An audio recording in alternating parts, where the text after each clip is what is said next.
This isn't at all foreboding.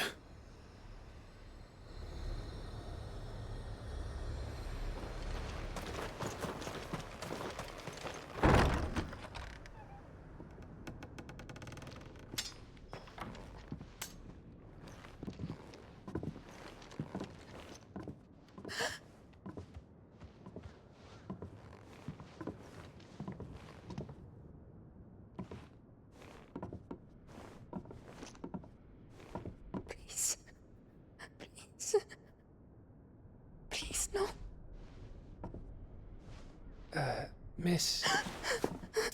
Whoa. Easy. Easy. We're not turned, all right?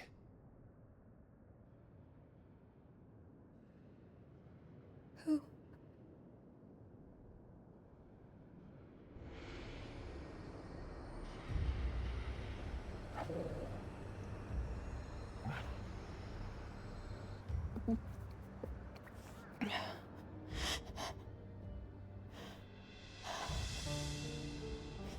My thanks, kind travelers.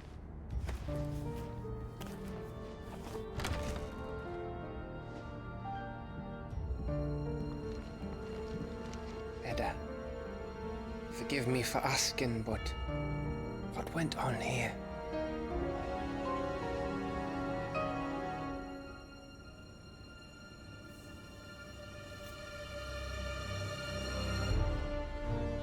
It all started when the skies changed.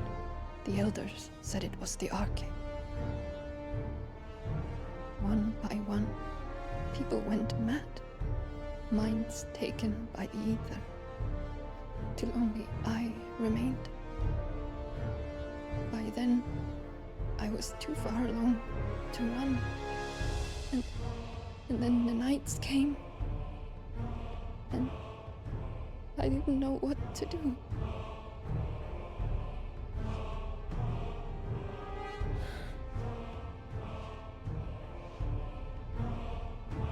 And this, Arche is... Just a story. Something our grandparents told us when we misbehaved. About how the heavens would grow dark before the land took her last breath. The end of the world. You said the others went mad. But where did they go?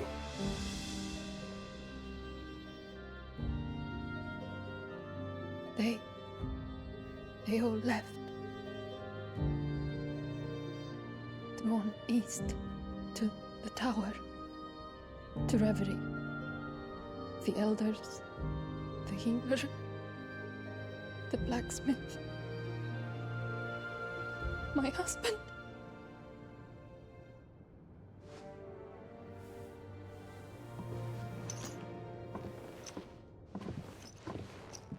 You thinking he did this?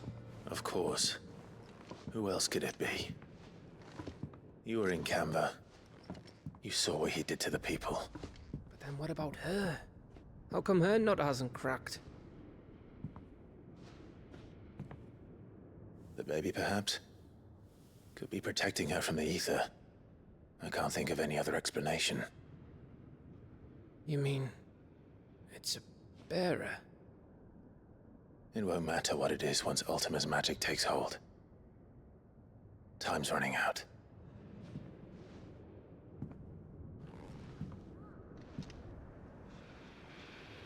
This tower. That's where we'll find the king.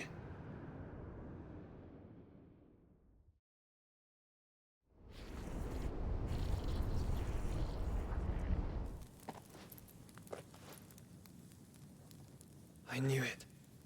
It's the same as Phoenix Gate.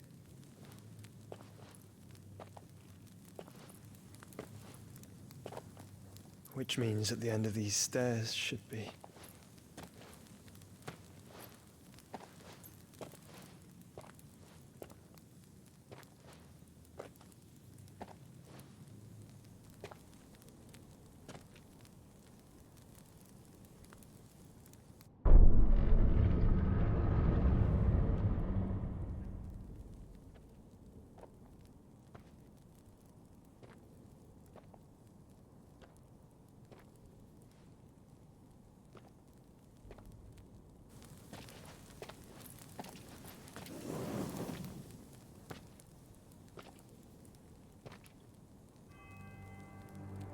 The mural is complete.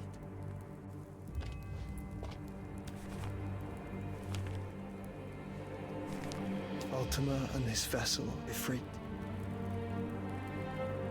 Garuda, Ramu, Shiva, Titan, Bahamut, Odin. Even Leviathan the Lost is here. But where is the Phoenix?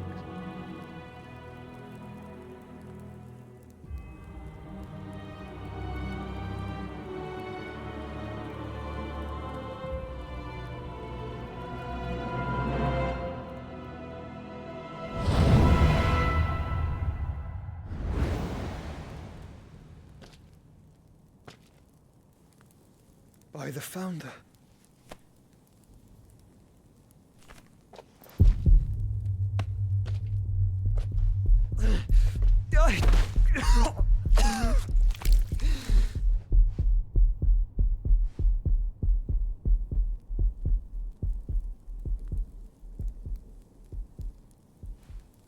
So that's what you want, isn't it, Ultima?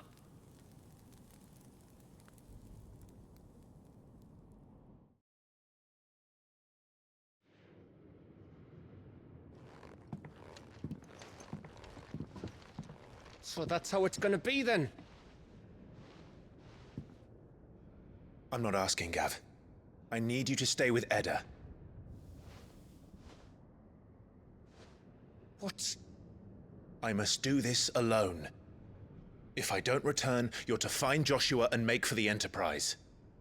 Understood? Aye.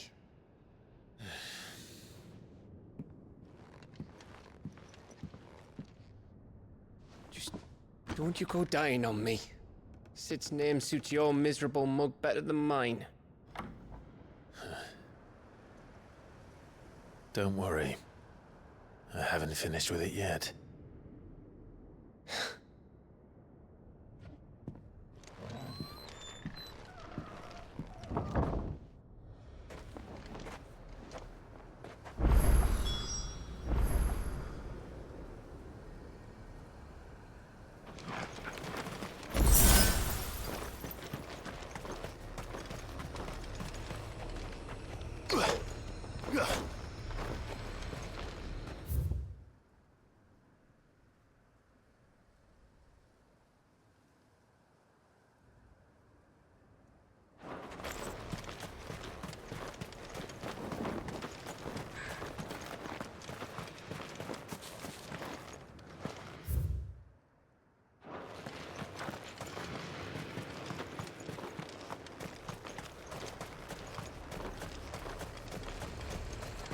If Barnabas is controlling the Akashic, then wherever he goes, they'll follow.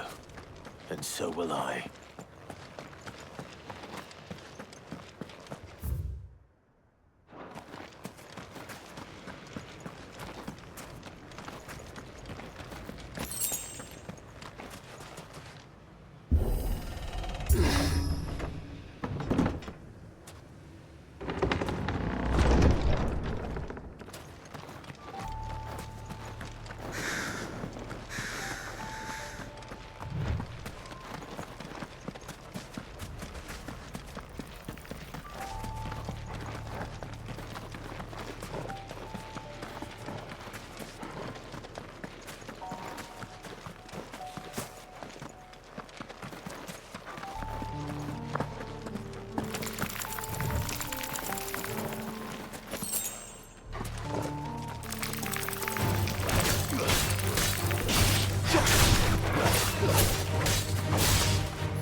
blood.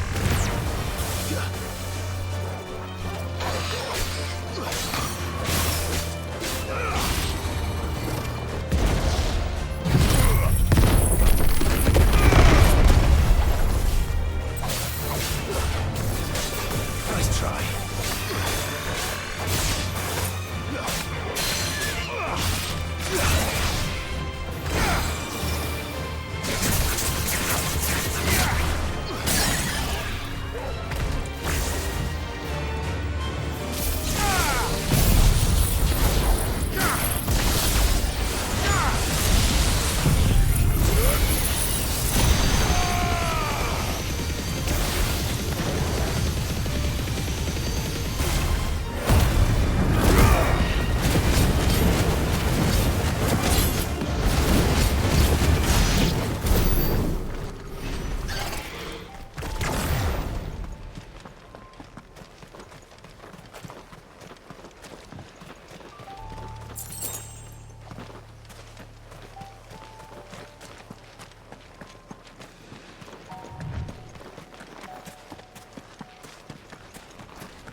This is it, boy.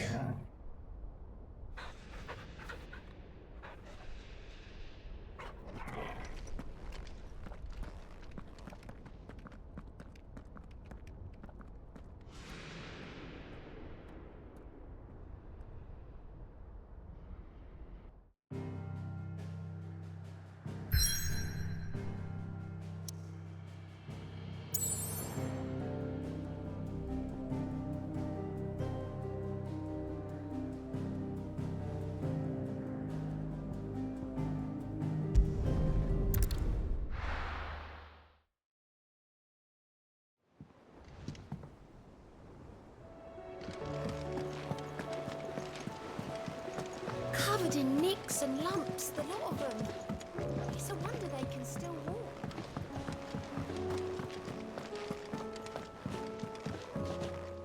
What will it be today? Allow me to educate you. One must understand one's place in the world.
How do you split the sea?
Good girl.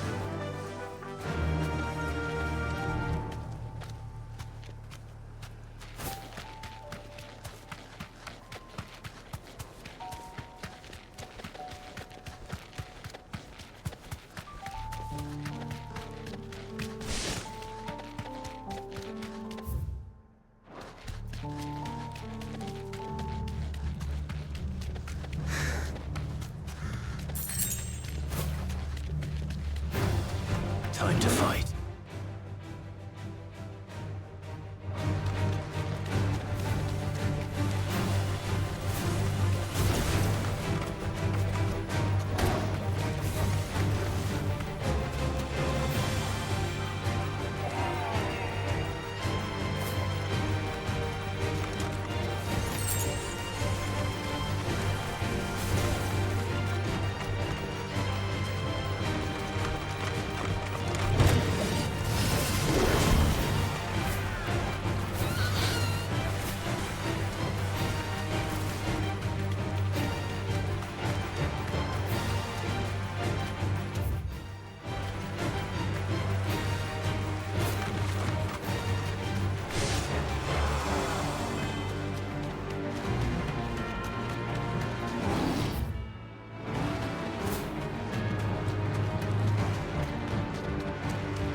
covered in nicks and lumps, the lot of them.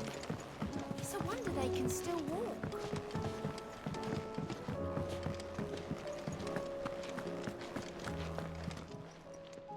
Still alive, are ya? If you're gonna buy something, be quick about it. You'll not find a better price than that. You're rubbing me blind, you know. Is that all? The stew's awfully thin these days. So what do I owe the honour? So, will it be?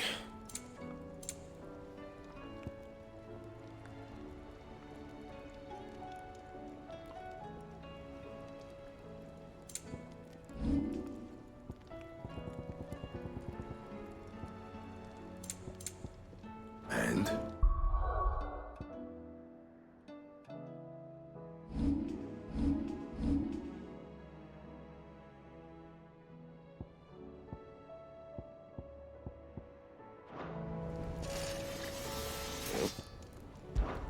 So, will it be?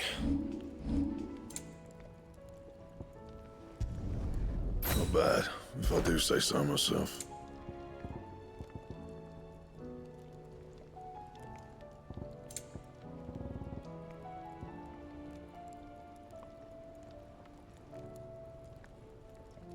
Anything else?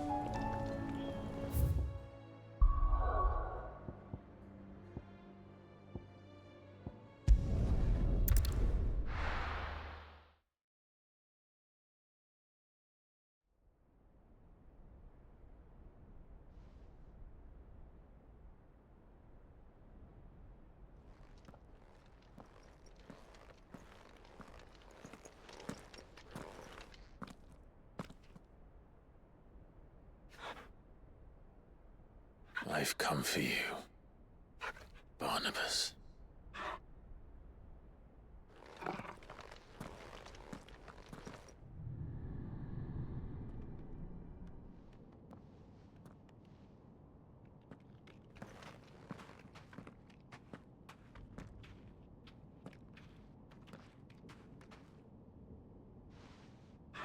Stay close, Torgal.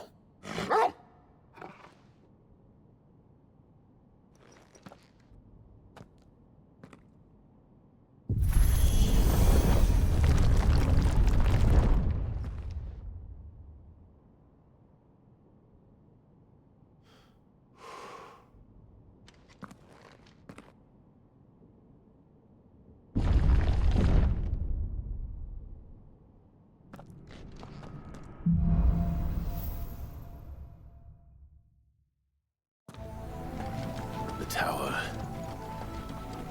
It's alive.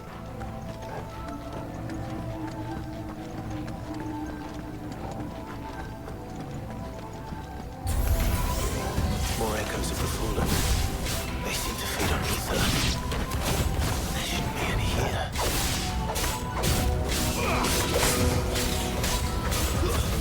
Stay down!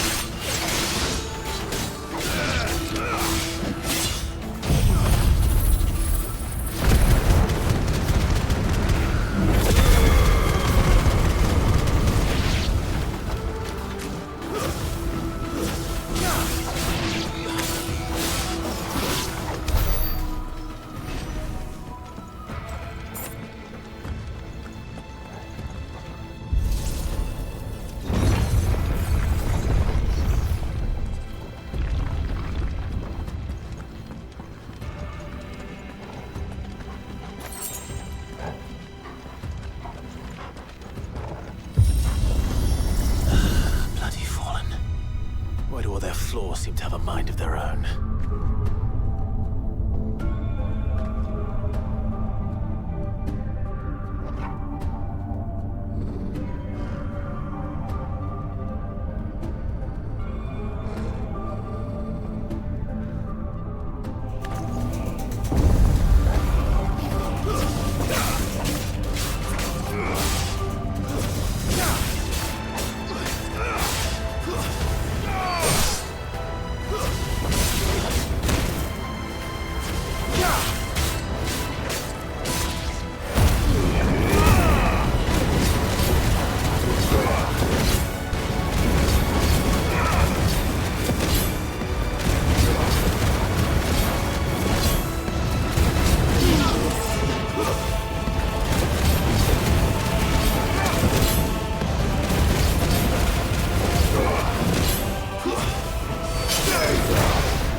This won't be easy.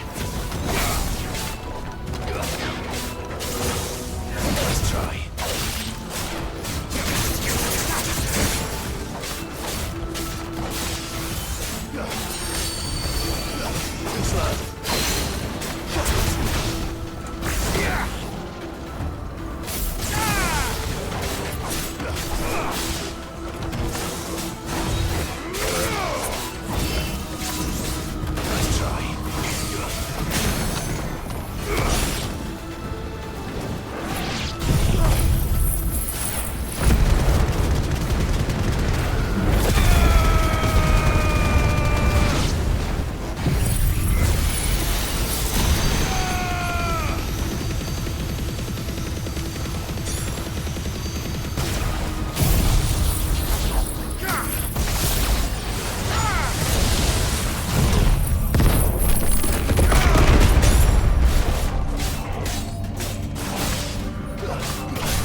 If I were Barnabas, where would I be?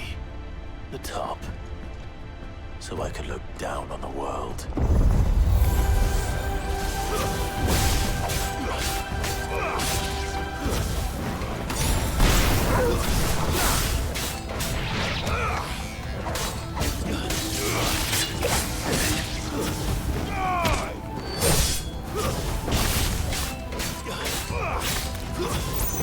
Stay down!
was that thing? Hopefully there aren't any more.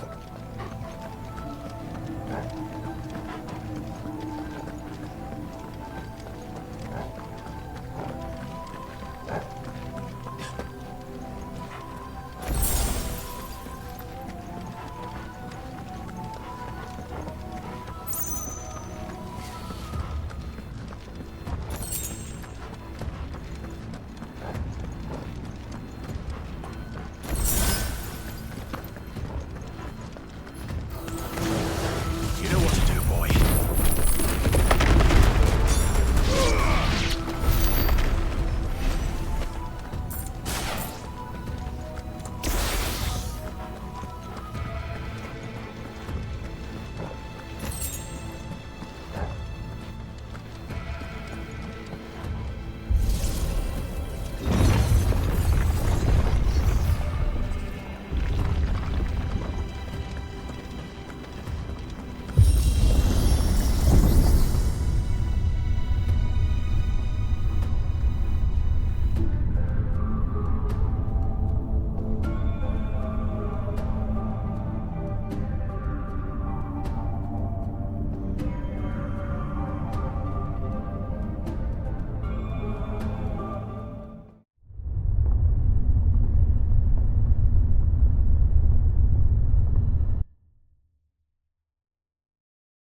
Almost there.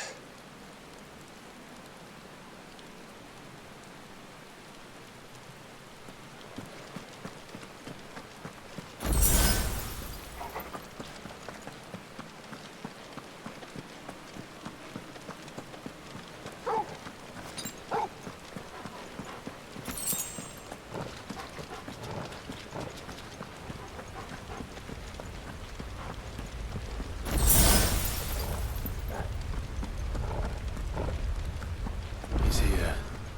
I can feel him.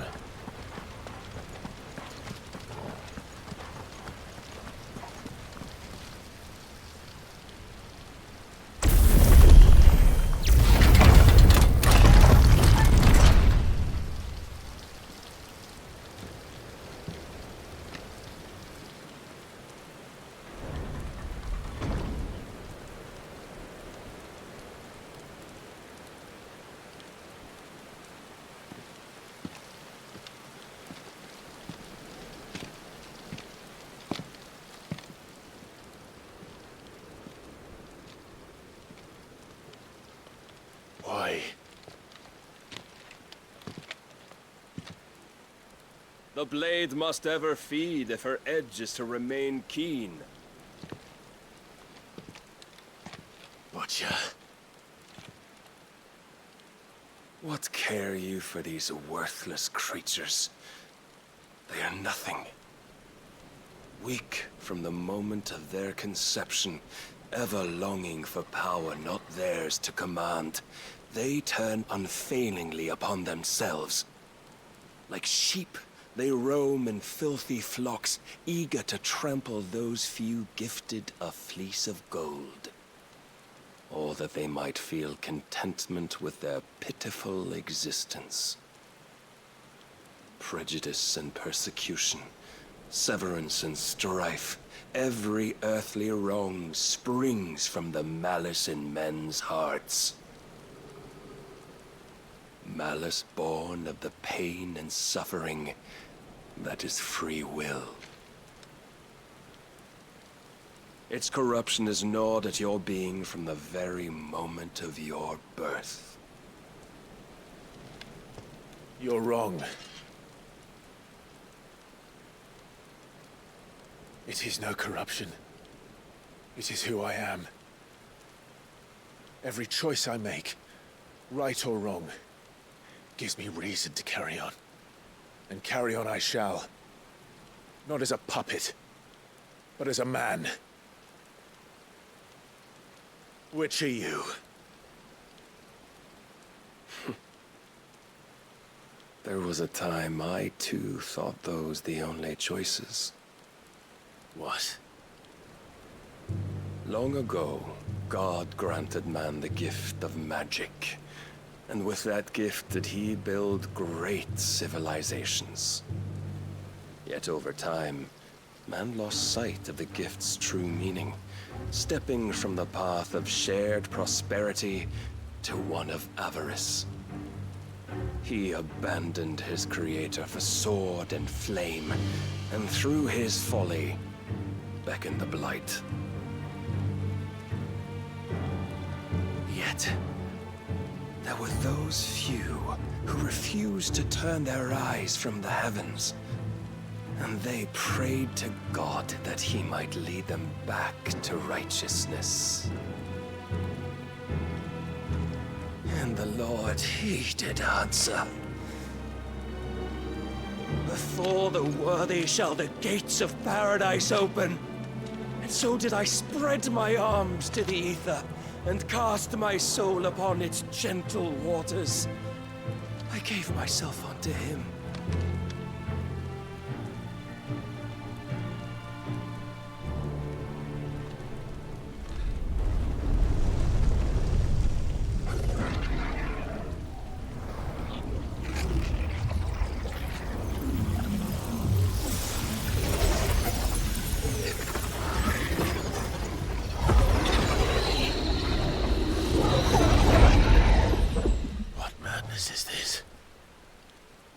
My worth proven, the Lord charged me thus. If your kind are to find salvation, They must be made to serve. You see, paradise lies but a single step away. Could we only take it? Could we only leave our transgressions behind? For none save the pure of heart and mind may set foot in the new world. I will save us. But it all begins and ends with you. You are the key, Mythos. And with this humble offering, shall I prove my faith once more. So you forsook your kingdom. You forsook yourself to serve. Tell me, how is that living?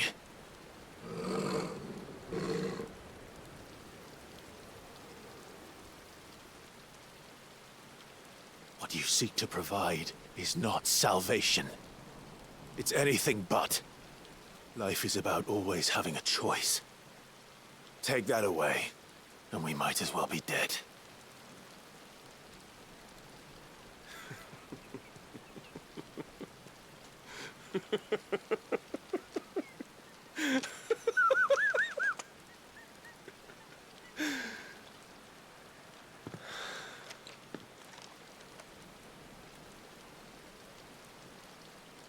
Very well. Come then. Show us the strength of your will. It's not the strength of my will that should worry you, but the weakness of yours.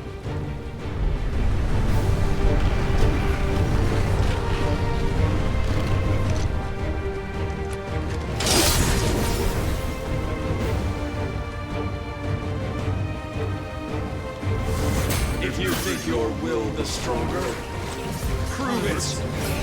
By this day's end, you shall know the truth.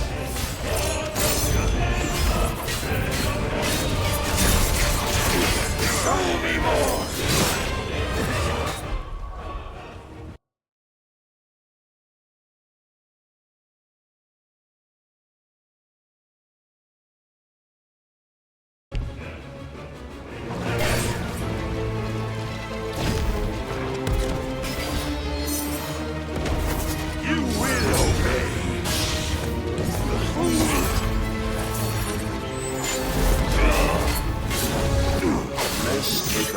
Of a god, yet still you fight like a man.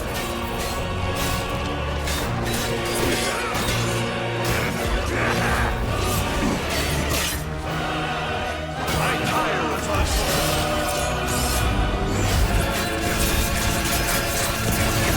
Don't disappoint me.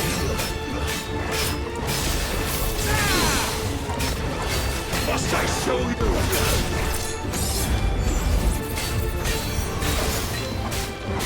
And what do you see?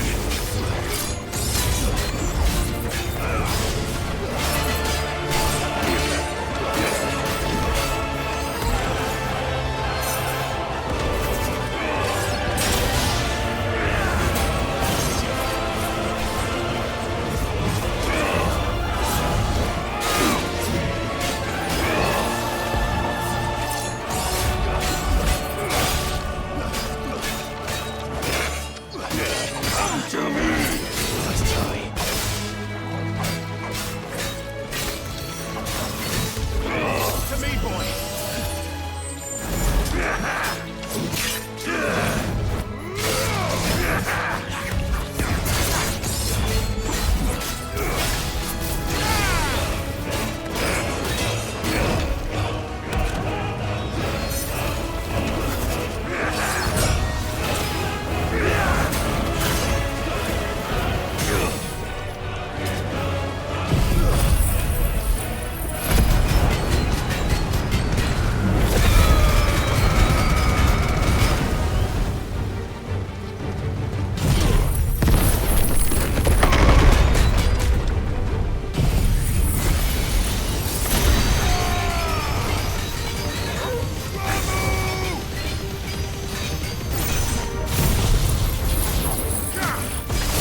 chose you to serve as his vessel, and you cling to this foolish notion of hope when there is none.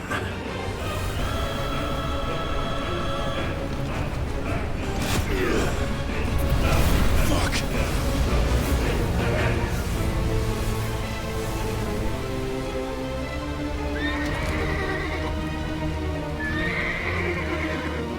Desperate, are we?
You have been shown the path.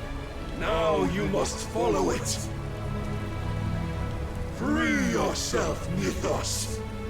You will not defeat me otherwise. We'll see. Perhaps you still require persuasion.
You admitted defeat the moment you turned your back on us.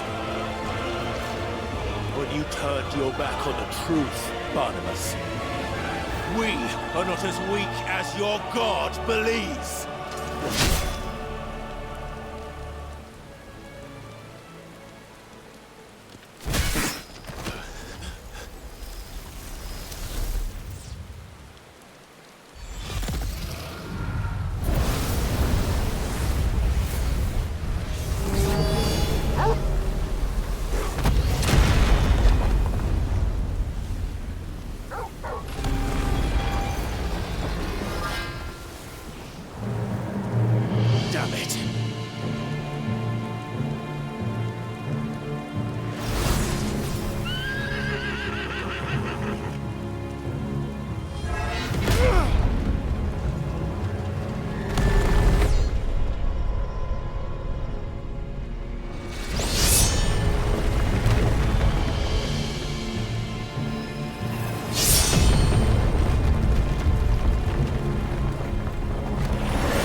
What are you waiting for? Men know nothing of strength.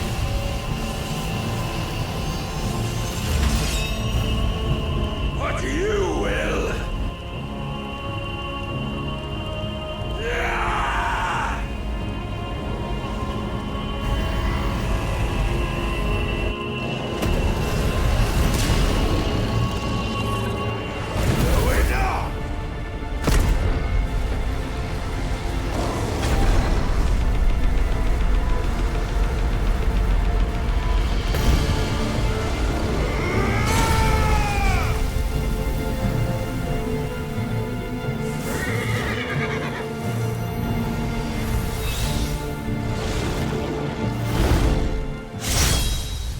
You dare!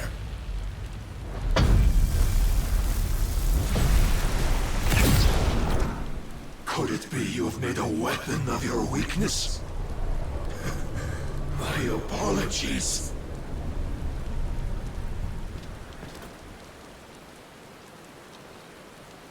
You are not the fool I took you for. And so it ends. No!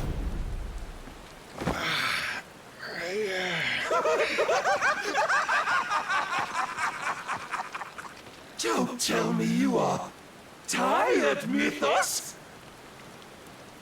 Your stubborn defiance has stirred my long-becalmed heart, filling it with a joy that I have not known for generations! I had thought the tantalizing kiss of self-indulgence a dream forever out of reach. And now that its sweet ruin courses through my veins, I shall not be quick to relinquish it. Show me your work, Mythos, that I might revel in it!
Disappointment of lesser rivals, but no more.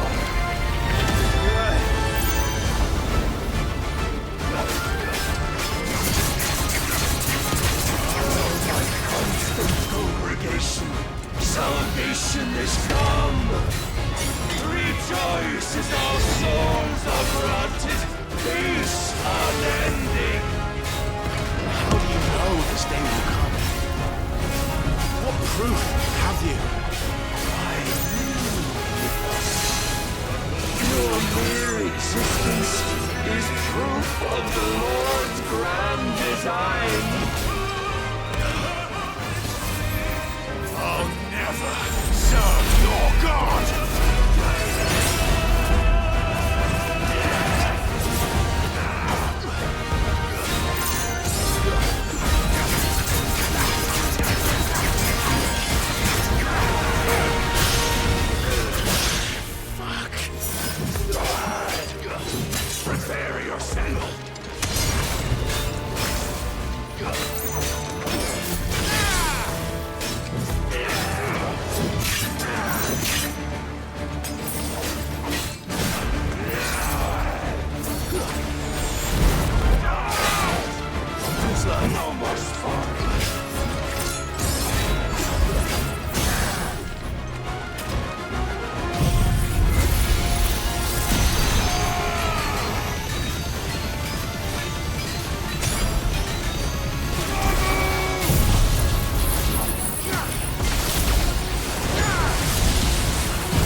It soars as it did the day I won Ash.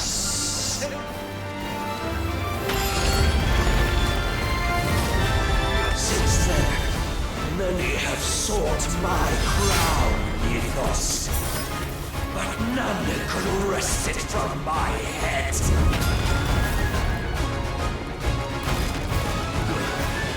Come! Have you the strength? Have you the will?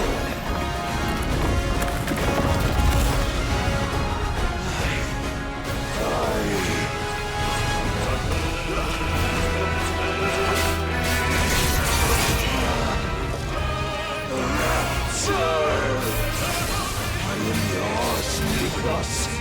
Claim me as your prize!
Is at an end.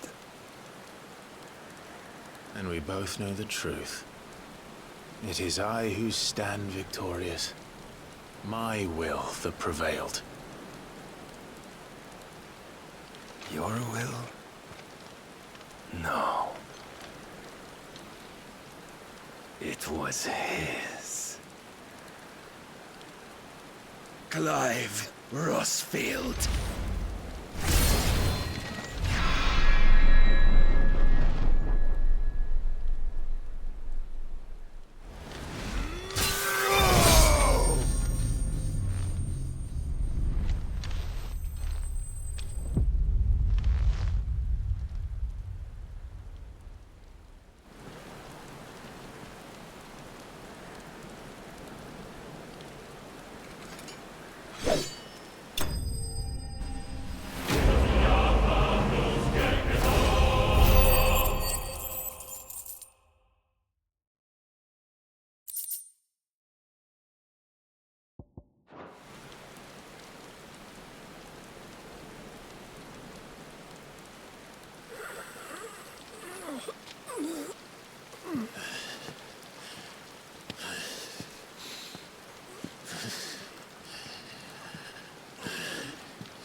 Perhaps there is strength in will. Would that I had not relinquished my own.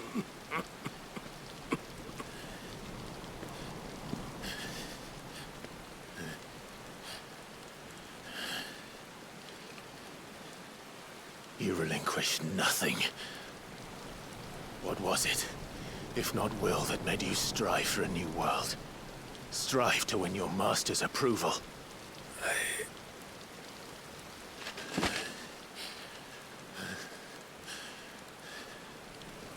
You were shown a fantasy, and you chose to believe it. But you were wrong. There is no world, but the one we live in. And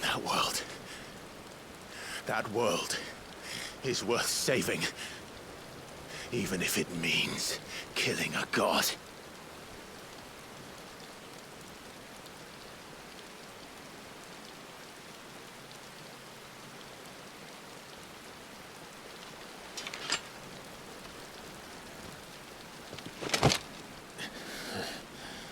Bold words. From one who has served the Lord so well.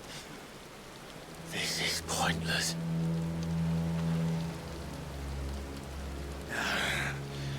But I almost forgot. I promised that I would make you presentable. Did I not?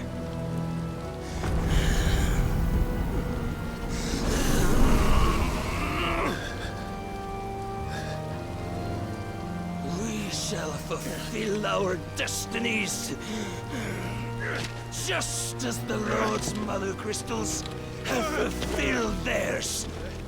Come, Clive Rossfield. Take what is rightfully yours. Become one with God. No.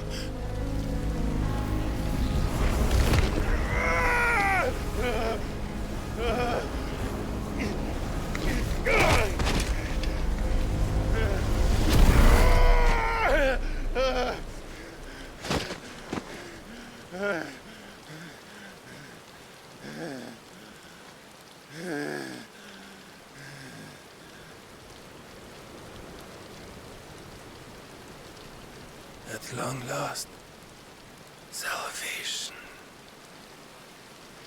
I'm coming home.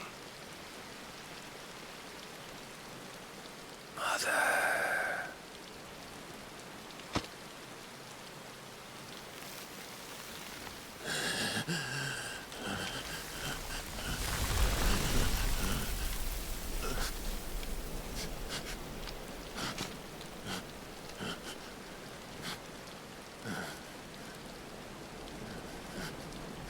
Tell me, how does it feel?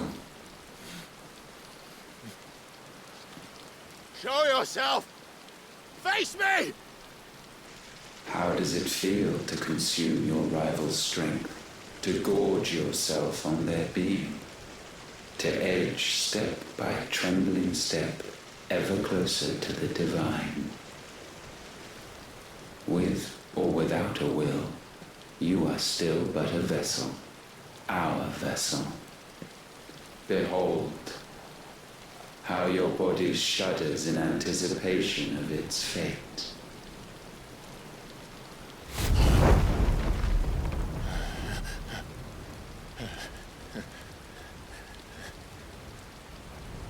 Oh, it's not yours yet. No. Come then, O wayward child. We shall await you upon the back of the first worm. There all shall end and begin again.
the gashes!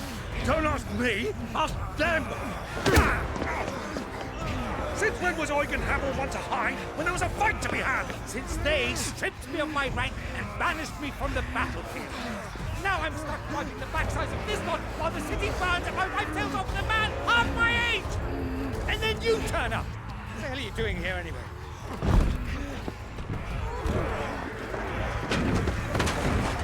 What indeed? The enemy numbers 200,000 or more, counting the orcs. There are simply not enough soldiers garrisoned in the capital to repel an army of that size. Then what of the central keep? Held by a contingent of soldiers and bearers from the surrounding boroughs. They are the sole reason it still stands. And all it took was an army on their doorstep to bring them together. The prospect of death does put things into perspective. Perspective. Perhaps it's what we've lacked all along.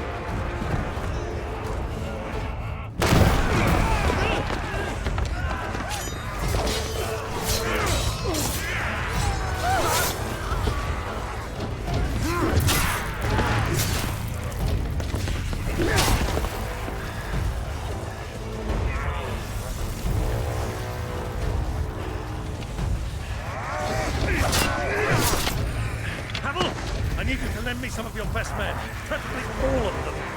My best men? Does it look like I'm able? I admit this might not be the most convenient time, but my nephew's in trouble, and I may have already promised him your help. Your nephew, the outlaw? My soldiers have better things to do than die for nothing. Then you and he are of the same mind. I fight for the opposite! He fights for a world in which you shouldn't have to live and die for nothing! And he fights today to give us all a chance of a better tomorrow! Be that as it may, a handful of men cannot stand against a kingdom!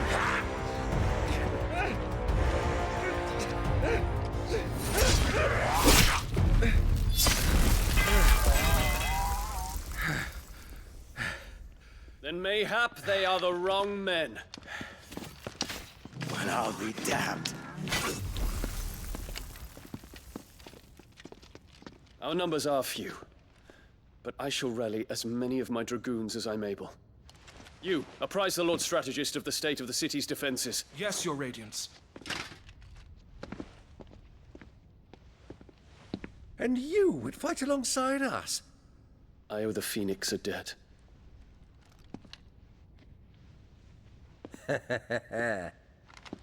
Does this vouch for my nephews? Aye, but I still have my doubts about you. Which we can discuss later. Indeed. You said you had men garrisoned in the keep. Captain, do you know how many yet remain? Allow me to confirm. Commander? Whatever their number, Randalar will be needing Gather the them bodies all. and build a pyre in the courtyard. Quickly. Terence. My lord.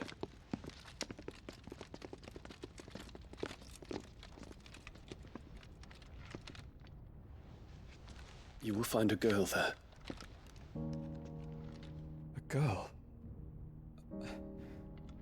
We are in the middle of a war. I owe her my life, and I always pay my debts. You are to see that she is provided for. Dion, I cannot leave. But you shall. If I am ever to be worthy of the forgiveness of our people, then I must earn it. And I must earn it by my hand, and my hand alone. Know that I do not ask this lightly. And know that I will do it.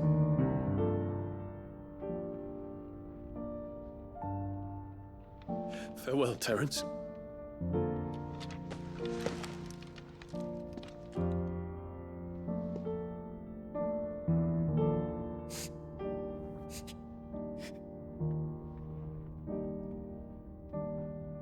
Farewell, my prince.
Clive! Thank fuck.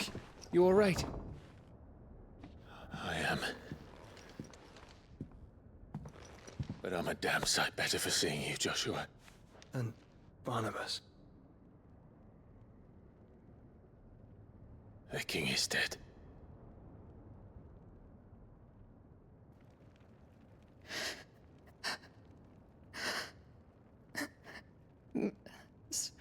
So they're all...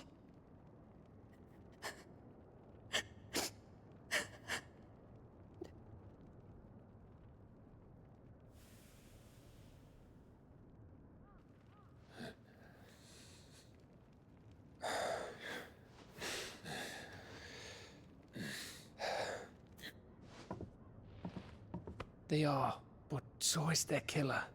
He can't hurt anyone anymore. You're safe.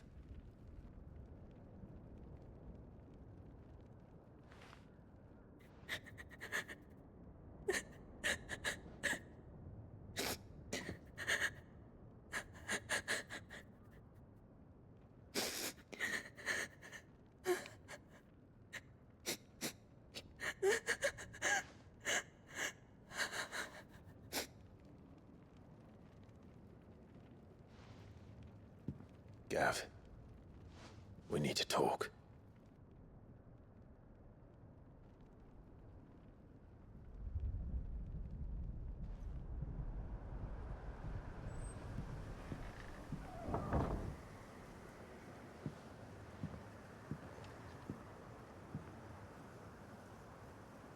I'm sorry, Clive. You know I want nothing more than to go with you. I do. But I'm glad you're heading back to the Enterprise nonetheless. And not just for Edda's sake. Our people need to know what happened here. You can count on me. As can she, I hope. Thank you, me lords.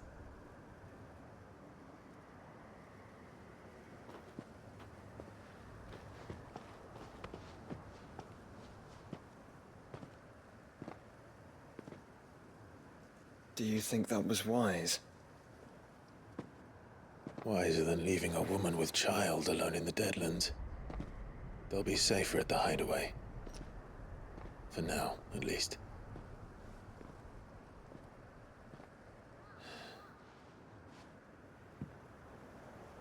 This land is overrun with Akashic. The king himself was long turned, albeit by choice. All to serve Ultima, in his damnable quest to forge the perfect vessel. The chaos Barnabas wreaked upon nation after nation. How many were killed for this? He didn't consider it killing. Or a mercy of sorts. A way to end their suffering. He truly wanted to save mankind, and Ultima used that. As he uses us. But why us? What are we? What are we? We are dominance. That is our fate. But that doesn't mean we have to accept it, which is why we fight. For the right to deny it. Is that not so? It is. For our sins.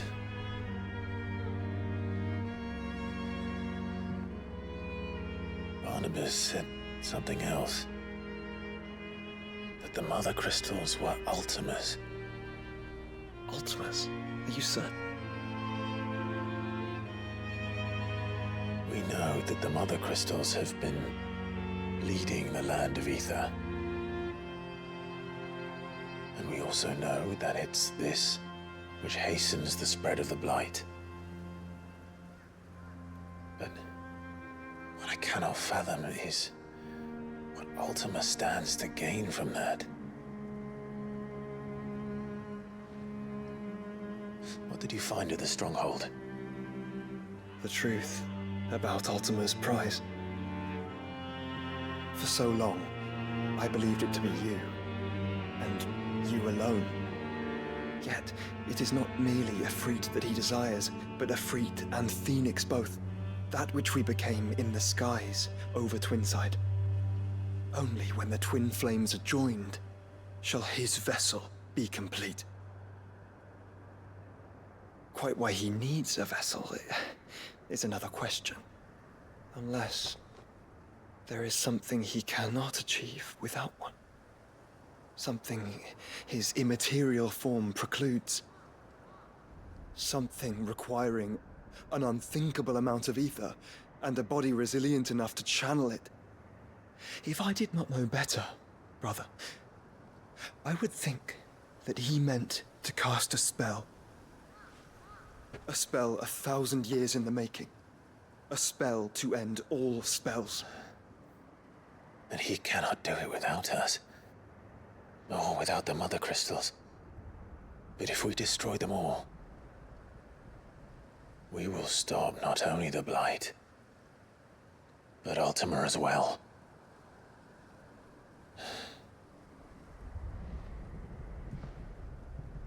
We stick to the plan then. Only this time, we face him together.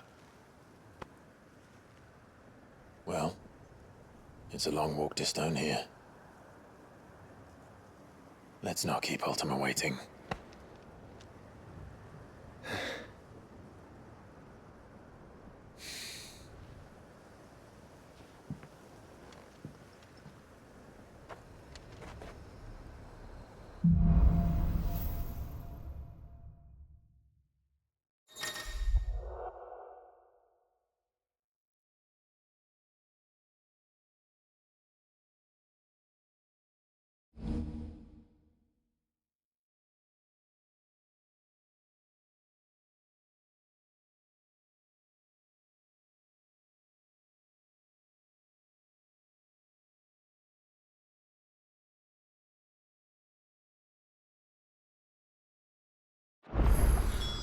When Barnabas fell, his magic died with him.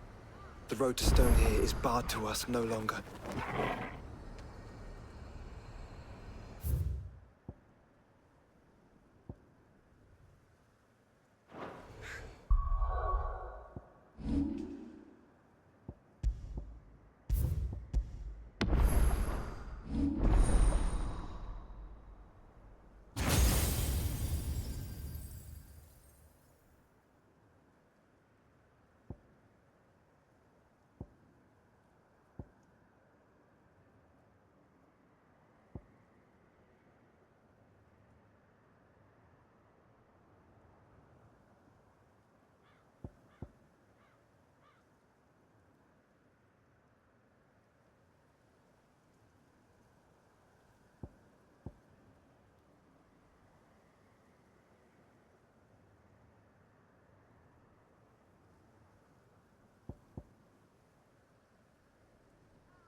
Covered in nicks and lumps, the lot of them.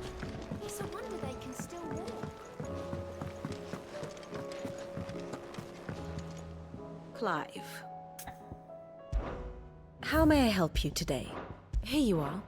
The state of the realm is ever-changing, Clive. How are you doing? Quick look. Think you can help?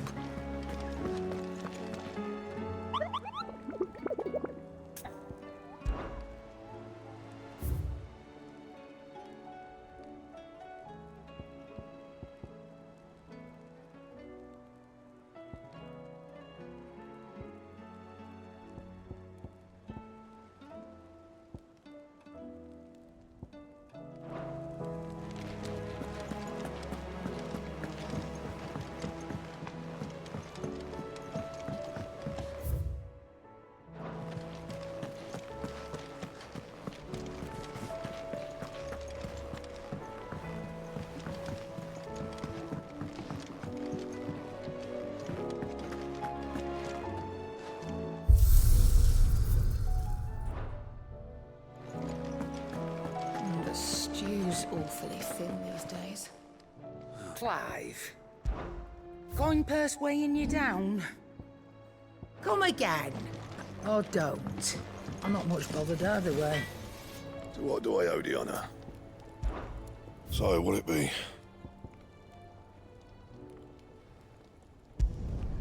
No scratches, all right?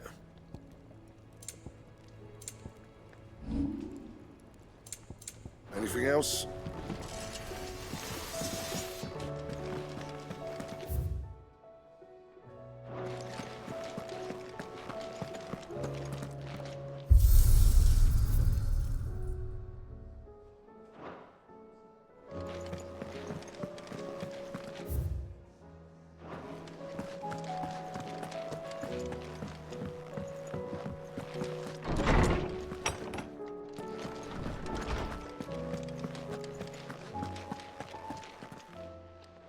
Knowledge hoarded is knowledge lost, if I may observe.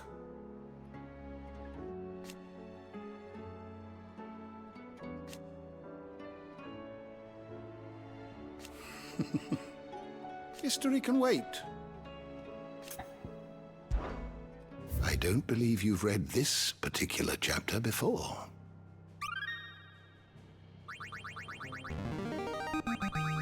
I have quite the find for you today. What subject shall we consider today?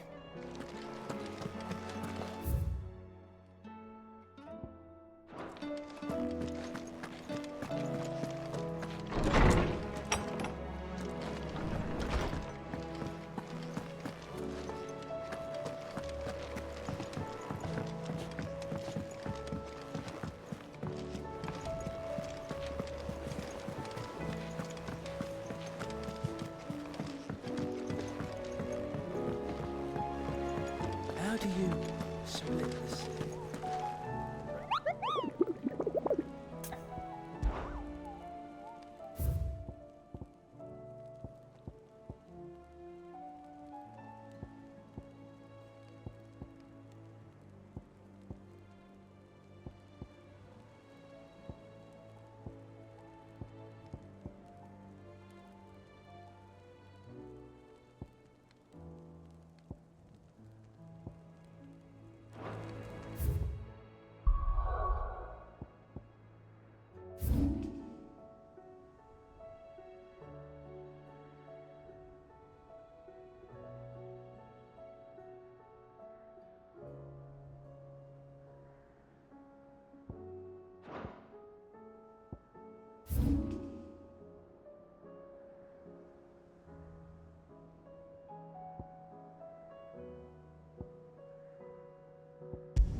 Tyr.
Covered in nicks and lumps, the lot of them.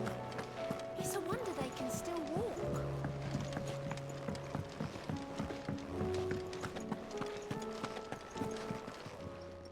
Clive. Go on then.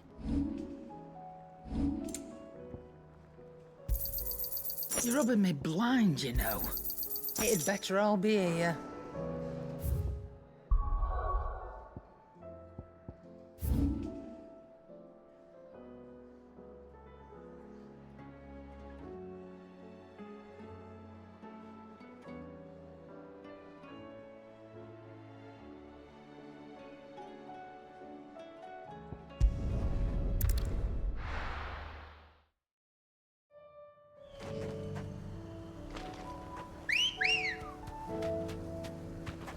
Come on. Fly, Ambrosia.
Looks like you're working something up. Only one thing for it.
Sweet dreams.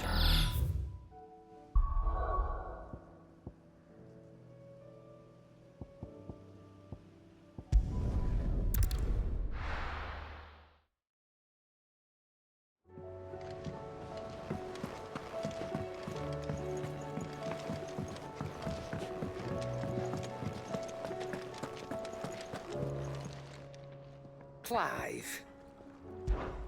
If you're gonna buy something, be quick about it.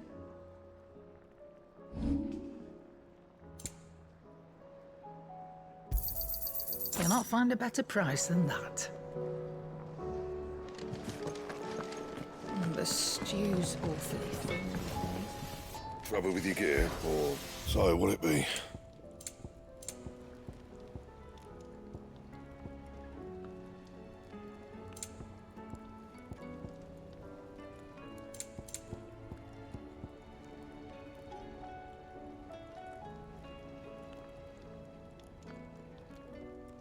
That it?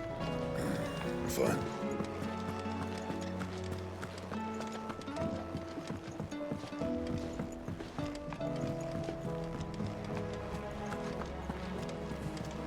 Covered in nicks and lumps, the lot of them.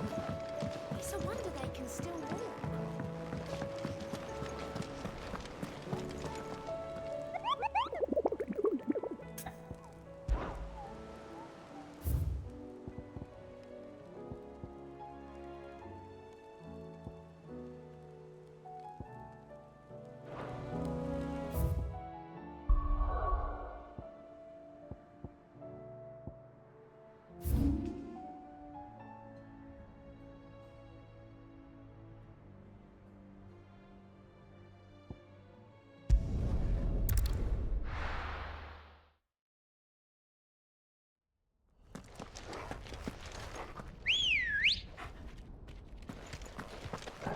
Let's go.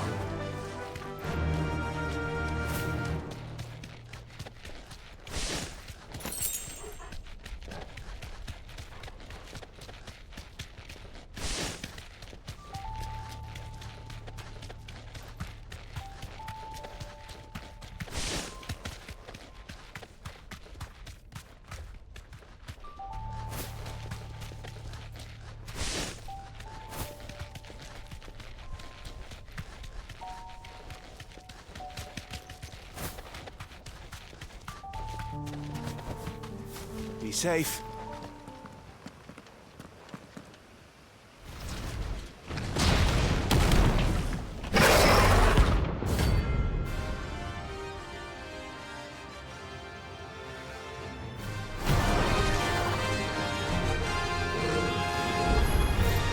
Look who's here to meet us.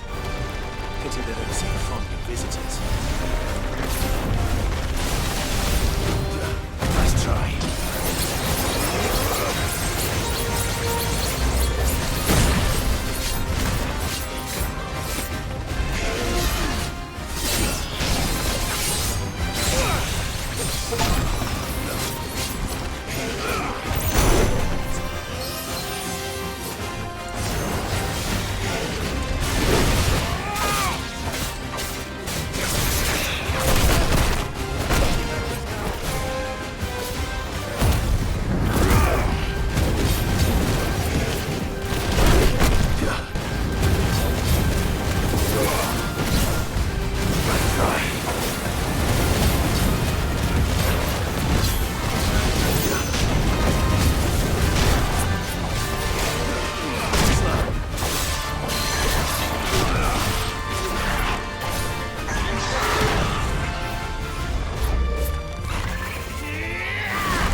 I've had warmer welcomes.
How the hell did it cross the strait?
There's no turning back.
Your journey ends here.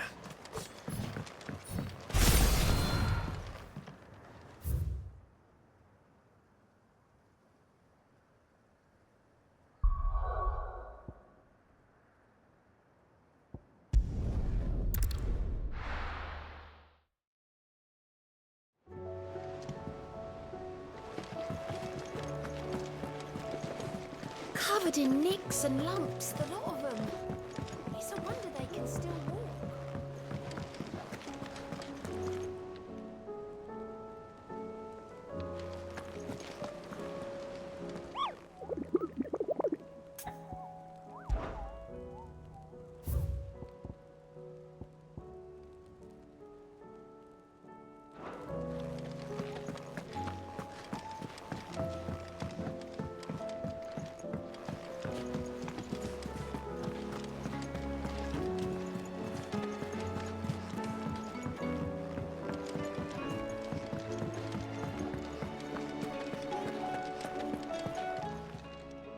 Still alive, are ya?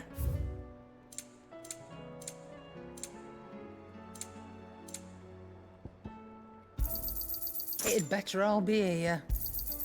You're rubbing me blind, you know. The stew's awfully thin these days. Trouble with your gear, or what do you want?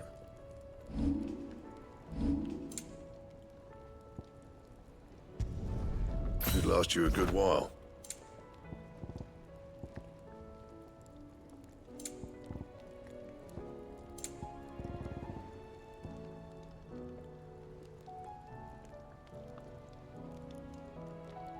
Anything else?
You were right, Joshua.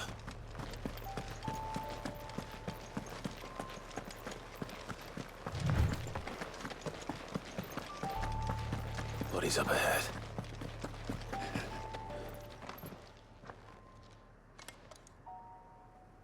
Is there no peace for a dying man? What happened here?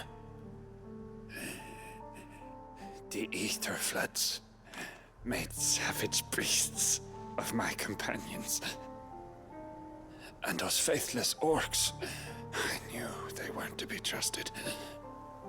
We were told that they would stay loyal to our cause.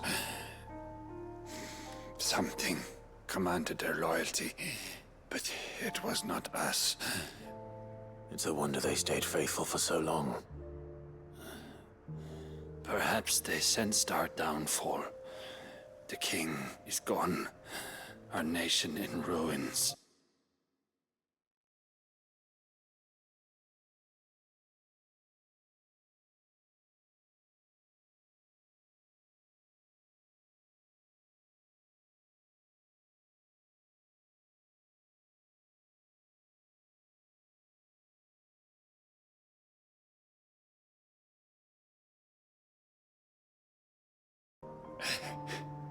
The floods do not affect you.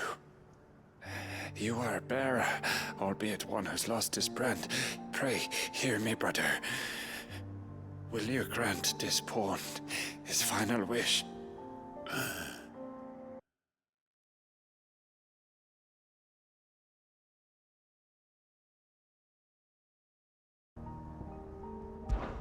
Of course. What do you need? Finally, some luck. Beyond the castle walls, towards Stonehere, there is a forest. Never turn. My parents are buried upon a bluff, nestled amongst the trees. Theirs was the only love I ever knew. I was torn from them in life, but perhaps I can return to them in death. Take my ring. See that it rests beside their bones.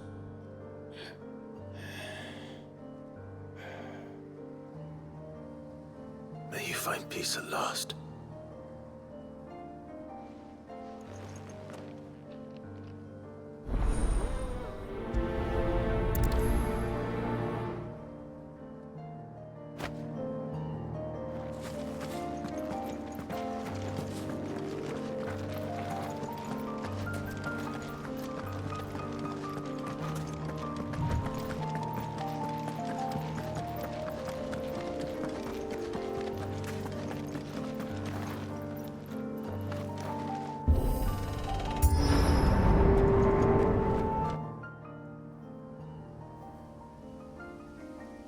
Don't tell me. The only way to the capital is through that gate, just as you surmise. There's an army down there, Joshua. Yes, but I don't see any dominance.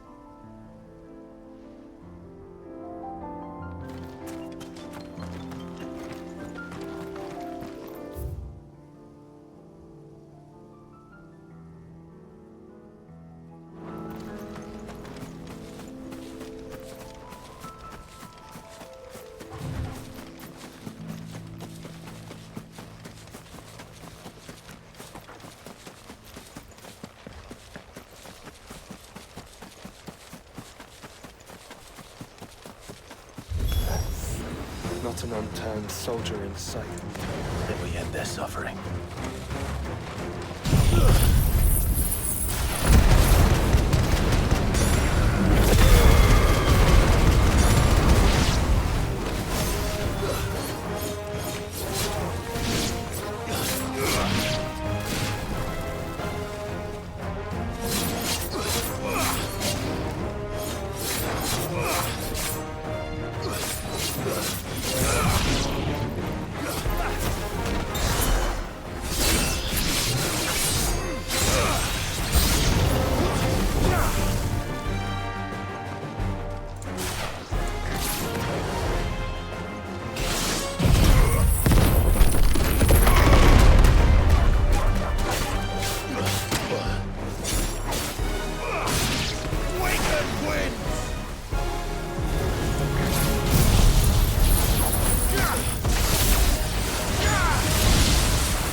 He's made nothing easy so far.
Let's roll ready.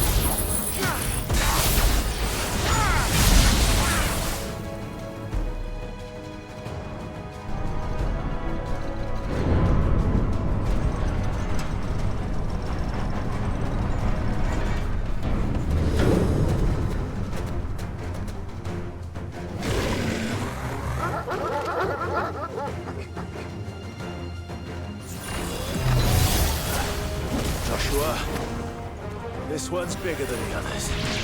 And Nina, by the look of it.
We can rest here if you like. Don't worry. I'll be fine.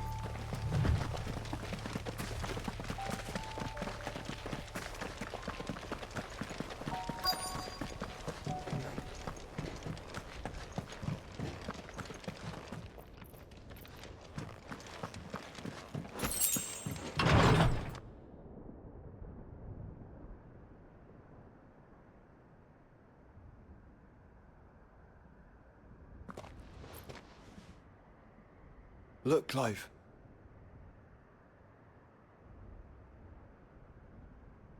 By the Founder. The place is a fortress.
No villagers. No knights. Not even any bodies.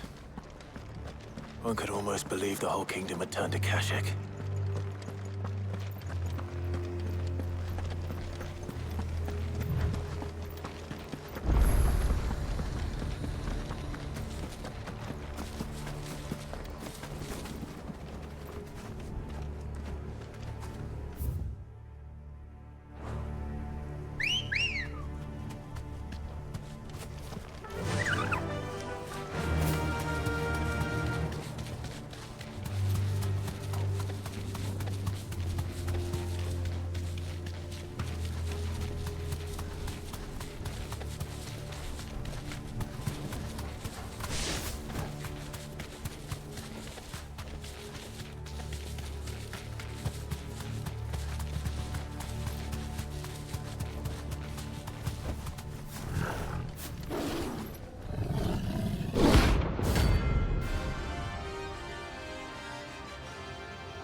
Let's hope it was the last of its kind.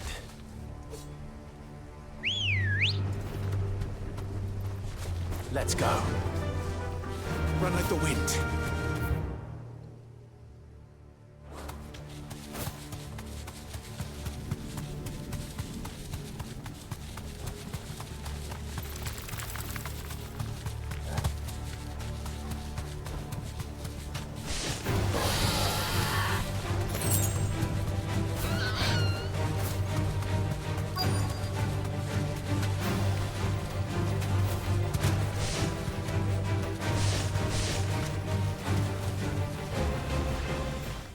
Be safe.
He'll be able to see all the way to Stone here.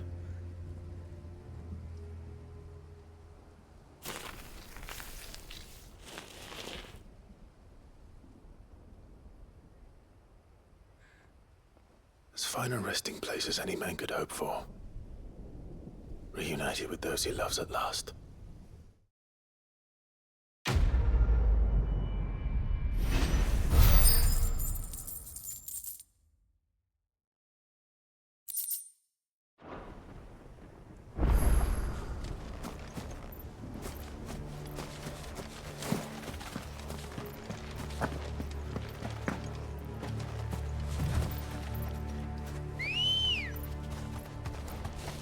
Come on. Fly, Ambrosia.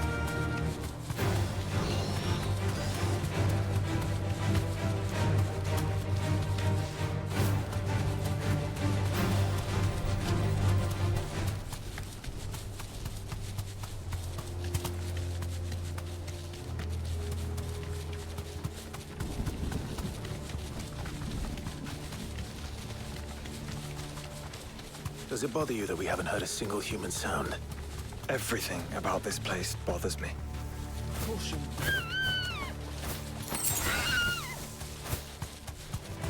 All right.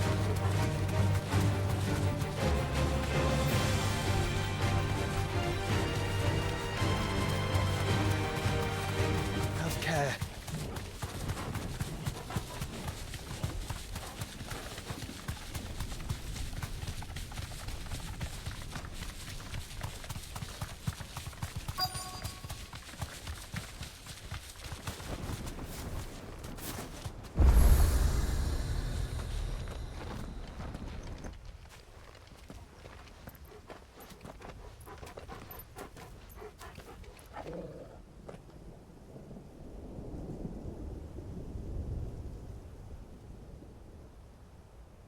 The calm before the storm.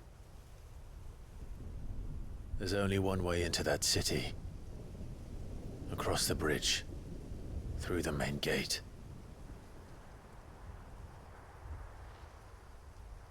Right into the midst of whatever is left of the late King's army. Are you ready for this?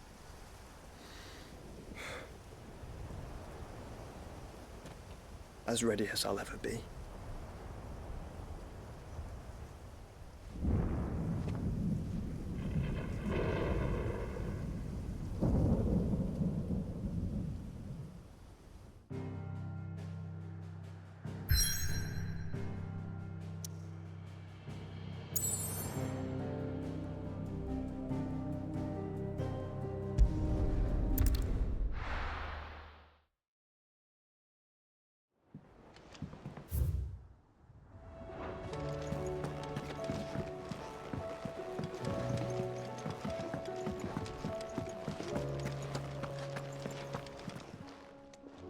Still alive, are ya?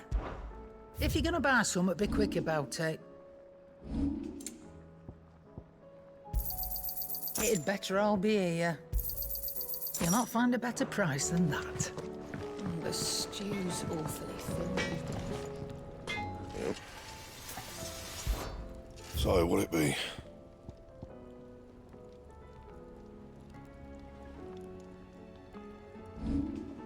And?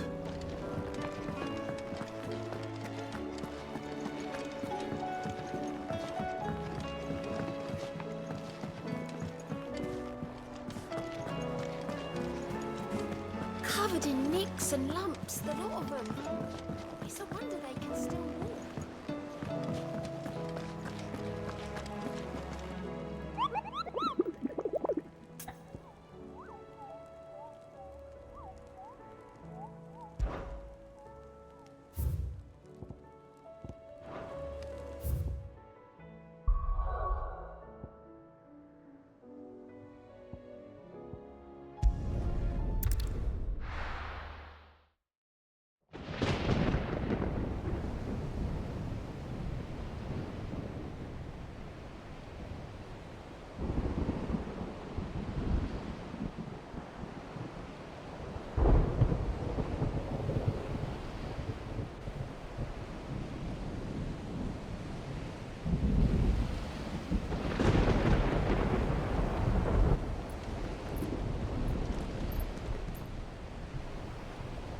What the hell happened here? I dare not think. A stroke of good fortune, perhaps?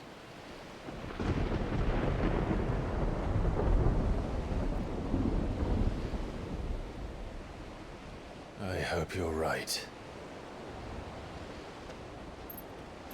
So do I.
Mad enough to tame such a beast.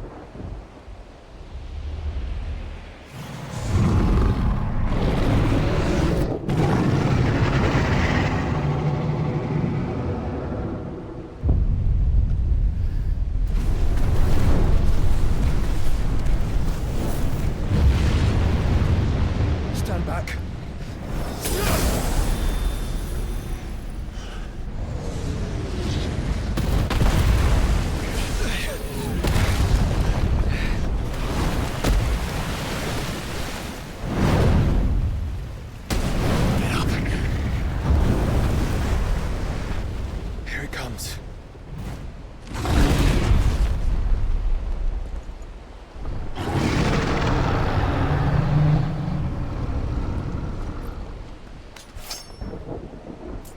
What are we waiting for?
reward.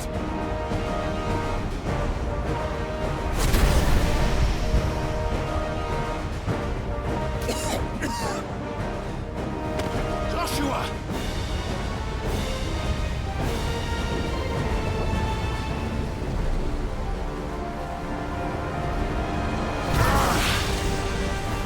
Desperate times. Clive, no! Trust me. I'm your shield, remember?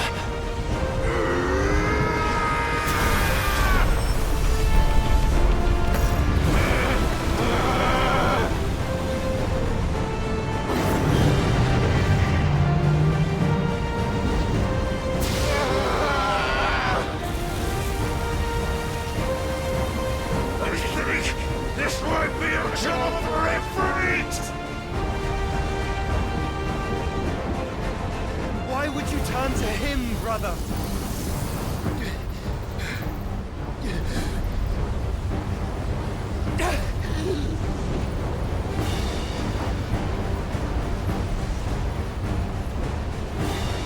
When we fight together.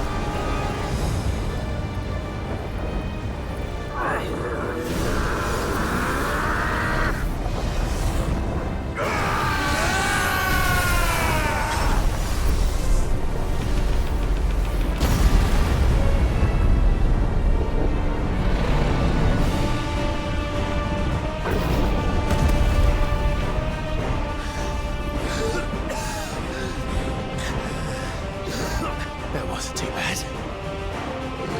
That was just the beginning.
quickly, before we're cut off for good.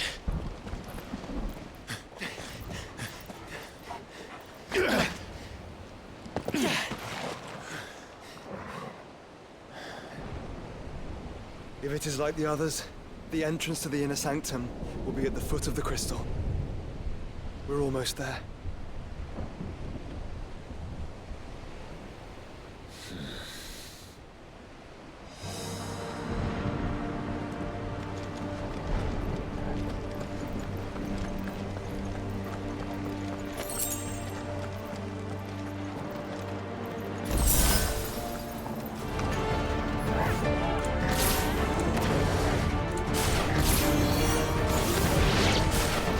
Let darkness go!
was expecting.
Once we step onto that bridge, we'll be easy targets.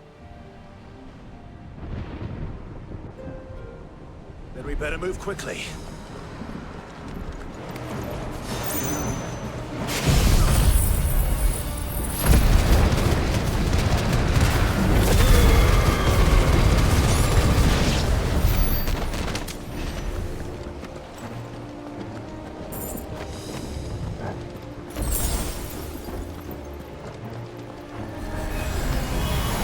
More of Ultimus tools.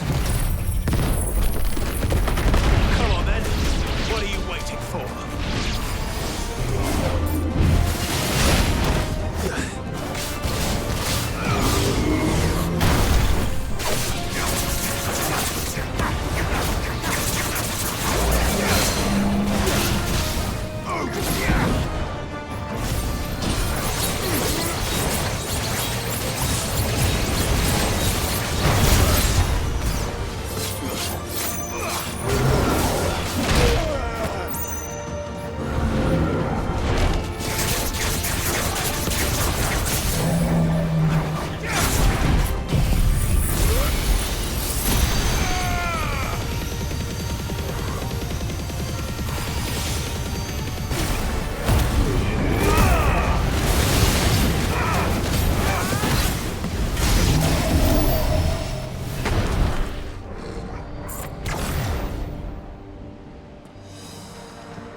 Through the castle, then.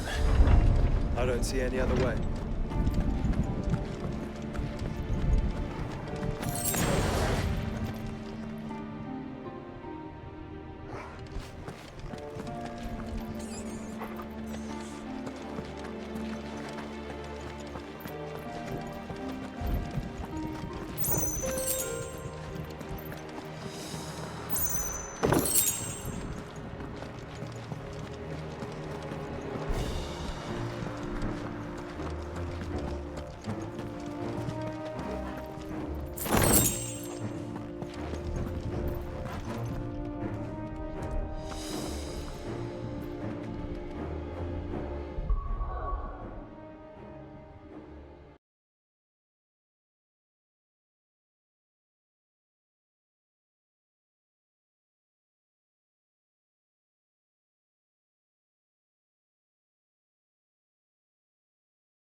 destruction knows no bounds.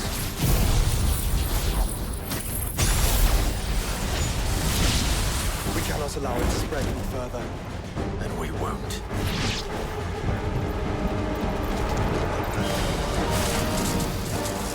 Nice try.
Focus, Joshua.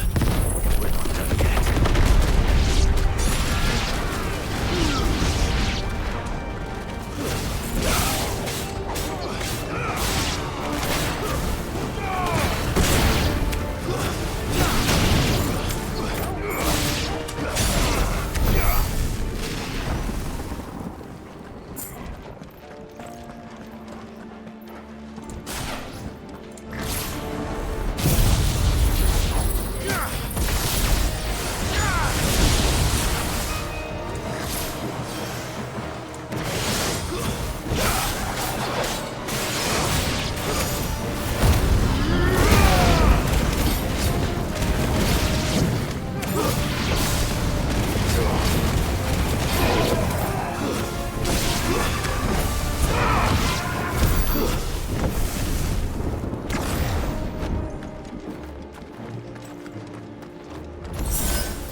Nice and slow.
so big?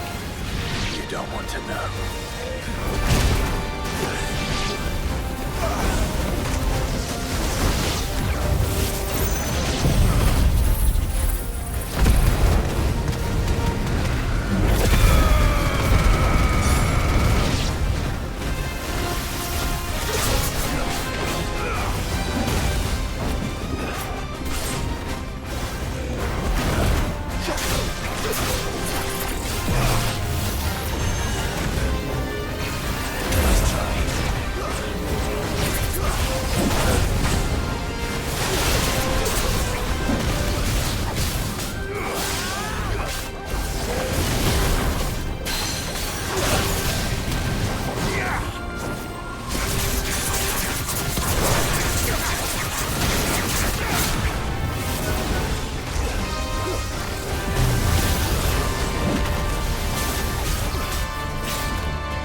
There's no end to them. The whole bloody army's here. Stand back, Joshua. I'm summoning Ifrit. Stop, Clive! You mustn't. We still have a long way to go. If you tap your strength here, you'll have none left to destroy the heart. Then you'd rather die?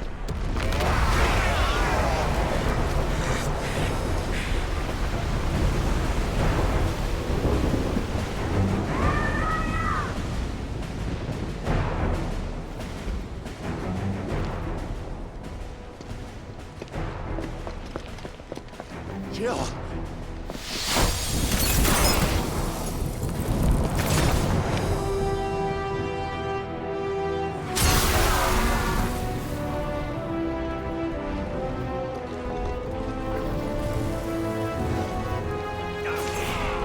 She's not alone.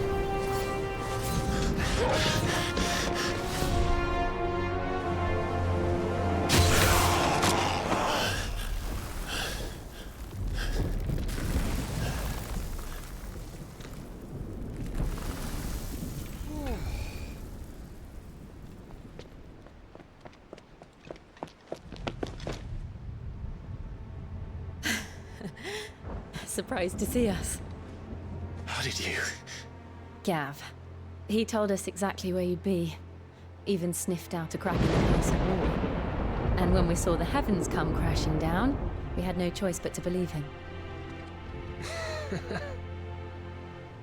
It's been quite a day. To what do we owe this honor? A debt I would see repaid. Prince Dion. It's good to see you well. So, this must be Ifrit. Your uncle bade me give you a message. Listen to your heart, and guide your steel true. Your father would expect no less.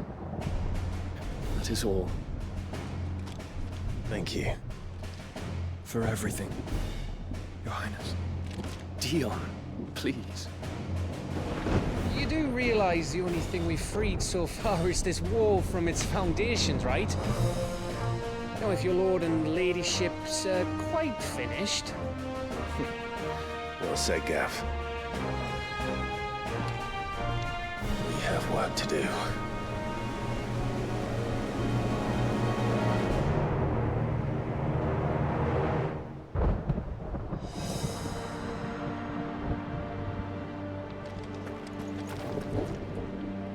Don't suppose there's out I can say to make you change your mind.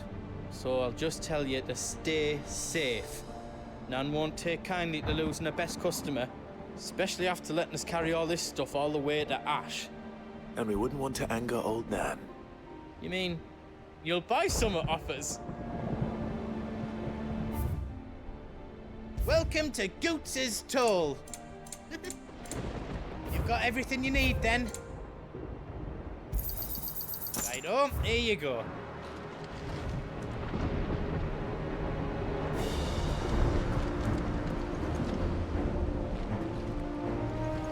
I couldn't have made it this far without you, Torgal.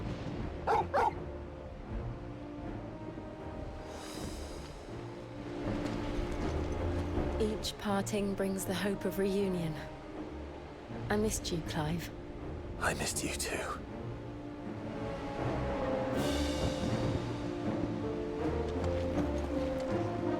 If Sid were here today, I reckon he'd be proud of you, Clive.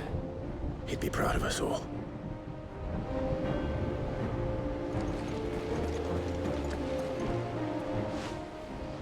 There is still much I would learn of your tale, once this day is done. Until then, all who might come between me and such knowledge shall answer to my spear. I do not envy them.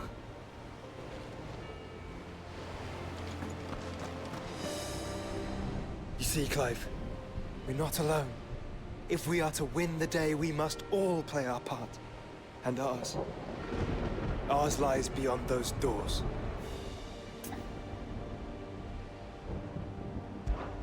We'll only get one chance at this. All right. Just don't forget.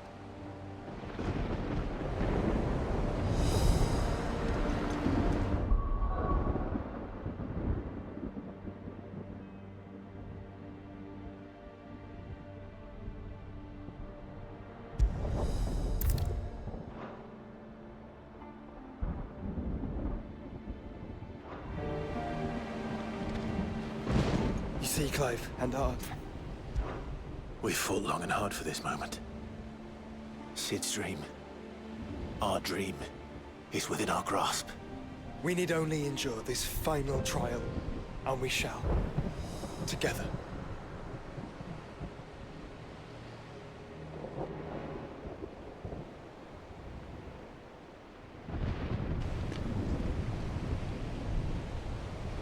You all know what it is that awaits us beyond this gate. And we shall face it together. Aye.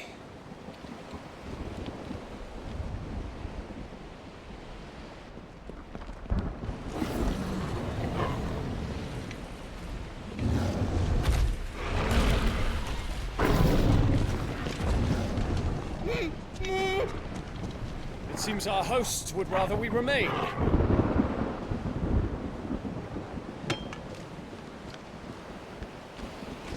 I will stay them. We will stay them. Go! Just don't keep us waiting. Thank you.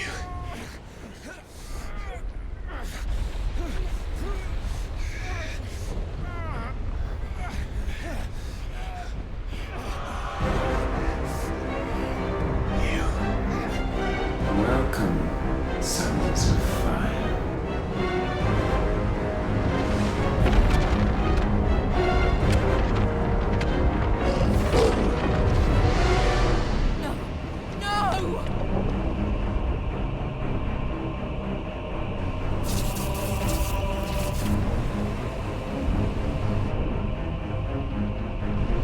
Come back.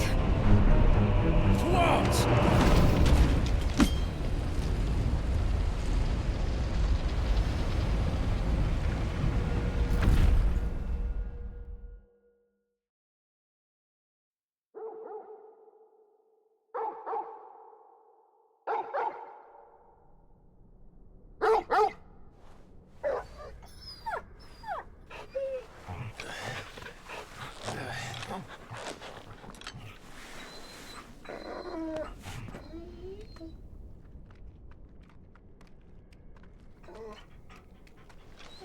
Joshua! Joshua! Wake up! Clive, is that you?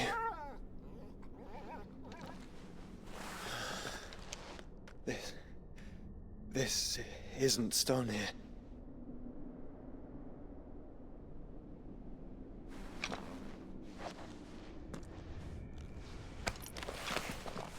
Welcome to our darkness.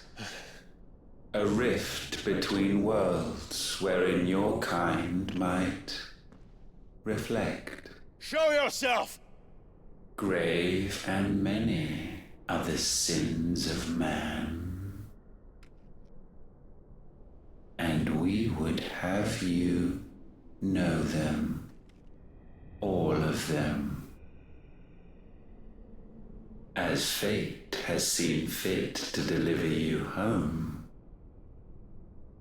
consider this our welcoming gift.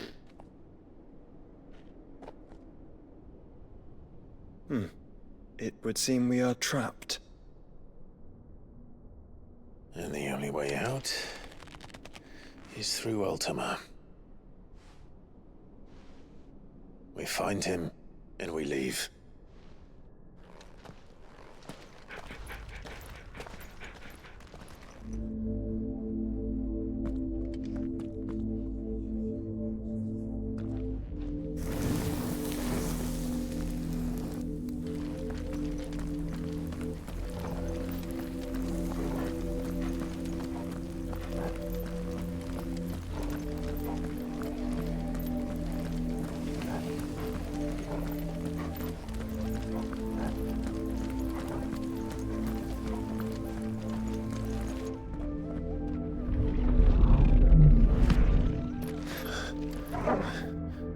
If you are to comprehend the full extent of your transgressions, we must go back to the beginning. When the world was still young, we visited upon it a miracle, magic, and in its light did all life flourish.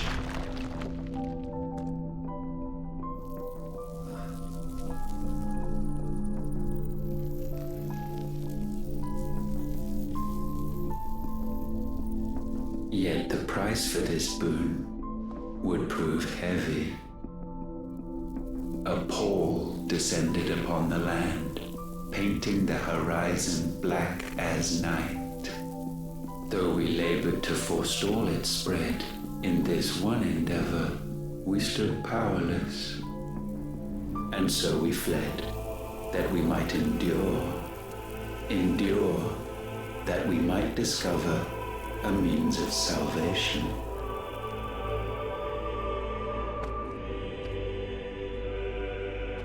But if it was magic that caused the blight, what of the mother crystals?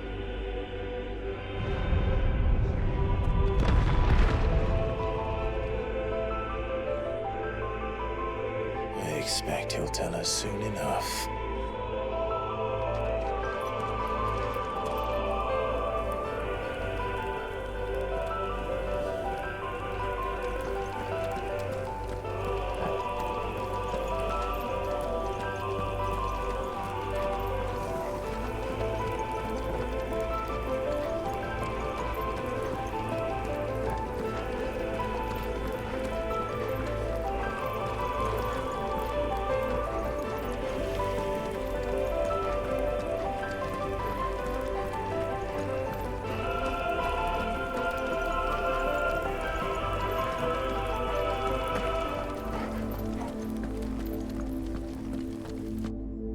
Salvation, alas, was not readily to be had.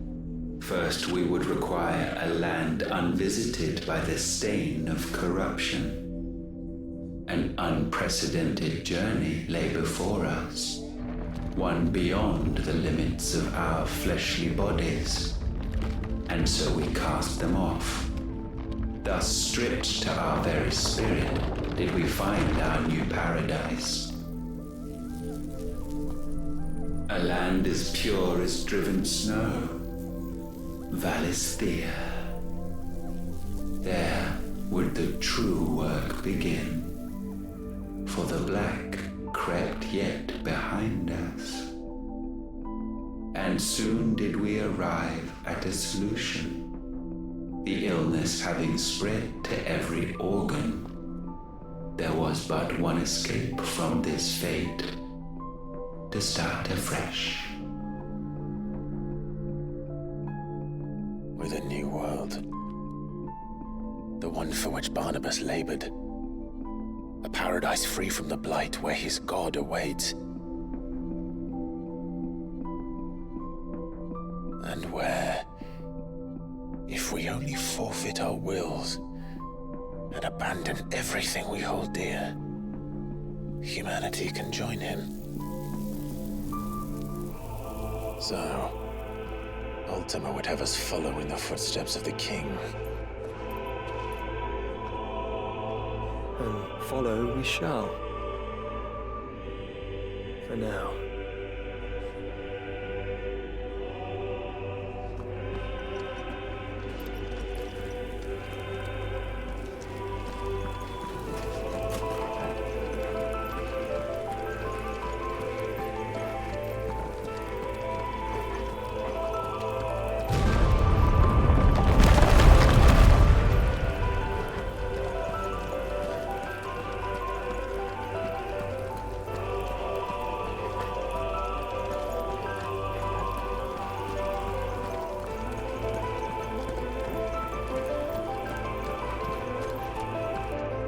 To forge a new world would require not only power, but a constitution strong enough to wield it. Acquiring the first would be simple.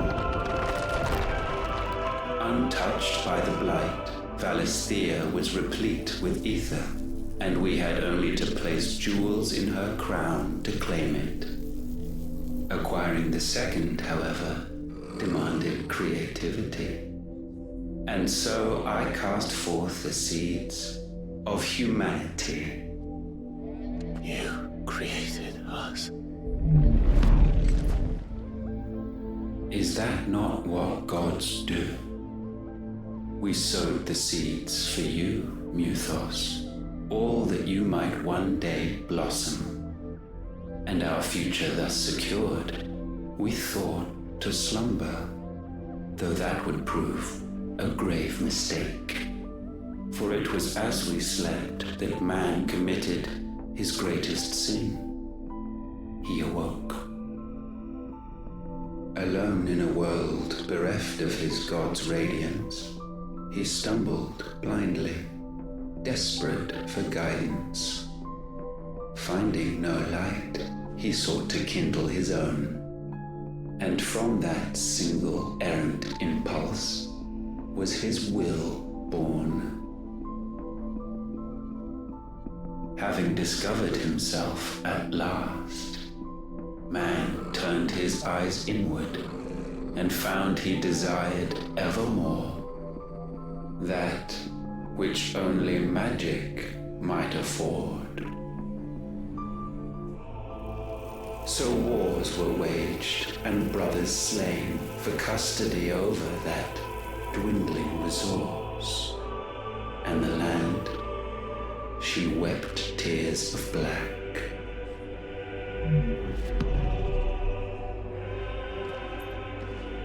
He would condemn us for this.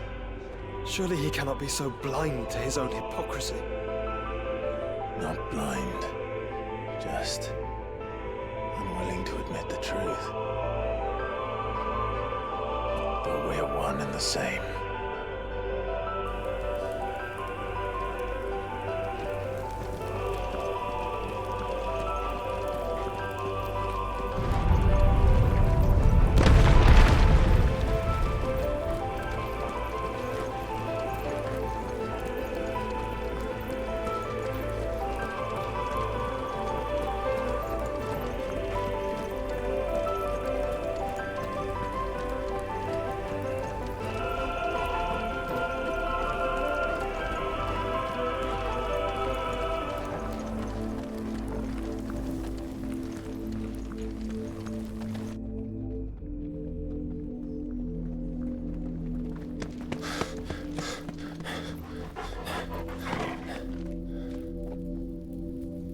Is that Ifrit, or what's left of him? Long have our ashes lain cold for want of a spark. Cast your eyes upon them and see what you must become.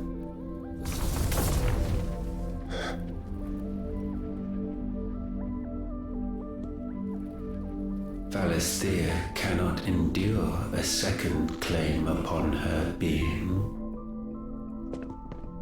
The avarice of man drives her ever closer to destruction. But she may yet be saved by you. It is what you were born to do, why we nursed you and fed you as your own mother should have. And now that you are fully grown, our Muthos, it is time at last for you to serve your purpose. to right your wrongs? If our sin is wanting to survive, then you are as marked by it as we are. The fault is yours. Our wills were born because you abandoned us. And now, you would have us forfeit them. All for a place in your new paradise. Do you imagine yourselves worthy of one? Mankind has no place in our world. Is this truly so difficult to comprehend? We only ever require you, Muthos, when the time comes to bid this wretched realm, farewell. None shall follow, none shall remain. What do you mean, none? This is our world. Once the land's rebirth is complete, humanity will have served its purpose. Why would we continue to suffer that which has caused us so much vexation? Because the land doesn't belong to you. It belongs to us all!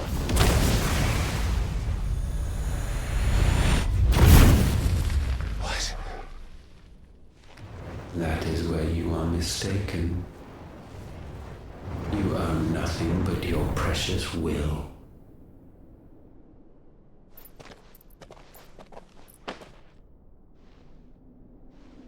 Brother.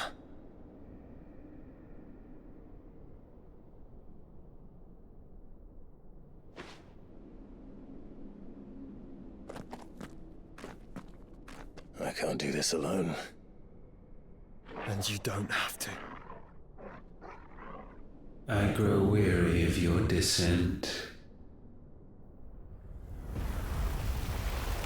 Now you must learn that this master will not tolerate disobedience.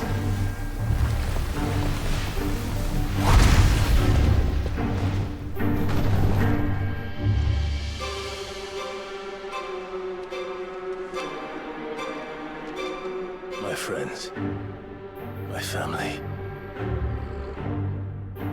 We have all suffered, all fought to survive.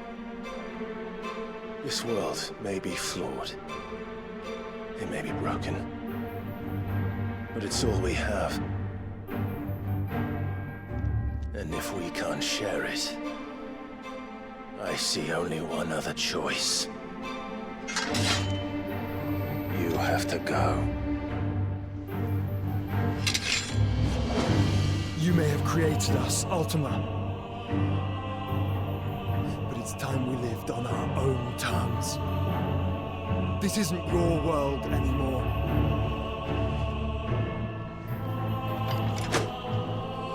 It's ours. Bow down, offenders, hearts disdained. That's better.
paint may not be sublimed through game standing.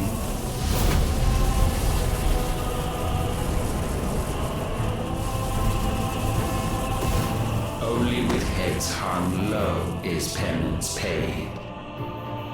O wretched mortals, incapable even of contrition, in fitting season shall we reap our harvest.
Gifted this chance, and still you would raise your hand against the Lord.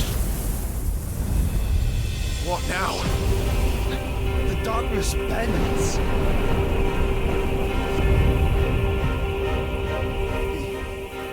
He means to end us. It wouldn't be the first time. But let's make it his last. Your fate is inexorable. Surrender the vessel unto the darkness. Surrender it unto us.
countless generations have we awaited this moment.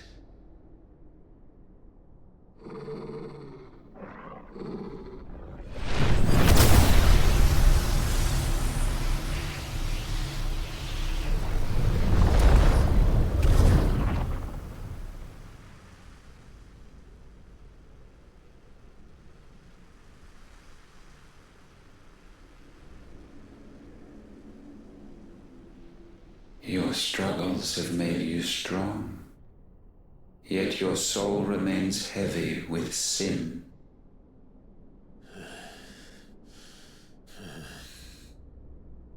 Absolution is nigh. Repent, and all shall be forgiven.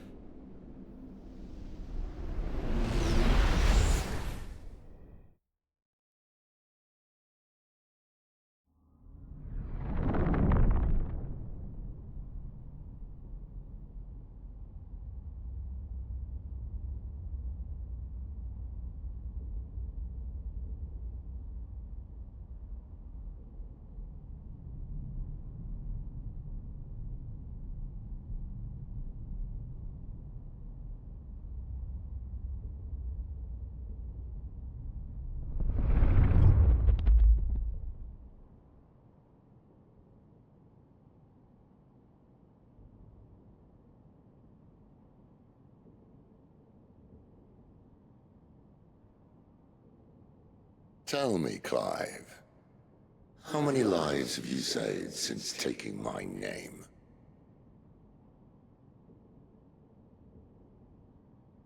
Fewer than we have ruined. Wherever we go, we leave a sea of tears in our wake.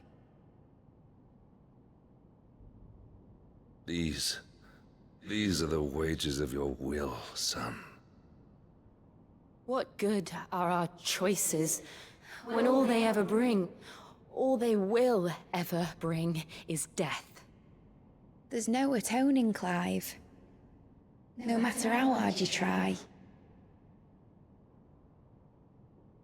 So why not leave it all behind?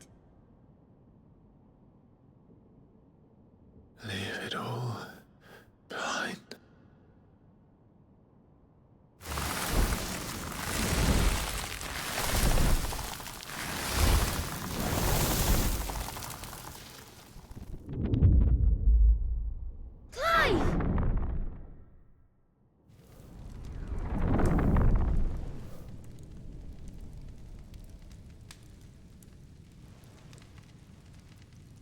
Please, won't somebody save me? Won't anybody love me? I yearn, yet still she is not mine. Have I not given enough? From will is born desire, and it is this which consumes you, rendering you incomplete. Do you not see how the world bends and warps under the weight of your hungering hearts?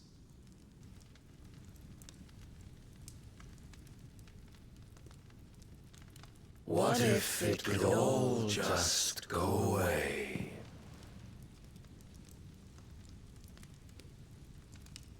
Just go away.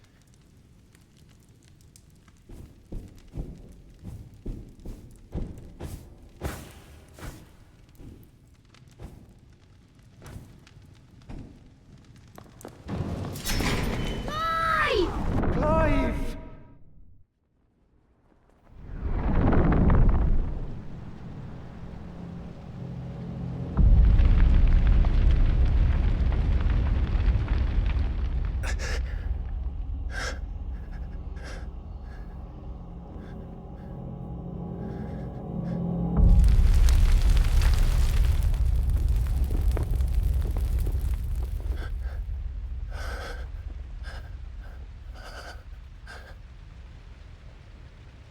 None of this is real. Wake up. It's time to go home, Clive.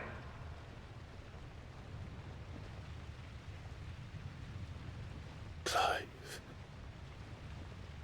That's right. You're my brother. brother.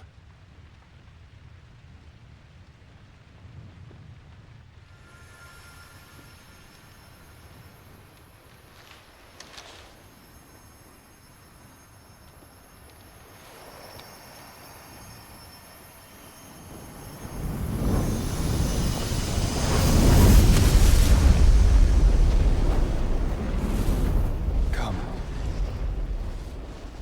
Remember who you are. Clive.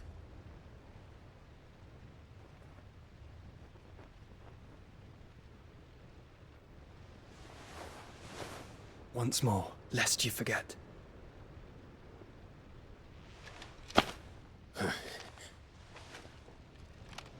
My name is Clive. Clive Rossfield.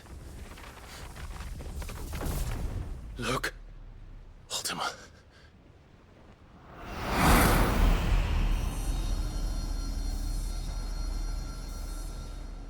Even here, the light of the vessel's will cannot be quenched. And the Phoenix, his trespass should not have been possible. Not possible unless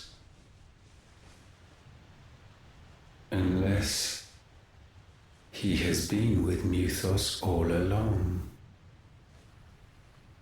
The mark of the Phoenix, emblazoned upon his heart, made manifest by the power of will alone. The power of creation. Can it be? Are their wills truly so potent? Are you still talking?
Damn it, Clive.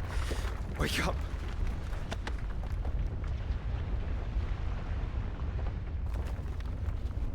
That. Sorry to wake you, but I think it may be time to leave. This place.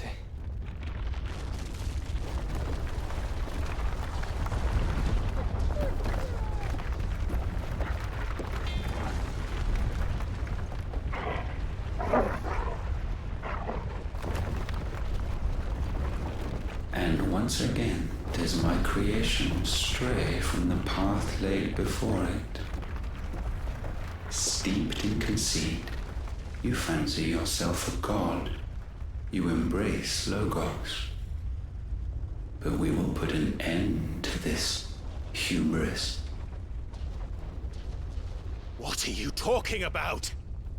In the halls of origin does our true power quicken. And there shall you be made complete. Soon, Mythos, soon you will discover how little you know of suffering.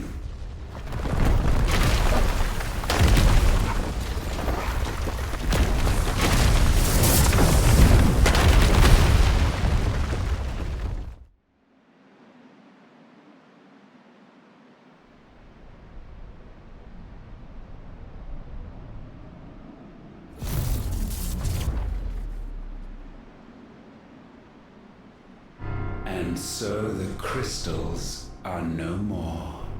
Yet in their silence, a new song rings. Its chorus building, a crescendo as it enters its final movement, stirring those long aslumber to waking. And back to their origin.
Bloody crystal's cracked. So where the hell are they?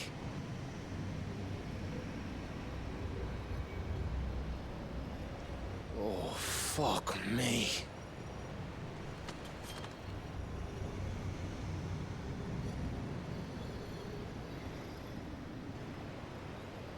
Is that ether?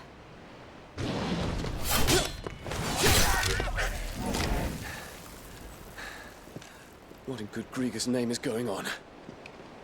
This is wrong.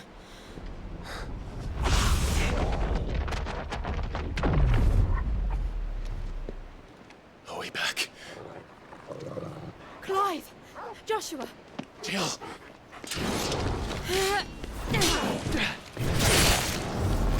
Is everyone all right? We're fine. What happened? Too much to explain here. Mate! We're leaving! Now! Everyone, fall back to the ship!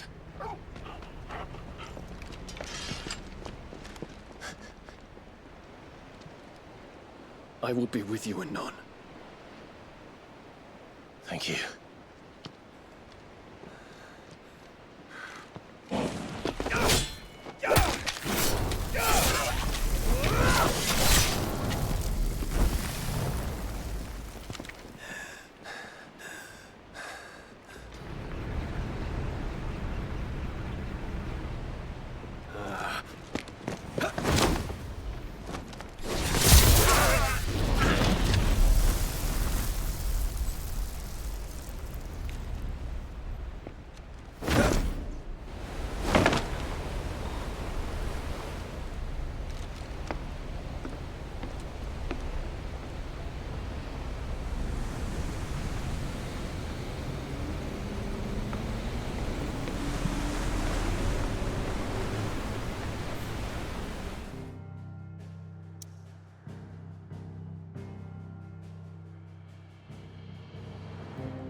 I need to tell everyone what happened at Drake's Spine.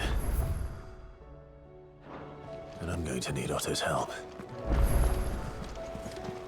There's something about it.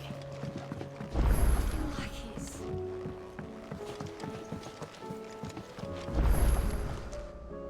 will it be today? What is it that you wish to learn? One must understand one's place in the world.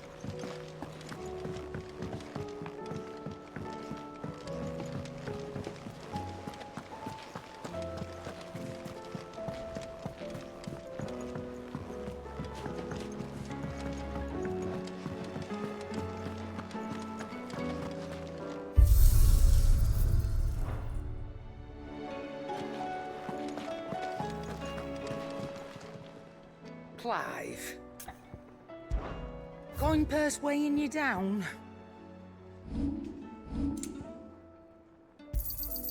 It'd better all be here. You'll not find a better price than that. Sorry. Sold out. None today, I'm afraid.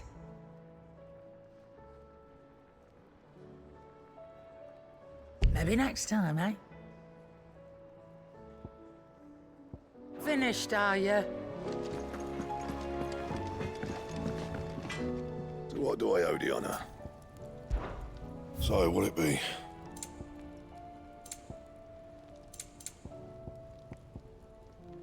That it? Fine.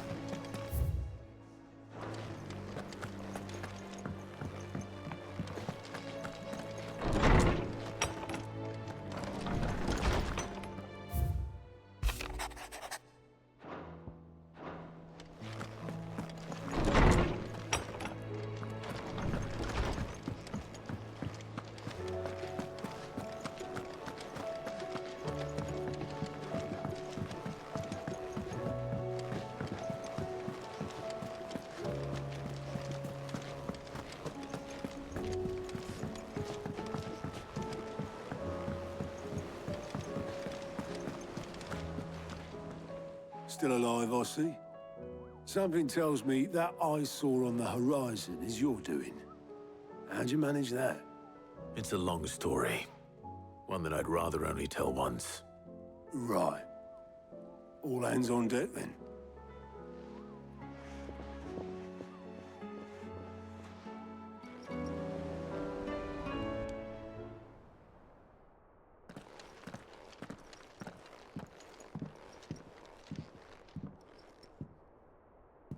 Is this everyone?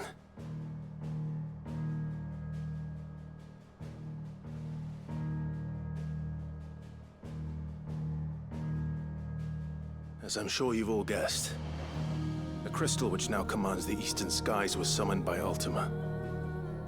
He called it Origin. Though the significance of that name is as yet unclear. What does it matter what it's called? Its emergence tore Twinside asunder and wiped my homeland from the map.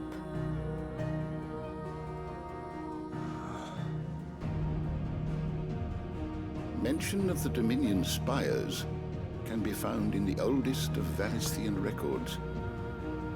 But to the best of my knowledge, none provide any hint as to their true nature.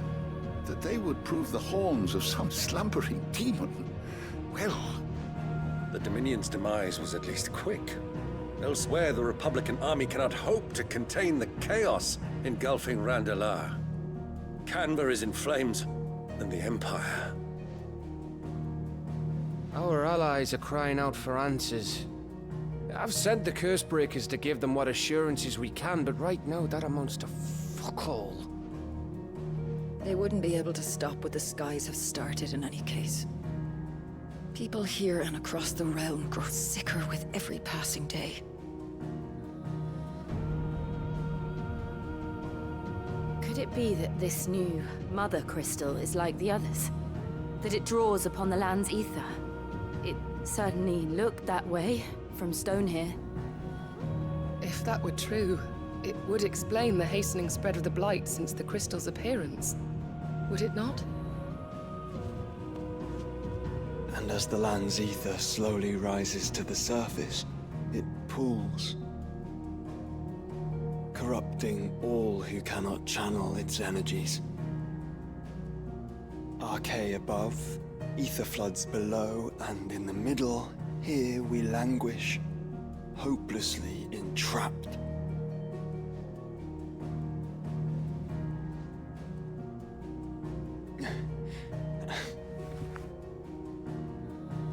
It's all right. When we faced him at Stonehere, Ultima told us his true power quickens in the Halls of Origin. Needless to say, we cannot allow that to continue. If we are to stop him, we will have to find a way into the crystal. How are we going to manage that then? It's up in the sky. And fast as she is, the Enterprise can't fly.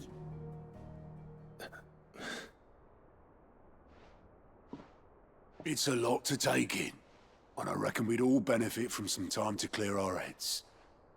The answer will come to us. Don't you worry. Ain't that right, Clive? Right. That's right.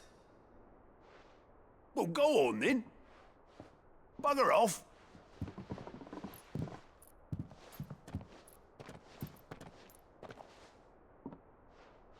Same goes for you, Clive. You won't solve anything like this. Trust me. Go and get some fresh air, eh? Thank you.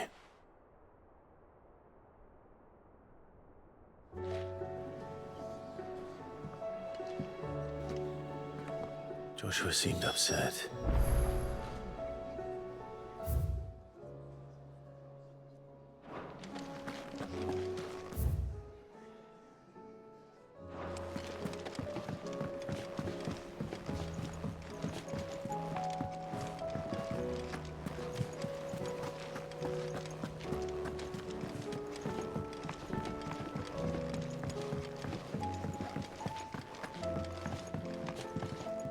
Clive. What is it that you wish to learn? Here you are. The state of the realm is ever-changing, Clive.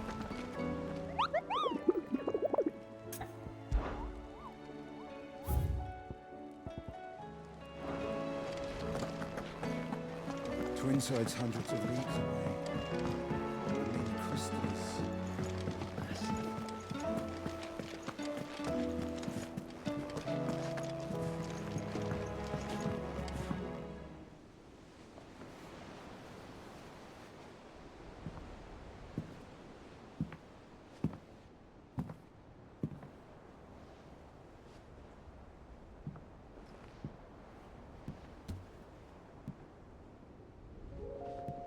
Ultima may have created us, but he doesn't make us who we are. Only we can do that. And if he would have us fight for our survival, so be it. It's what we've been doing all along. Much like Ultima himself, it would seem. His new world being naught but a means to survive. And so, we must contend to decide which of us shall inherit the land. Should Ultima prevail, it will mean death for us all. Of that, we can be certain. But even should he fail, what world awaits us? A withered, godless place, where our newfound freedom will most like prove a chain in itself. Well, that may be. But a chain can always be broken. As long as one has the will to break it. It won't be easy. It may take generations. Centuries of suffering. And that is if everyone plays their part. But it will happen. And when it does, it will be on our terms. That is the world that awaits us. Indeed. And what better world could one wish for?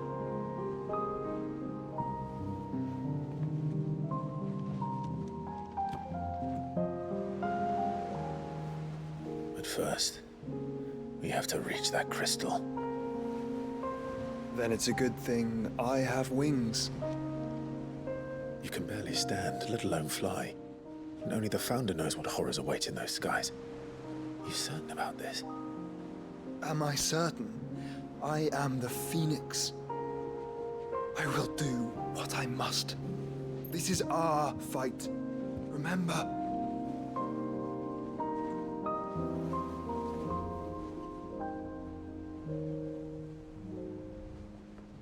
All right.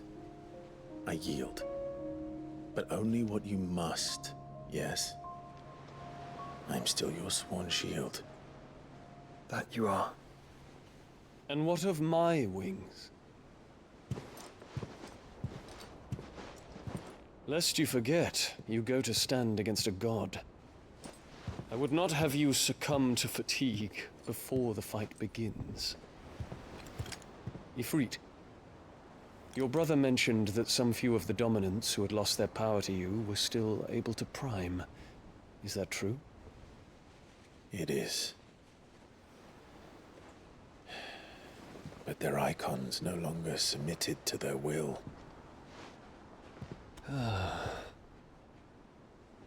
Then mine will have to be stronger. That you both might save your strength for the battle to come. You don't have to do this. If you do, there's a chance you might lose all you have left. And what have I but regret? My life ended in the Dominion. I fear death no more. Besides, I would have words with Ultima. He has much to answer for.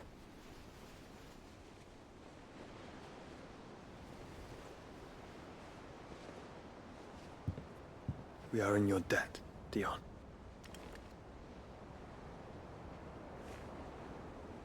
We can speak of debts when this is over.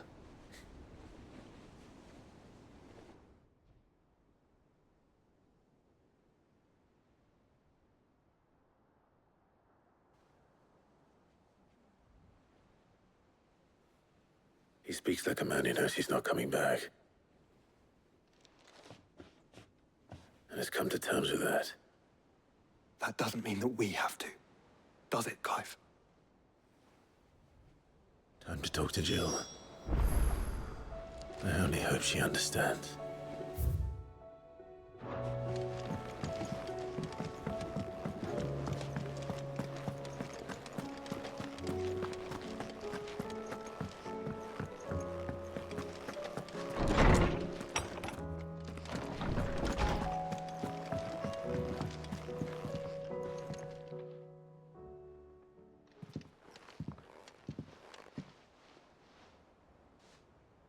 Come to wish on a star.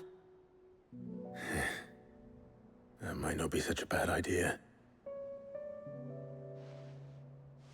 This is it, Jill. You know what I have to do. Why I have to do it.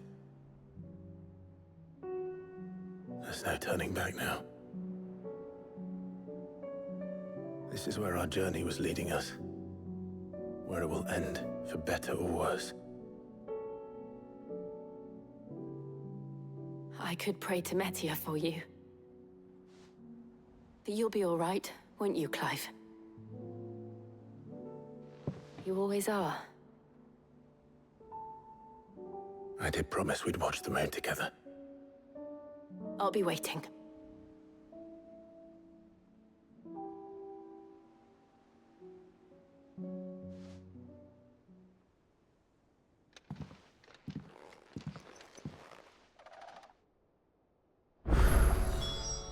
It's almost time. Better make sure I haven't forgotten anything.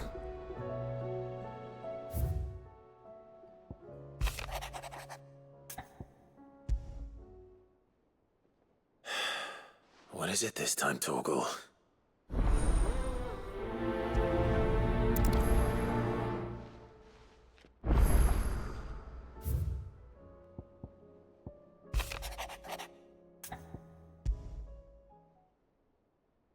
Something tells me this is no mere adventure story.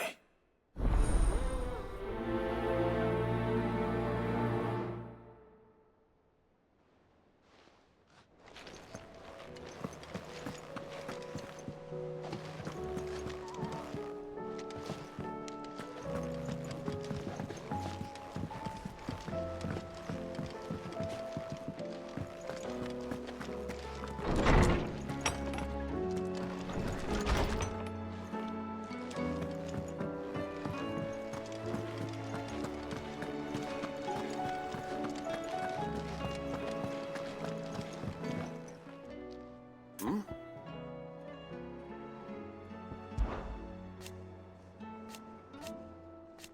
Huh. Thank you, Uncle. As for down here...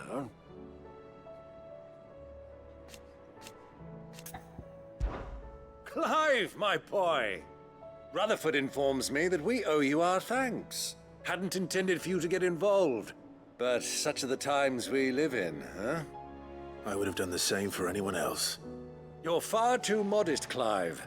You'd make a terrible nobleman. But tell me, is the realm truly in as dire a state as Rutherford suggests? From what little I saw, you were right to be worried. I suppose I should have expected the worst. But I was rather hoping the great and good of the realm might have things a little more under control. Alas, it seems that firm leadership is in short supply these days, and without it, the people are bound to lose their way. We must move quickly. But where do we start? True, the challenges that face us are many.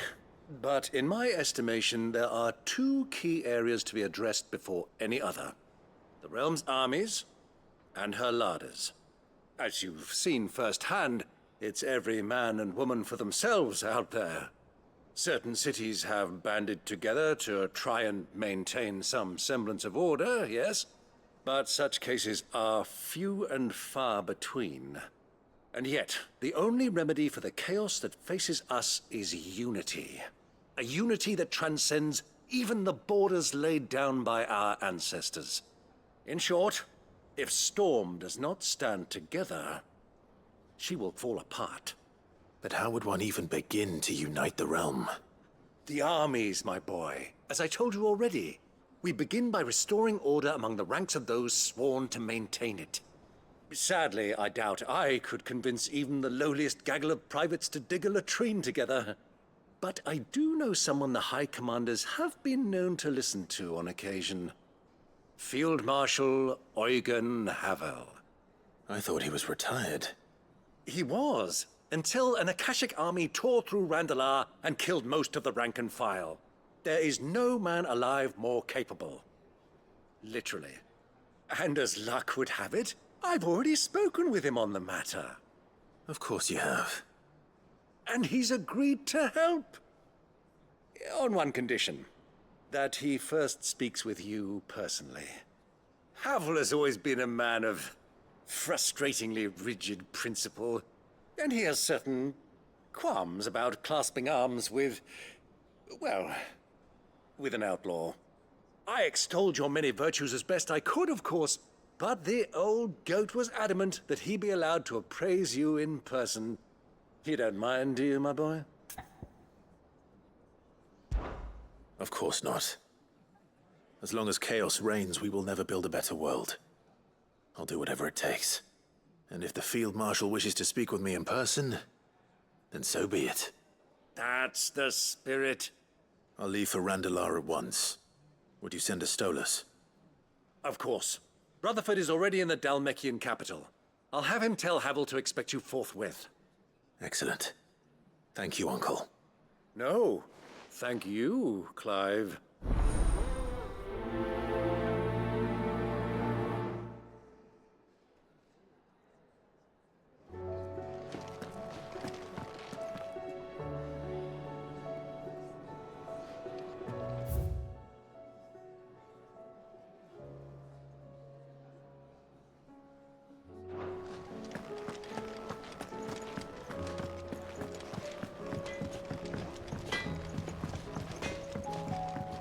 Say what you will, Lady Karen has seen her son.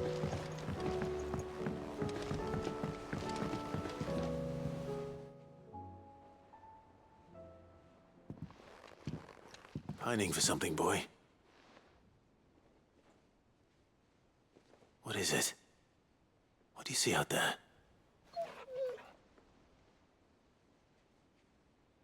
I never did ask where you got that anklet of yours. From Sid, that's why. On the day he brought him home. That long ago? And you're only thinking to ask this now? Sid saw that the pup had a habit of gnawing on his leg, since you ask. Clap that there iron on him to keep him from doing it. What was wrong, boy? I'll take like as not. Must have been hard on the poor whelp losing his loving masters at such a young age. Doubly hard in being a frost wolf, torn away from his icons and all. Sid would always tell him, you want that iron gone, you find what it is you're looking for. I reckon what he was looking for was you. I'm sorry, Torgal. Sorry for making you wait so long. Let's get that thing off you.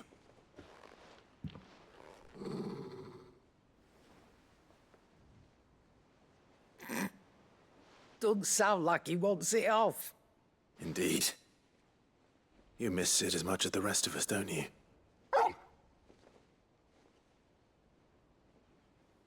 You want me to go with you somewhere?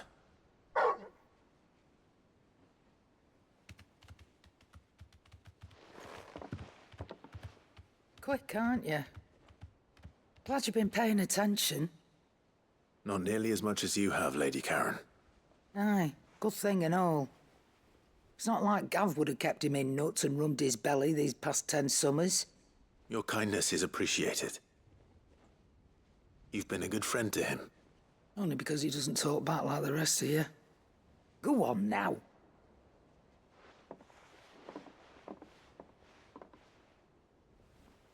Where to then, Torgal?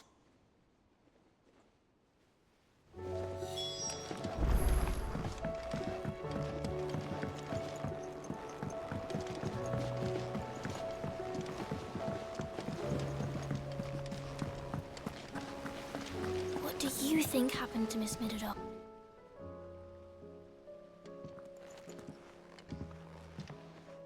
Sid, you have to help us. With what? You didn't take apart another of Mid's contraptions, did you? No. Well, yes, but that's not what we want to talk to you about. It's Miss Midadol. She's been acting strange. Very strange. She's barely ever around. When she is, she acts like we aren't even there. Her head's in a crowd. In the clouds. That's what I said, in the clouds. Well, she does have a lot on her mind. When did you last see her? Not long ago. Right after she got back from saving you from Stonehenge. Then it's probably just about the Enterprise. It did take quite a battering on the way there and back.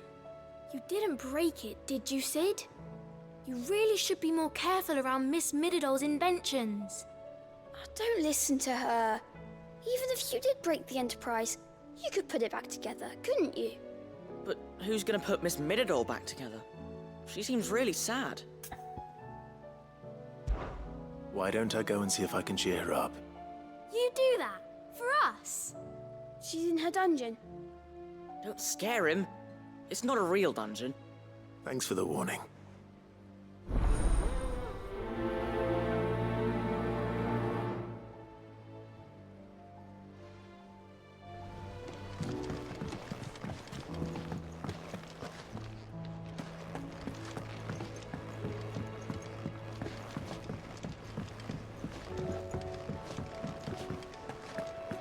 I will not let them be forgotten. Sid, may I have a moment? Of course. It is an honor to finally speak with you. My name is Herman. I've been with the Cursebreakers for some time now, and I wish to be deployed to Ash. Any assignment will do. No. The lands across the Narrow are too dangerous. I will not send good men and women to risk their lives needlessly. Why would you want to go back? I need to retrieve something. Something important. I was raised in an orphanage. The Badbach Conservatory. Or rather, I was held captive there. It was not a place of nurture. It existed solely to turn bearer children into mindless weapons. We were tortured until we feared no pain. Tormented until our hearts turned to stone, and few ever survived long enough to become tools of the last king. I can't imagine. I lost so many. I can't even remember all their names, but they must be remembered. They cannot fade away, faceless and forgotten. The Institute was run with military precision. Every child measured, every name recorded, every death logged with meticulous care. Cid, allow me to travel to Ash and recover the registry so that my brothers and sisters might live on. You were a good friend, Herman. But the fact remains that Ash is simply too dangerous. Cid, please. Even should it cost me my life. Too dangerous for you, Herman. But not for me. I'll go to Bad Bach and find the registry. You will? I won't let you risk your life. I don't know how to thank you. You can start by telling me where I'll find this orphanage. Vie de Grace. Hidden in a forest, overlooking the plains. All right. I'll see what I can find there. May the mothers guide you.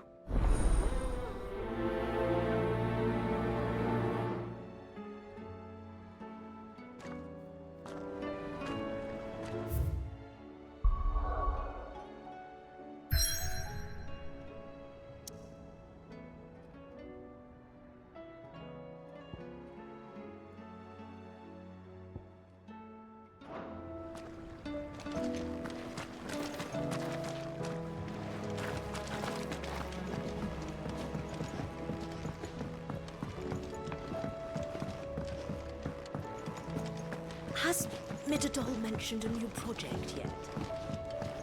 Not exactly. Occupied. Mid, if you have a... That's it! I knew it! The answer was right here under my arse all along! If this doesn't steer to the skies, nothing will! To the skies? You aren't trying to give the Enterprise wings, are you? What else would I be doing? The children seem to think you're avoiding them. They're worried about you. Is this really so important that you need to shut yourself away from everyone? The Enterprise is already the fastest ship in the realm, and that's with the sea beneath her. But what if she weren't bound to the waves? What if she weren't bound to anything at all? It's not fair. The gods get the skies all to themselves, so I'm gonna do something about it. The Fallen had their chance, but they relied too much on magic. And see where that got them? But not me. I've discovered how to do it without. Well, almost. First, I need to make a prototype. And is that a one-woman job? Are you volunteering? I'll have you know the Enterprise is my baby. But if a godfather's offering to lend a hand, I'd be happy to take it. First, I'll need oil, and not just some old drippings from Miss Molly's spits in the Tub and Crown. Refined stuff, like they make in Ordil. Then I'll need some bone, or shell. Light, strong, preferably no longer attached to the beast it belongs to. If it's beast bones you're after, I'm sure the Cursebreakers will know where you might find some. No, they'll know where you might find some. You're the one who offered to help, remember? I should speak with one of the Cursebreakers before us. Go for Old Hill. See if I can't find this bone while I'm there as well.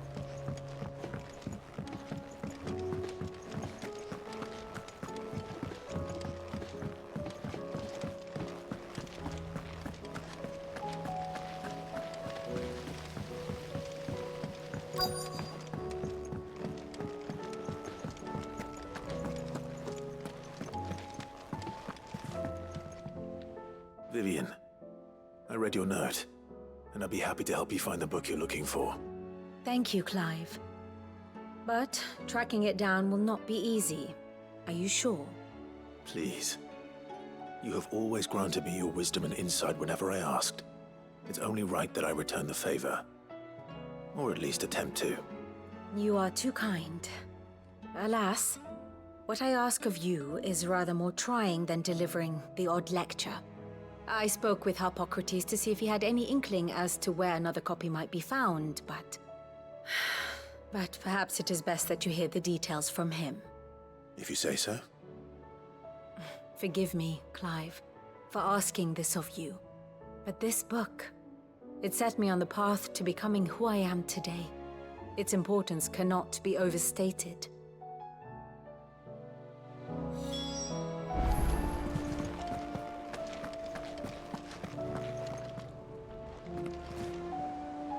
All right, Cid. Come to buy us around, have you? Only if you earn it. Mid needs a piece of light but durable bone for her next project. You've encountered your share of beasts on your travels across the realm. Any ideas? Most bones are the same. Whack 'em hard enough and they'll break.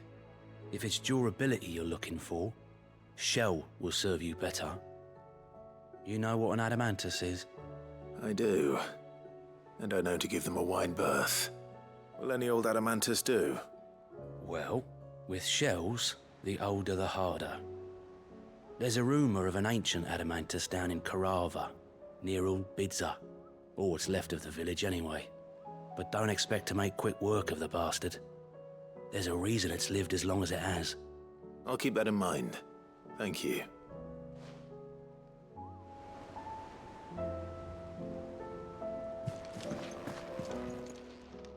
How are you doing?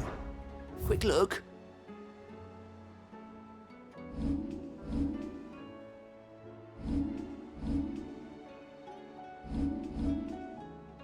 Always something in there.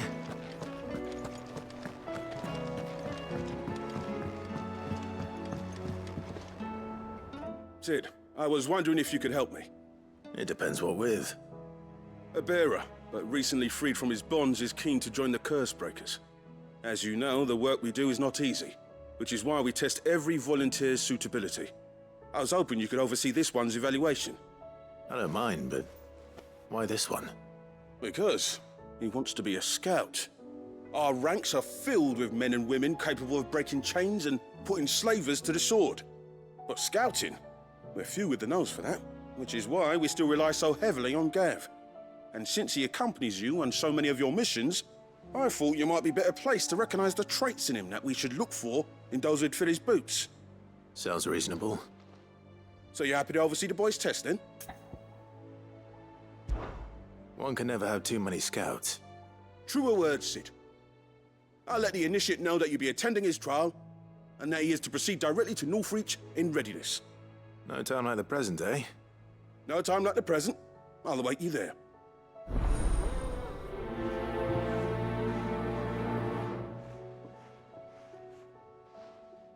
Northreach. I don't suppose they could have chosen somewhere closer.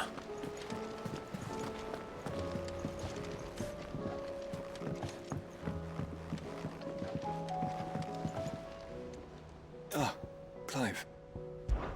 This is it then, brother. Indeed. You're wrong.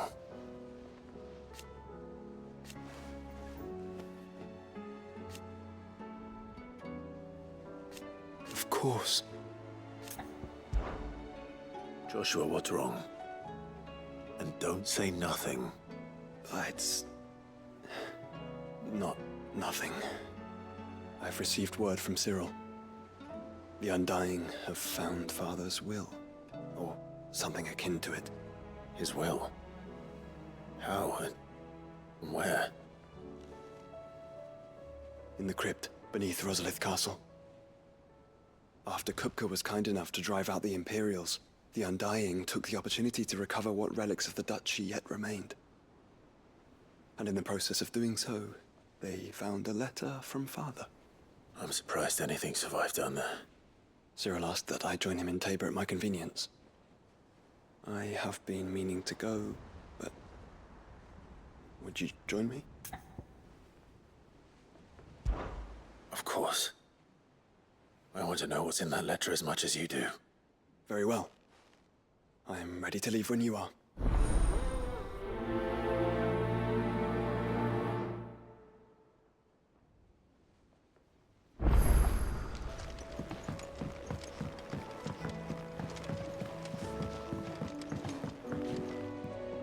Cid, do you have a moment?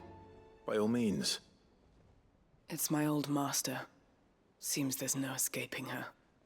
She found some way to send me a letter. And something else. Records from a Waluda prison. Seems they were keeping a lot of bearers there. How did she come by such a thing?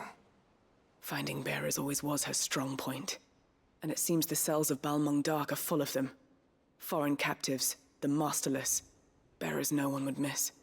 And even better for her, bearers with no one to look after them. When Ether started lapping at the walls, the jailers fled. Leaving the bearers to be liberated by whoever happened to come along next. Sid, I'd like to believe that I've earned your trust by now. And while I'm well aware that you've forbidden Cursebreakers from traveling to Waloed, I can't let those bearers die in their cells. I'd rather risk shipwreck on the Shadow Coast than leave them to starve. We'll be needing the Enterprise if we're going to navigate the Narrow. Does that mean... I'm making an exception, but we travel together. And we stay no longer than we have to. Ash is an inhospitable place at the best of times. We save as many as we can, and we leave. Thank you, Sid. There was a name in the prison register. A name from my past. Chadwick. Another of my former master's protégés. A gifted soldier, and the closest thing I had to family. The thought of him held captive in that place. He must be very important to you. He was. Is. Then we find him. The entrance to the prison lies in the shadow of Ravenwit Walls, just beyond the portcullis. We should head there as quickly as we can. I only pray there are still bearers alive to save. As do I, Doris.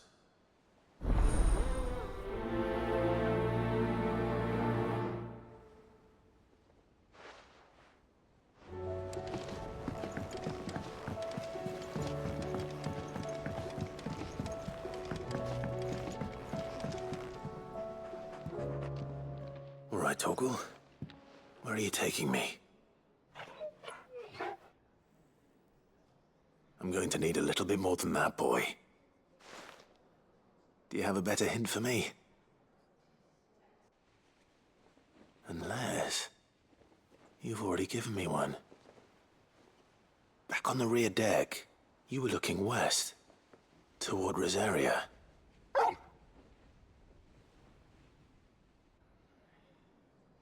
Why don't we try the rookery?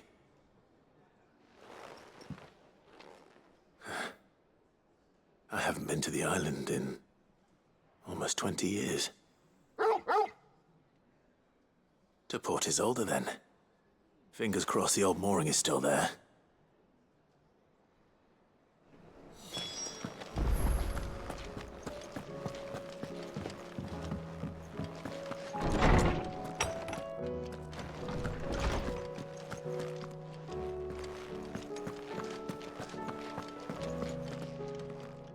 Ah, Clive, my boy.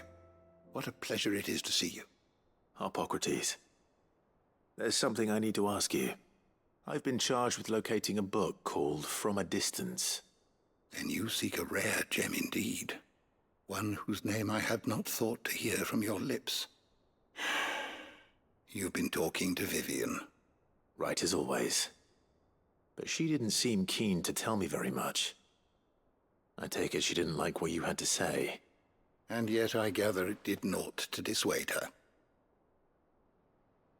Clive, if the young professor has tasked you with obtaining a copy, I fear she asks the impossible. The executors would not allow it. The executors? Coveters of Secrets. A clandestine organization committed to the collection and intenebration of forbidden texts and technologies. One such text being the tome Vivian seeks, chronicling as it does the true history of the enslavement of bearers, a tale which could overturn the established order were it ever to become widely known. Or, so rumor has it. I've never actually read the thing, or even set eyes on it for that matter. How is it that I haven't heard of this organization? Why, secrecy is the Executor's watchword. They lurk in the shadows, emerging only to seize that which must be seized, be it books, inventions, or people. before disappearing again, leaving nary a trace. Which would explain why Vivian's copy was snatched from her grasp not long after she found it. By the hand of the executors, yes. But what drives them? Self-interest or ideology? Fine question. Sadly, all that is known of the executors can be recounted in a single breath. You may just as soon ask me of their origins, numbers, or the identities of their leaders. Any answer I give would be pure speculation. Then my hunt was doomed from the first. What was Vivian expecting? That I'd pluck it from thin air? Not from thin air, no. From ash. Rumors of the executors are rife among the scholars of Storm, but rather less so across the strait. I have a friend. Well, I had a friend in the village of Garnik, a collector of rare tomes, upon which subject we would oft correspond. Alas, I have heard naught from him since the skies fell dark. And no doubt he too has turned. But though he did not mention it by name, it is possible that a surviving copy of From a Distance yet rests upon one of his many shelves, quietly awaiting discovery.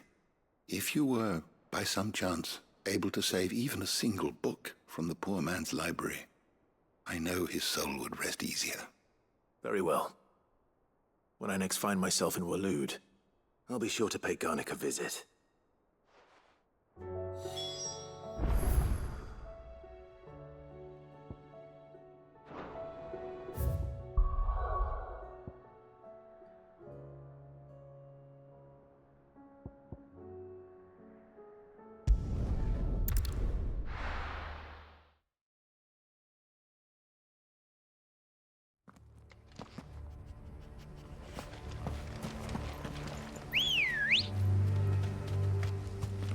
Ready, girl? Run like the wind.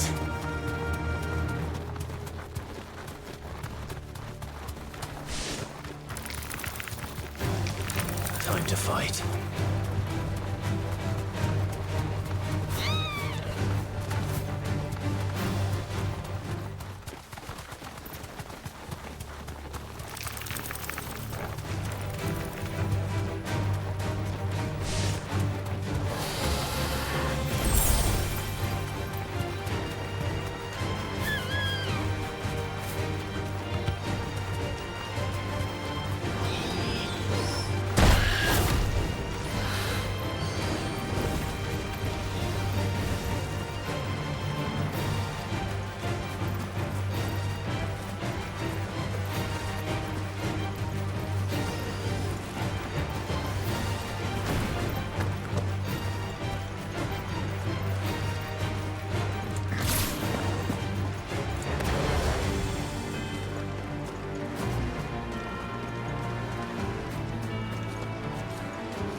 The entire village looks abandoned. Now, which house would a bookworm live in?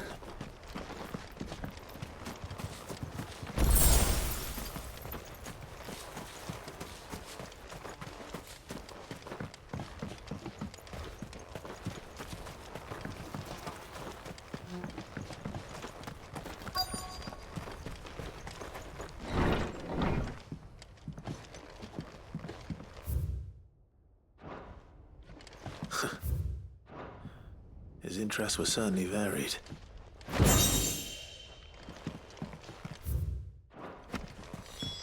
This is it. But if what it says is true, I need to get this back to the hideaway.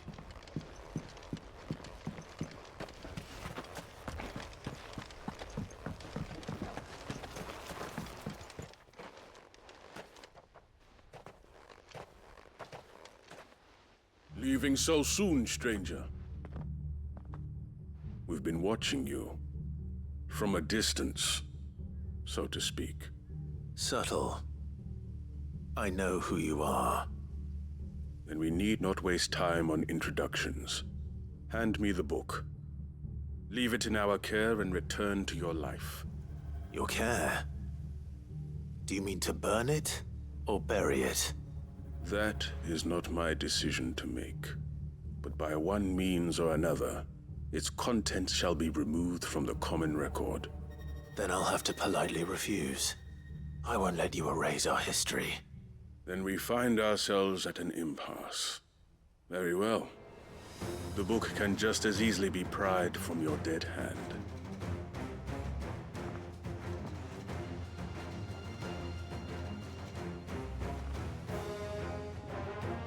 Let's see, shall we?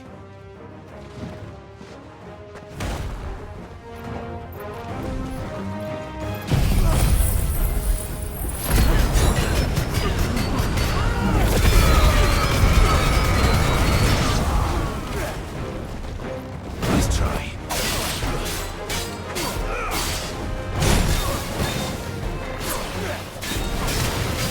Slow.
Impressive.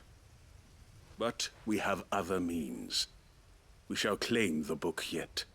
Why do you want it so badly anyway? It lays out in no uncertain terms the vanity and avarice of mankind. It tells the shameful history of the persecution and oppression of a gifted few by a giftless many. Would you say that this interpretation was correct? I don't know. You don't know. Your sword may be sharp, but your wits are dull. So let me answer for you. There is no correct interpretation of history. That a series of events took place may be proved beyond a doubt. But there can be no single, immutable explanation as to why they came to pass. It is a question of numbers and of belief. If enough people believe that a set of events occurred for a reason, that belief becomes the truth. So you're trying to control the truth? We are trying to protect people from themselves, from knowledge that would bring them naught but pain. That is all. You may keep the book, for now. The world is small. We shall meet again. Until then. Wait! Damn it. Let's get this back to Vivian. Perhaps she can explain what that was all about.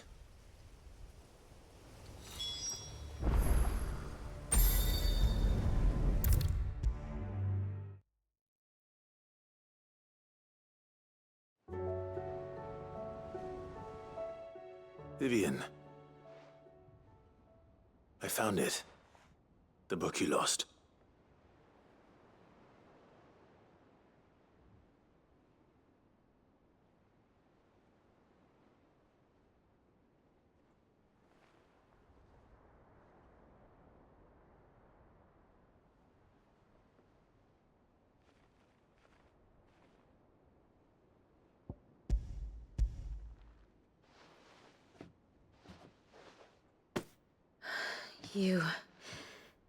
You found it. Thank you, Clive. Even though I asked this of you, I was not entirely sure it would be possible. I feared the executors had seized every copy. I met with one of these executors, and I convinced him to let me keep it. He told me something. That the truth is just a matter of collective belief. And that if enough people believe a lie, that lie becomes the truth. It does. But it also means that the truth is not immutable. That it can be changed. Provided that those who wish to change it can convince enough people that their perspective is the correct one. As the sad history of the Bearers proves. You said that the book inspired you to become a scholar. It did. Or its author, rather. She was a heretic, you see. A firebrand and a dissenter. A gallows stood ready for her in every corner of the realm. And by shunning society, or perhaps being shunned by it, she stumbled upon a truth so potent that an entire realm trembled at the prospect of its utterance. I, too, have always felt somehow set apart from the world of men. A stranger to my own species. She taught me that my solitude was not a curse, but a gift. And that, though my journey to the truth might be a lonely one, what I found at my destination would be more than worth the cost. Do you still feel that way? That you're not one of us? Honestly, I'm not entirely sure anymore. Since coming to the Hideaway, I find my thinking somewhat clouded. Perhaps the result of studying mankind from a rather closer perspective than I had intended. But the more I study, the more I find value in this perspective. In looking not from the outside, but from within. So if you'll permit me, I'd like to continue my work here. Remember, Clive, when enough people believe, belief begets truth. Give the men and women of this benighted world the gift of truth. Make them believe in you, as I do. I'll try, Vivian. I'll try.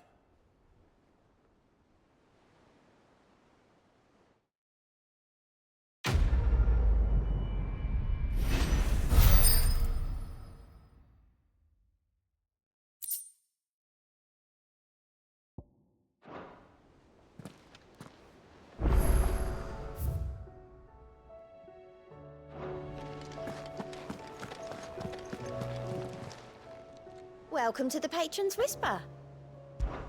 Come to claim your just desserts?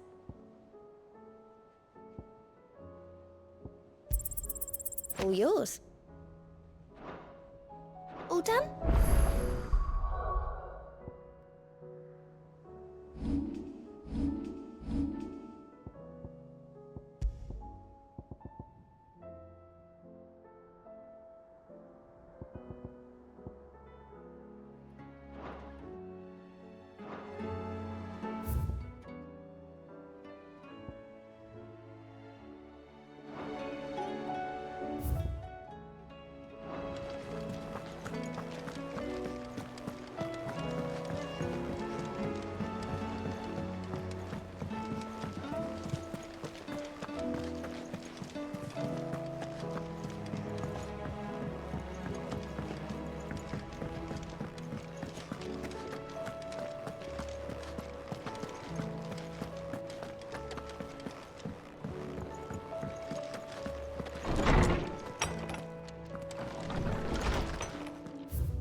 It's usually me making demands of Harpocrates. I wonder what this is about.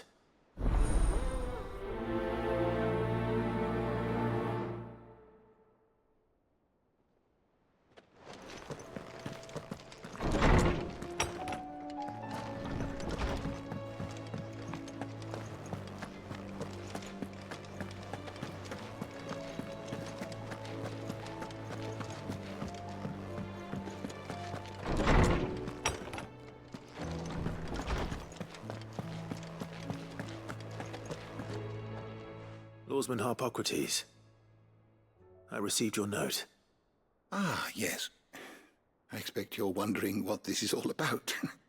You spoke of making amends with Dion, but I can't imagine what for. Then I should begin by telling you that I was once his tutor. This was some years ago, of course, before I joined Cid in his hideaway. At that time, I was counted among the foremost scholars of Oriflamme, and was accordingly invited to the palace to supervise the young prince's education, all to ensure that the future emperor had a firm grounding in, well, everything an emperor should. History, religion, commerce, government. Alas, our time together was cut short when Dion left to join the Dragoons, his studies no longer being deemed necessary. I had not expected to meet with him again, least of all here. Have you spoken with him? No, I have yet to find the right moment. His Highness always seems so preoccupied, especially when alone. I would not wish to disturb his ruminations with idle words of greeting, not when I know he dwells upon the evil Ultima had him commit in the Dominion. The guilt weighs heavily on him, I know. But as you say, that was Ultima's doing. Surely you can't blame yourself. When I first met him, it was not guilt, but his people's expectations that weighed heavily upon him, and I did nothing to ease that burden. He bore it alone, until the day he could not bear it any longer. It is one of my greatest regrets that I only ever offered him my wisdom, when what he truly needed was friendship. The blame for Dion's transgressions lies not only on his shoulders, but on mine. I see. I'm ready to help you in any way that I can. Then I beg that you bring me a wild wyvern tail. Apothecaries across the ages agree that even to glimpse such a flower is to be granted inner solace. Fabulists and fraudsters all, of course. But there is oft a seed of truth to be found where even the most outlandish opinions align. Well, it can't hurt to try. Where can I find this flower? And how will I know it? You have seen cultivated wyvern tails before, I trust. The lily-white blossoms from whose roots the poisonous ink for the brand is distilled. Well, those which grow in the wild differ only in their purple hue. The harsher the environment in which they are raised, the deeper the color. There is a waterfall in Rickmal's roost across the strait, where the flowers once grew in abundance. Whether they still survive there, I know not. But try as I might, I can find no likelier location. It's all right. I'll find you a wyvern tail one way or another. Thank you, Clive. And please, be safe.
mistakes.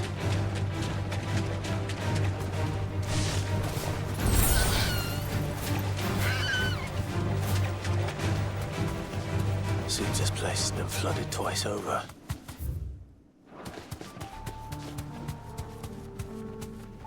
Purple flowers blooming next to a waterfall. Shouldn't be too hard to find.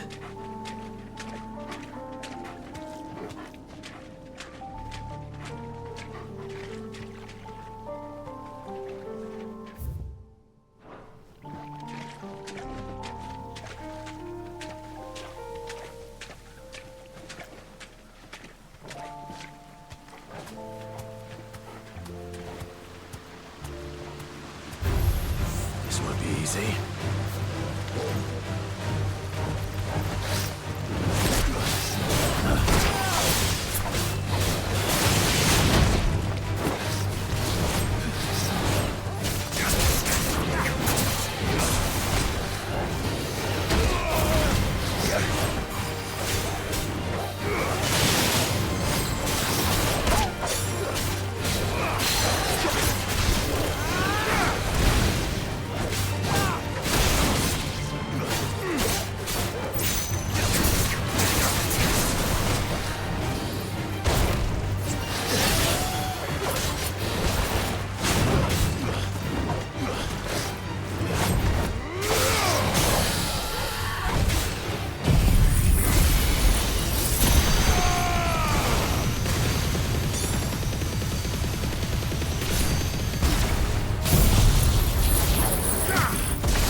Here they are.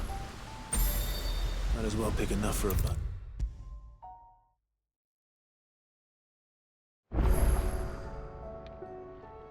Oarsman, I found the flowers you were looking for. You did? I think I did.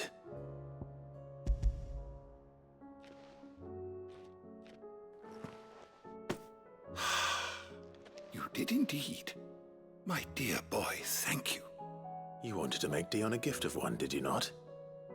Shall I invite him to join us? Oh, I don't... It's no trouble. I'll go and fetch him.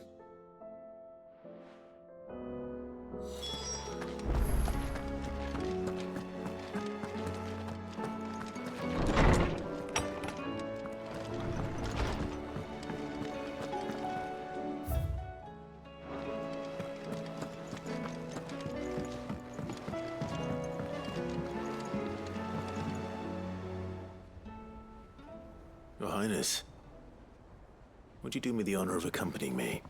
Now. It is time, then. No, only to the shelves. Our lawsman has something he'd like to give you. Master Harpocrates. No.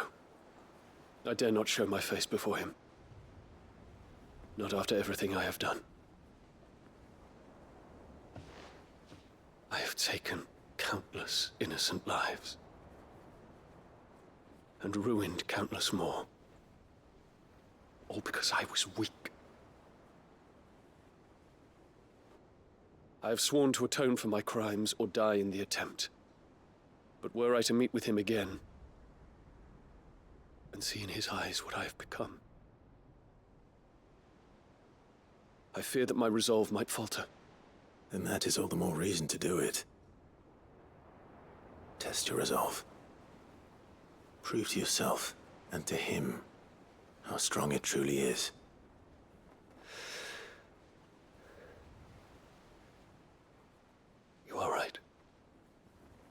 I must, at the very least, offer him my gratitude. Very well, then. Take me to him. Follow me.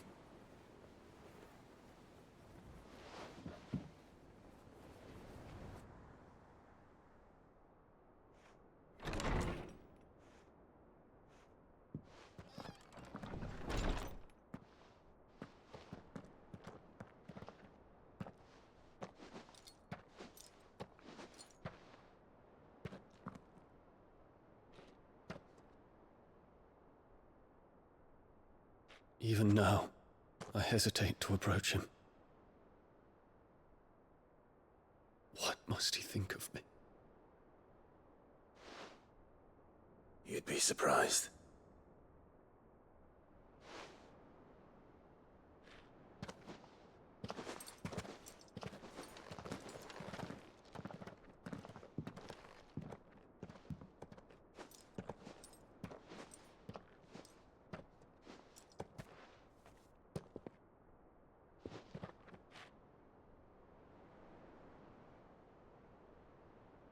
Master Harpocrates, pray, accept my apologies for leaving your tutelage before my studies were complete. Your lessons opened my mind to a world quite unlike the one I had imagined from within the gilded confines of the palace. And I shall be forever grateful for the efforts you made to enlighten me. Lift up your head, Your Highness. The deeds of youth require no apology. That you took the time to visit me says much about the man you have become. Now, there is something I would like to show you.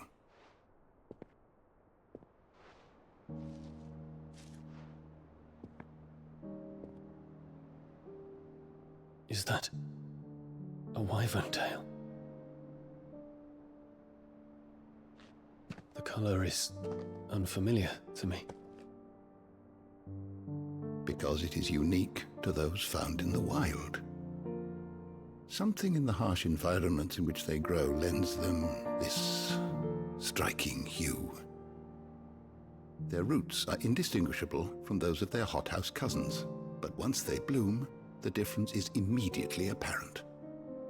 In this flower, I see you, Your Highness. Its roots were the roots of a wyvern tail, with all that implies. But they do not define it, just as yours do not define you. I want you to have it, that it might remind you of this truth.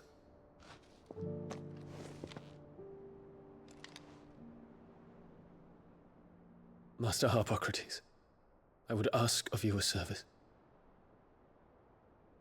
Keep your gift until I have fulfilled my duty to the realm, for only then shall I be deserving of it.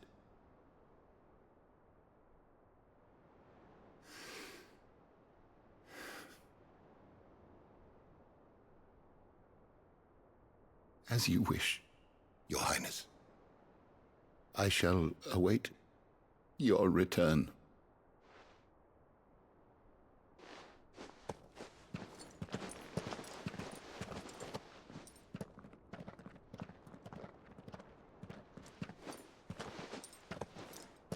Our roots do not define us. No wonder my stepmother didn't like him. For reuniting me with memories I had thought long lost.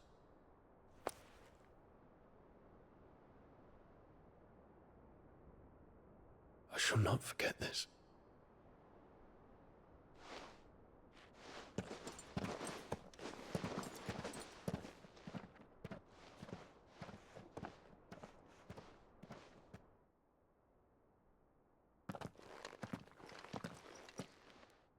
Thank you, Clive. Were it not for you, I fear I might never have found the right moment to speak with him. Not to mention the wyvern tales. I shall plant their seeds that I might not disappoint His Highness upon his return. I hope the soil in the hideaway is to their liking. Why, these flowers bloomed in the bleak, black wastes of Waloed. I'm sure Nigel's yard will suit them to a T.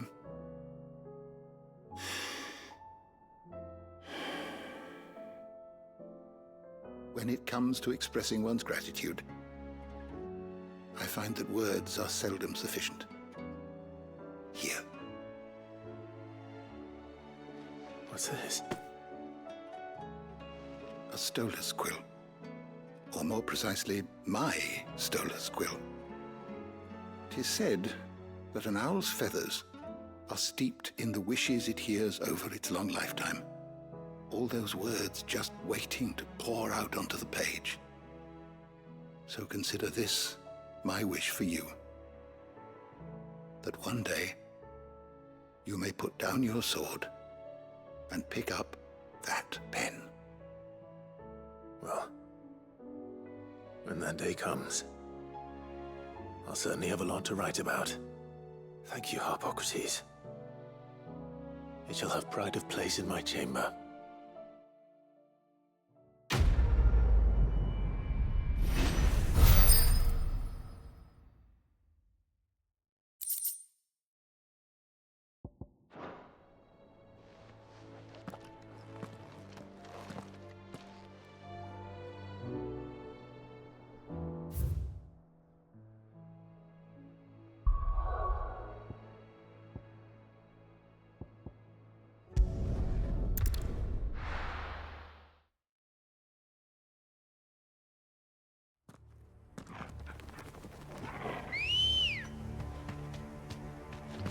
Ready, go?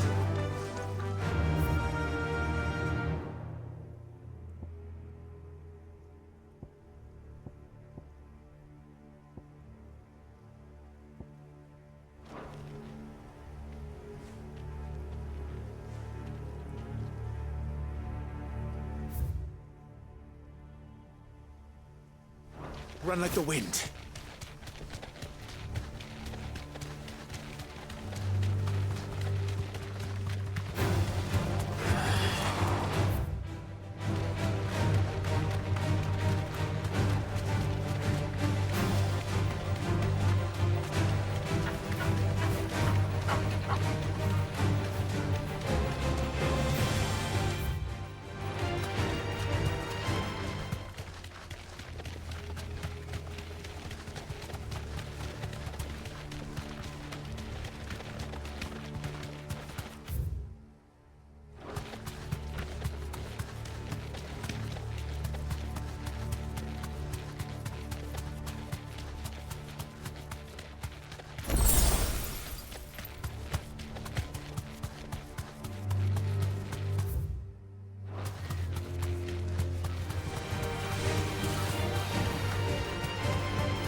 That'll do, girl. This must be the orphanage. Hopefully the registry's still here.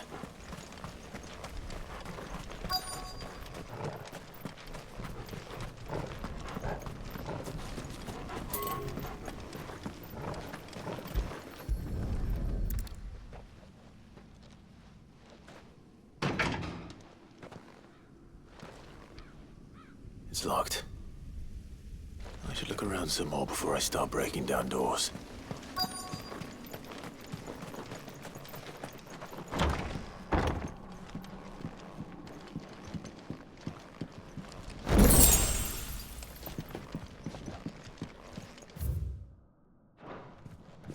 Disposed of.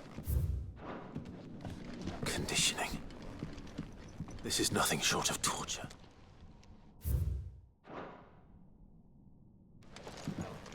This reads like a suicide note. Did the director go through with his plan? There's only one way to find out.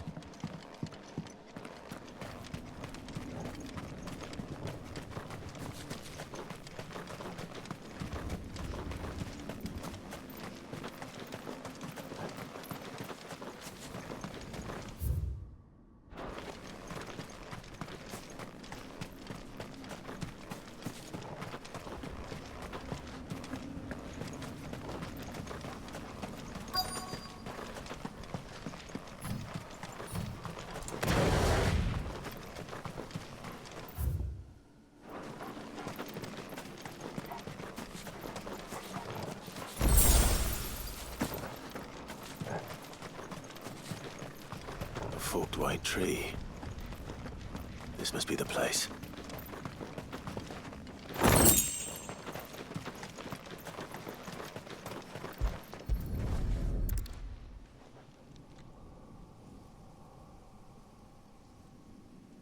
Could he really be buried here? There's something hidden among the roots. Let's see.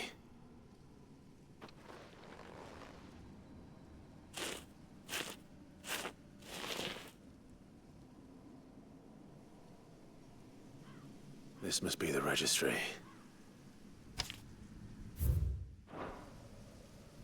So many names. This place was a slaughterhouse. But where is the architect of all this misery?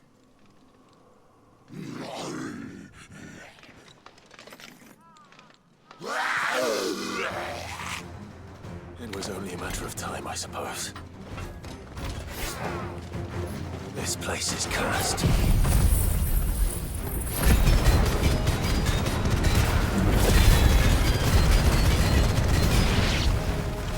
Nice try.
I hear that you traveled to Ash, Cid. Did you by any chance recover the names of my fallen friends? I did. Yes.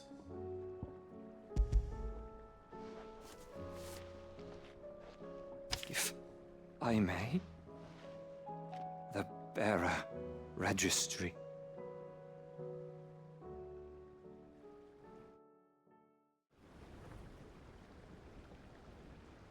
The director was a brutal man.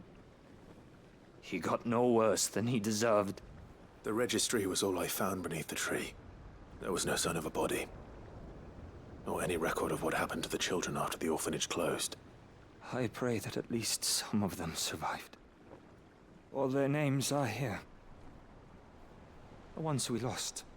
My friends. My light in those dark times.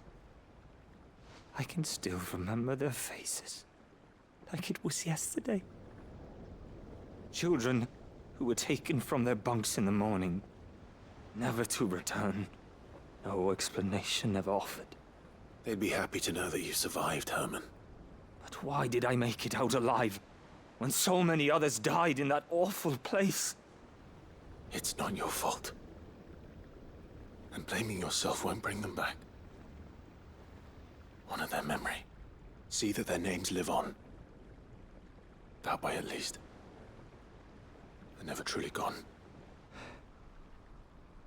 Thank you. Cid, I'm going to write a book. An account of the horrors of Badbach, and the spirit of those its custodians sought to crush.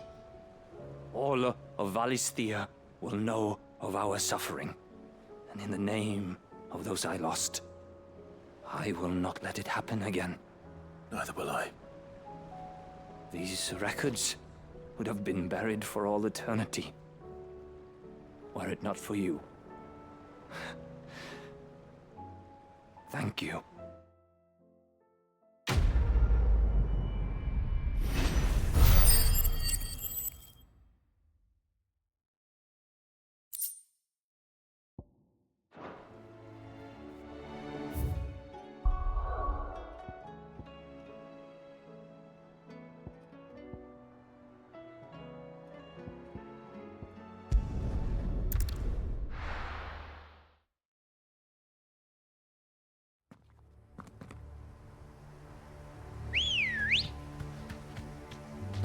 Let's go.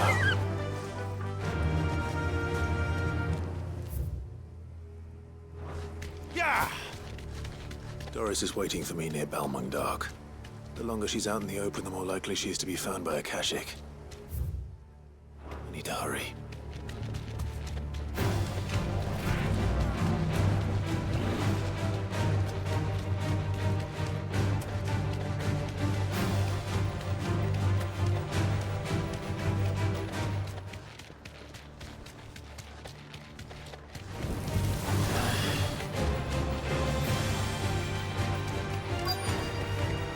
No need to ride from here.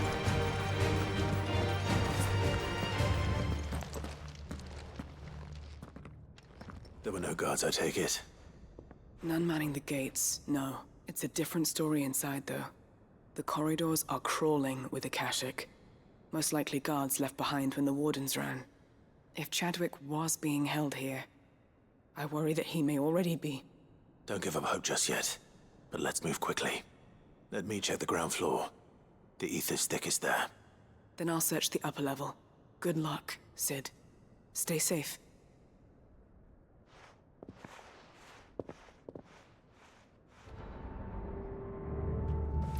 Just how bad are the floods inside the walls? Bad enough to turn a bearer? I hope not. We're risking a lot just being here.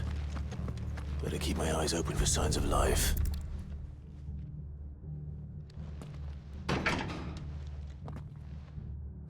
Locked up tight.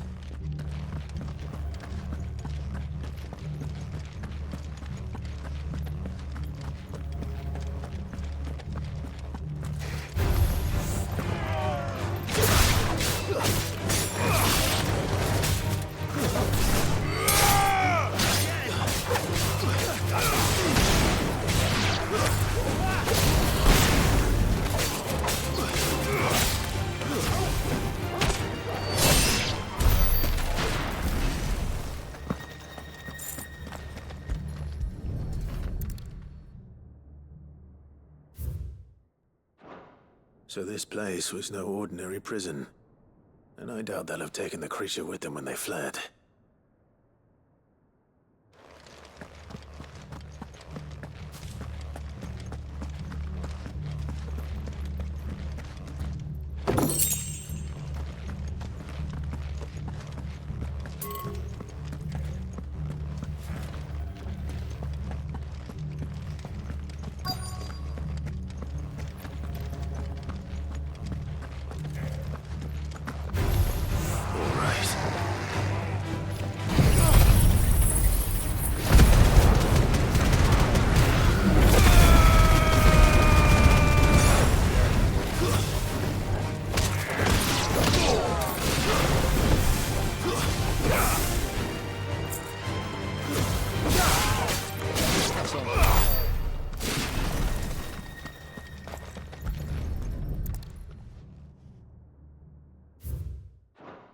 Minimal loss of Waluda lives.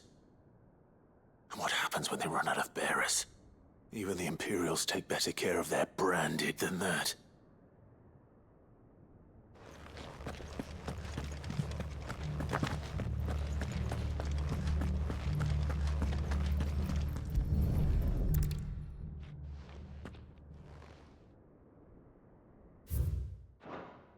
They were feeding bearers to it.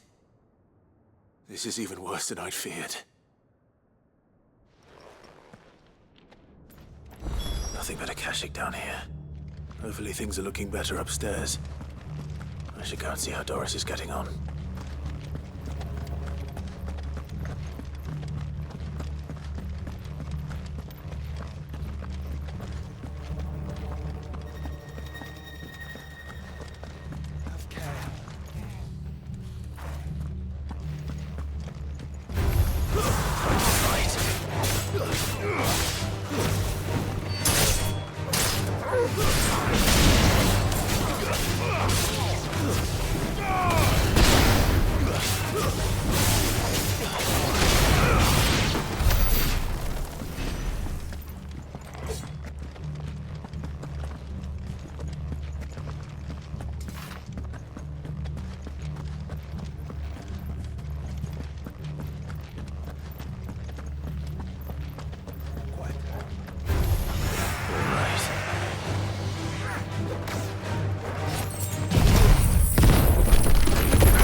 No luck downstairs. But I did find out that this place was more than just a prison. Something far more sinister was happening here. I know. I've been reading some of these documents and... it can't be true, can it? Bearers die every day in service of their masters, but this is so much worse. Pitting bearers against a wild beast armed with nothing but their wits? And all in order to bring about more death. And not just those who could fight, but the elderly, children even. And those who wouldn't or couldn't were disposed of. Whatever that means. I'm afraid it means they were fed to the monstrosity they kept here. Then we're too late. And I was a fool to bring you here. Don't say that. Did you find anything else? A key. But it doesn't fit any of the locks on this floor. Perhaps it will fit one of the doors downstairs. There's a corridor I haven't searched yet. Finish up here, then come and find me when you're ready. All right. I'll be there in a moment.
Let's see what we can find down here.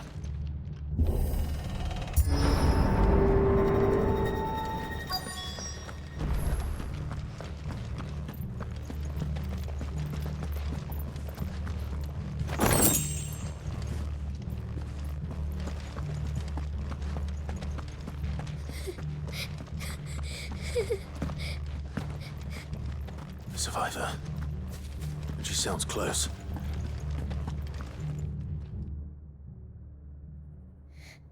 Who are you? There's no need to be afraid. Are you alone? Are there any other survivors? Some of the guards. They're still here.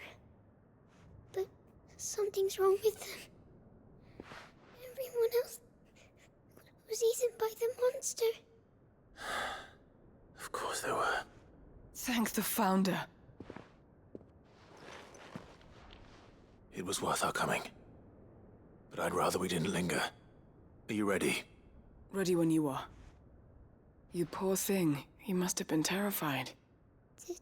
Did Chadwick send you? What?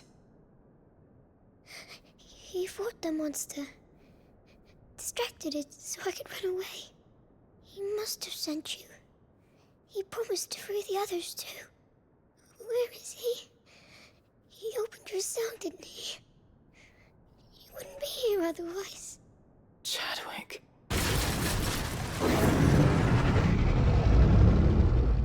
Was that? Monster's back! Chadwick, help! We have to get out of here. Doris, keep the girl safe. All right. You put that bearer-eating bastard in the ground. It's out there waiting for me. I can't let it live. Not if it's got a taste for bearers.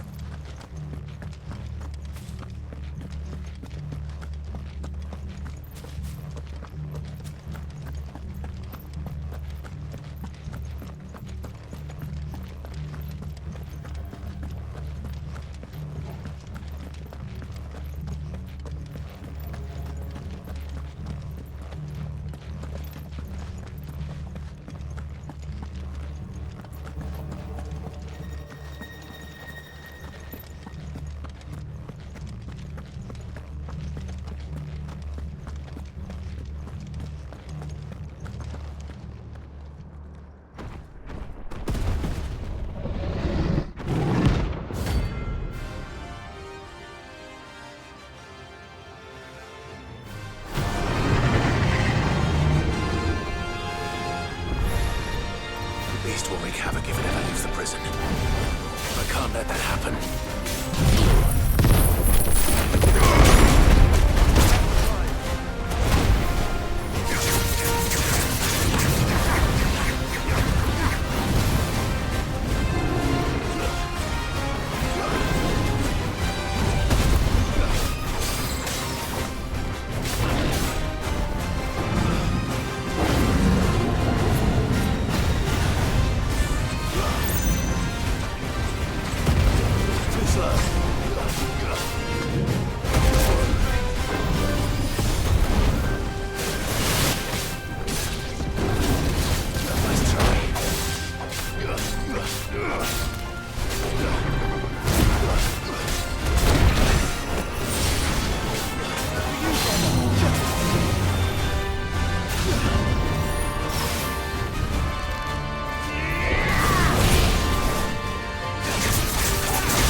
Finally. Cid, are you hurt? I'm fine. I think.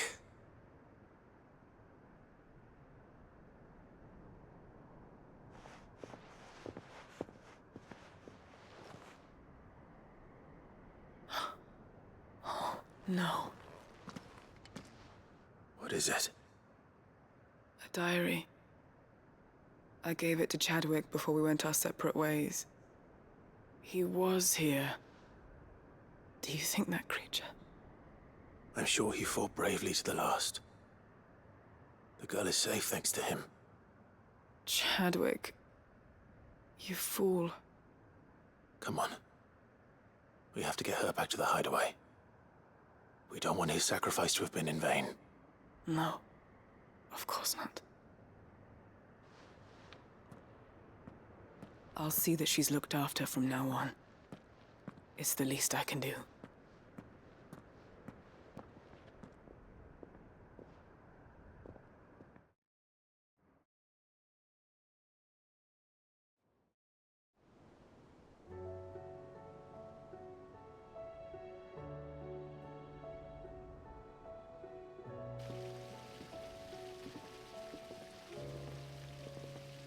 From what I hear, you've barely left the girl's side in days. I hope she's recovering from her ordeal. She is. Slowly but surely. She's far tougher than she looks. I thank the flames we found her. If we hadn't... I know. But we did. I'm sorry we weren't able to save Chadwick. There's no need to apologize. Without your help, I would never have found out what happened to him. How he fought to the bitter end to save her. To save Haida Marie. That's the man I remember. The man I thought of as a brother. I wish I could have met him. I'd like to hear more about your past. If you don't mind, that is. Of course. You already met my former master. She trained Chadwick and I to do two things. Kill and obey. We were supposed to be sold to the highest bidder when the time came. But no bid was ever high enough to convince her to part with us. For years, we were her daggers in the shadows. But we could never quite shake our doubts about the things she made us do. And then, one day, we just couldn't do them anymore. So we escaped. But staying together was out of the question. They would have found us too easily. After so many years of training, the pull to serve was always strong. It scared me to think he might have taken another master, become a dagger in someone else's hand. But even in captivity, the battles he fought were his own. And he died not as someone's tool, but as a hero. Haida Marie is proof of that. Bearers can cast off their shackles. And the Cursebreakers will show them how. I'll fight until my dying breath to see it done. For Chadwick, and for all of us. Thank you, Doris. We'll be counting on you.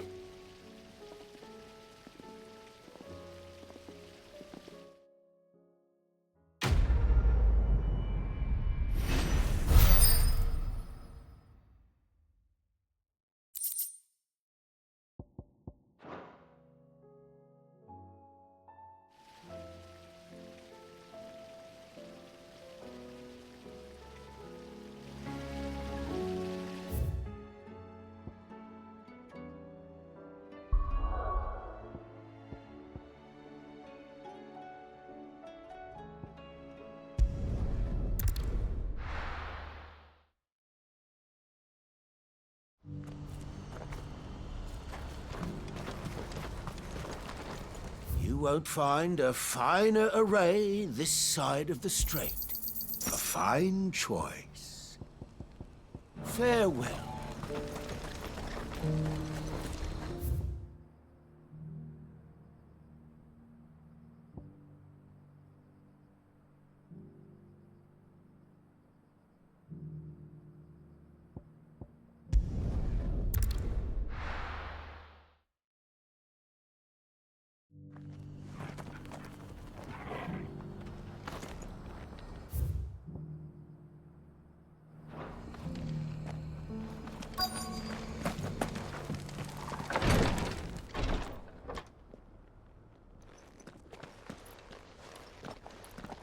Your Grace, my lord, I trust your journey was not overly onerous. Cyril, you found a letter from Father? Yes, I have it here.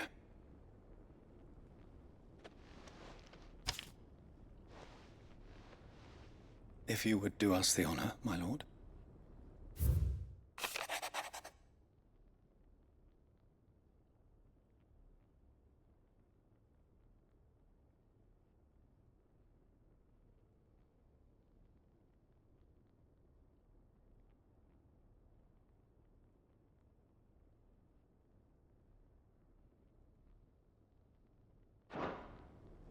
An inheritance.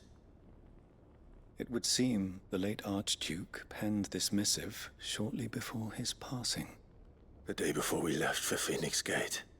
What are these plans he spoke of? His plans for the duchy, Your Grace. Your father entrusted them to my predecessor, the former bearer of the Burning Quill, who entrusted them in turn to me. The complete emancipation of bearers is their stated aim. But your father's dream did not end there. His Grace also spoke of building hospices to care for those stricken by the curse, and the founding of a new university to further the development of non-magical technologies. With the blight spreading ever more widely across the Twins, Archduke Elwyn saw this as the only means of securing Rosaria's survival. He wished to see men and bearers treated as equals. To see centuries of common wisdom overturned. Small wonder he did not think it achievable within his lifetime. But he thought it achievable nonetheless. Had he not, he would never have written this message. Nor would he have entrusted his vision to his most faithful aides. Those who would have stood with you, shielded you from the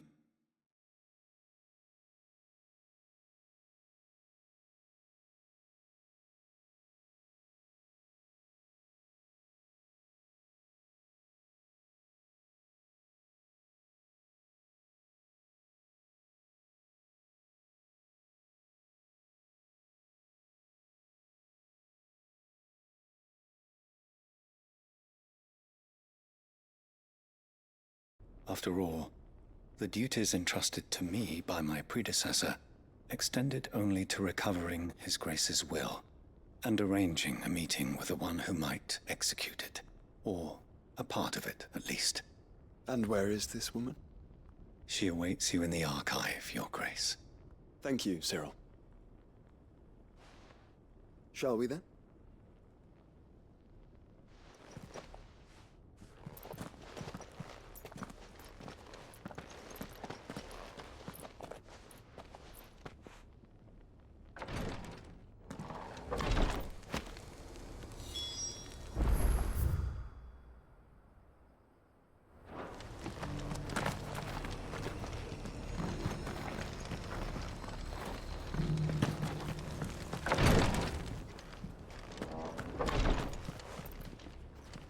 Lord Marquis, if you have a moment. What is it, Cyril? One of our brethren lately journeyed across the strait in order to pursue a new avenue of inquiry in our ongoing investigation. He sent an owl some while ago, but we have heard naught from him since. Was he surveying another fallen ruin? No. The object of his study was a savior cult that has arisen in Ash in recent years. We believe it may have some connection to the Circle of Malleus, an ancient religion that worshipped Ultima as its god. By gaining an understanding of this new faith, we hoped to learn more of the Circle's original beliefs. And so you sent one of your brothers to Ash? A continent teeming with orcs and Akashic? Fully cognizant of the risks, yes. I entrusted the mission to one of the most able of our order, the Third Chair, a master of the arts of combat and survival both. Though he has been silent for some days now, I have thus far refrained from sending any others in search of him, lest they be lost in turn. Yet, it seemed only right to inform you of the situation. given your unique experience of the perils of Ash. For as you so earnestly advised me, it would not do to abandon a man to his fate, when he might yet be saved. It would not. But Ash is a big place. Can you be any more specific? Perhaps. The last owl I received from him mentioned a village where he had heard the cult were wont to assemble. Mickleburg was its name. It lies in the southern reaches of Waloed. If aught ill befell him, I expect it did so there. Right. I'll see what I can do. You are much too kind, my lord. Go then, with my hopes, and may the Firebird's flame ever burn in your heart.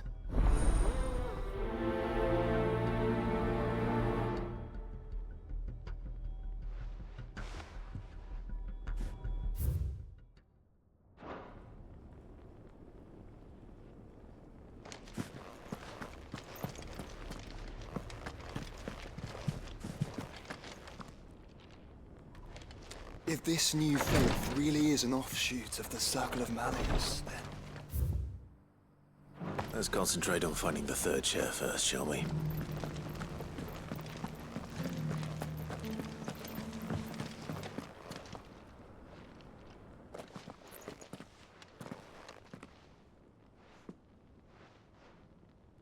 My lord, your grace.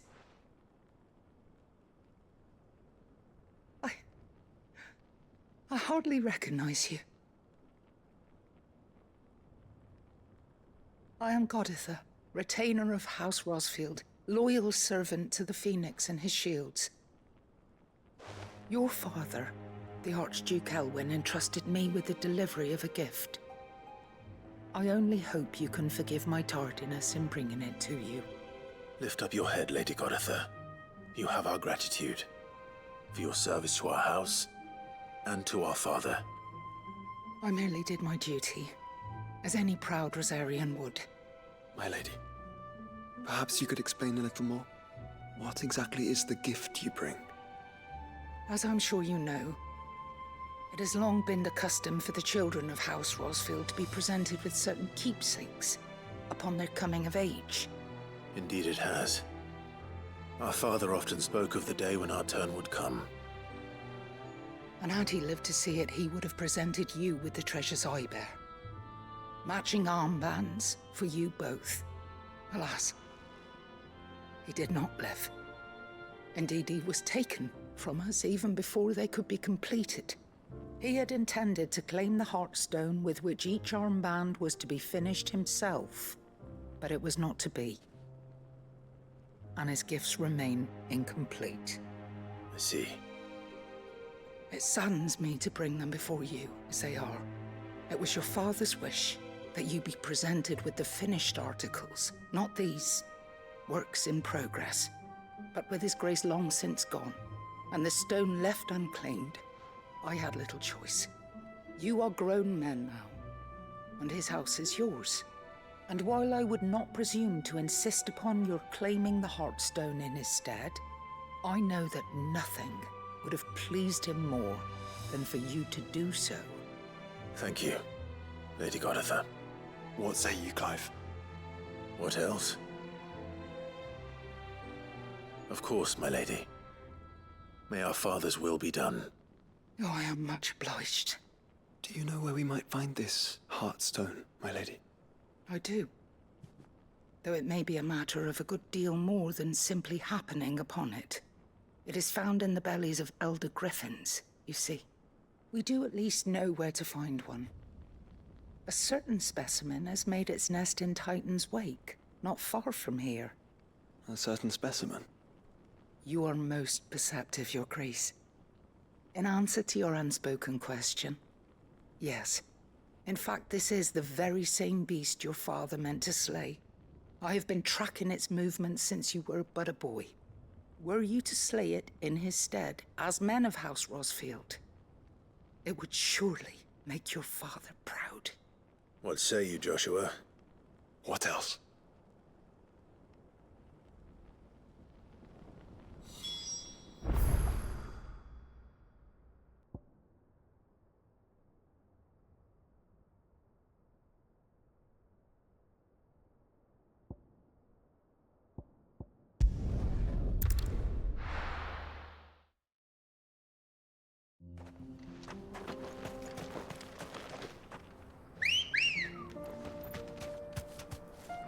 Come on.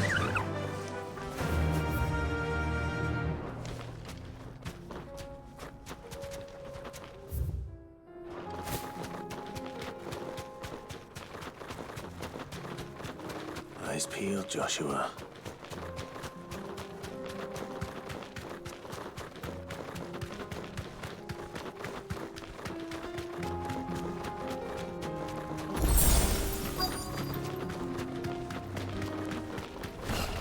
There it is. For House Rossfield. You deserve a rest.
Is this the Heartstone? I expect Lady Goditha will know.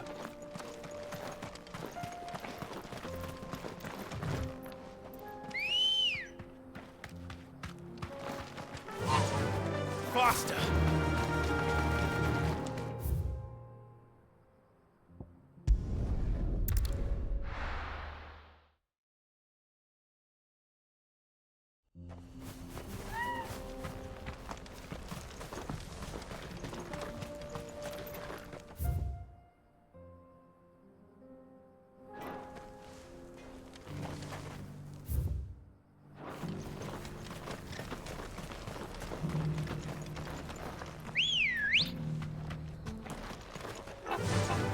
Run like the wind.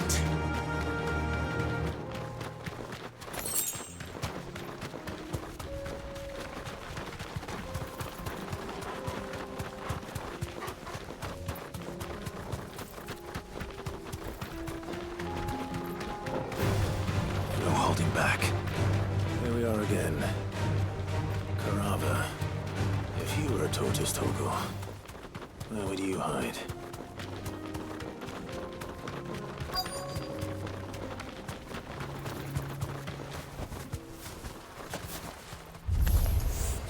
It looks like we found him.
If Mid needs another, she can come and get it herself.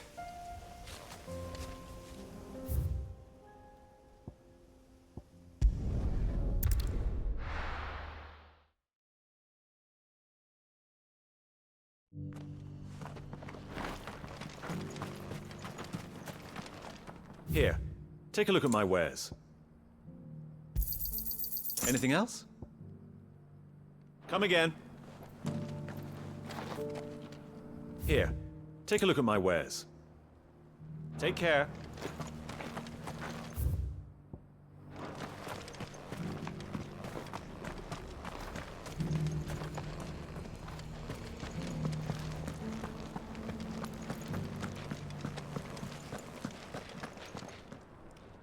Oh, thank the Founder you were safe. The Griffin is slain then? And the Heartstone claimed.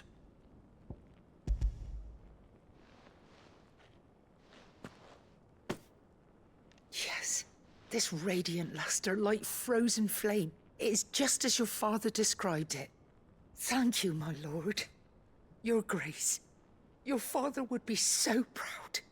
Lady Goditha, the lapidary is ready. Thank you, Cyril. I will be with him shortly. If you would excuse me, I shall have the stone cut and set forthwith.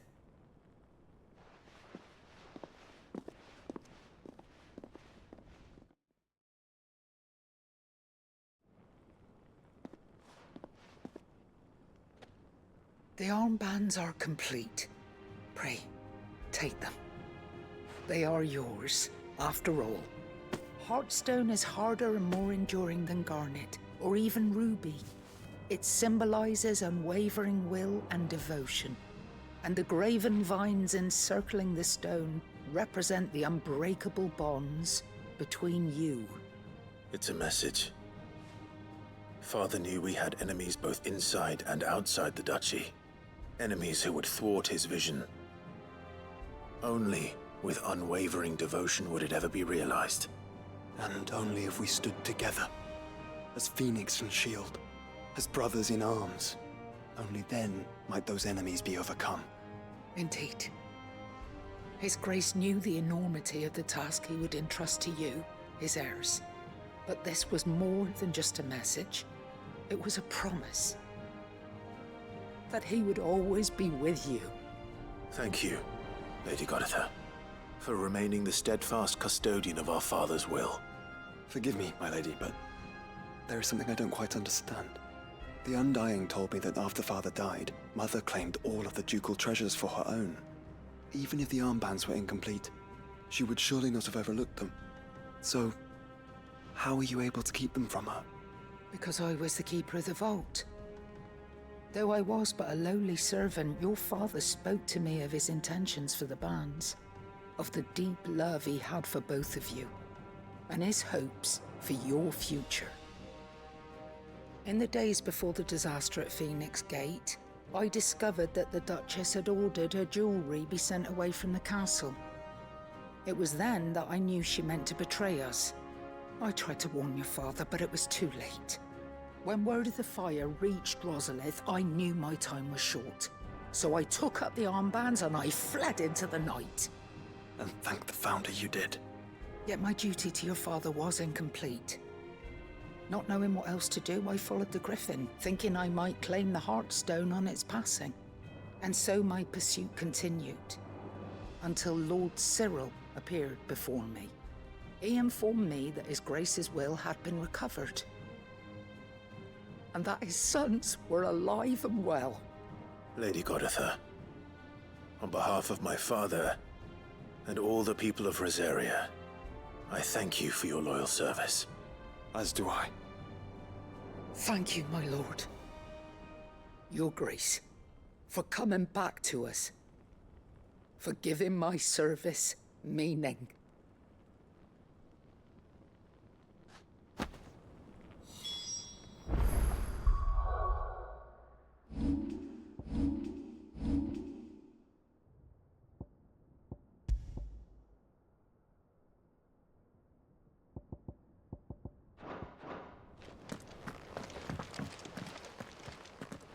The bands suit you well. It must be gratifying to finally receive the inheritance that was denied you for so long. It is. And we thank you for the part you played, Cyril. If you would permit me to play my part a little longer, might I suggest that you make your way to your father's memorial atop Hawk's Cry Cliff. Let him see that you have received his blessing, and that his vision lives on in you. I suppose it would be churlish not to. What do you say, Clive? Shall we pay Father a visit? I think we should. I was hoping to be able to offer him my thanks before we left for Origin. Your father's helm is enshrined there. It has been since the day we recovered it from Phoenix Gate. I prithee claim it. For it too is a part of your inheritance, and I do not doubt that your father would prefer it in your hands than perched upon some lonely rock. Thank you, Cyril.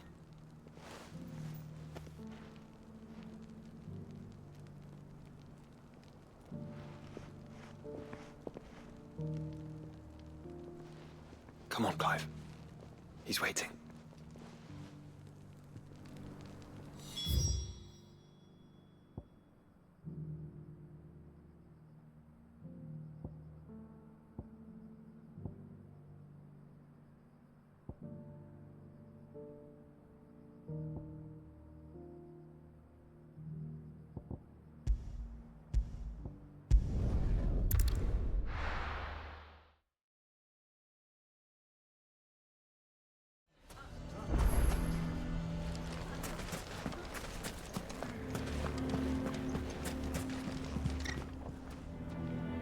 Here to help me pack?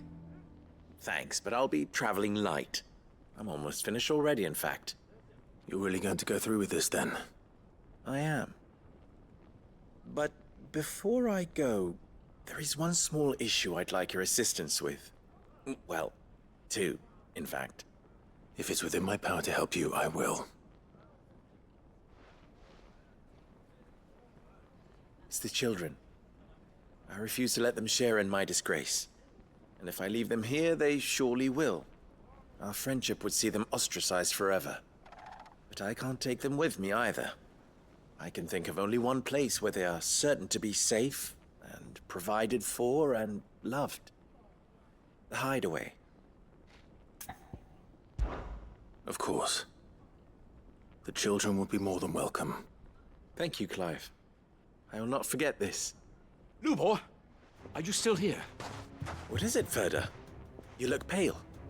There's been a flood in the Velcroy, a damn big one. The League of Outlaws encampment was completely submerged in ether. What? Every last one of the bastards has turned. And they're headed this way. Bandits are one thing, but Akashic bandits are quite another. The town guard won't stand a chance against them. We need to evacuate. There's no time to lose. Ferda, gather the men. The Akashic may strike at any moment. We must make ready to cover the townspeople's escape. Well, what are you waiting for? Yes, my lord. Clive, change of plan. The children stay with me for now. I need you to find Conrad and Natalie. Tell them to prepare for a full and immediate evacuation. Understood. I'll do what I can to convince everyone else. Wish me luck.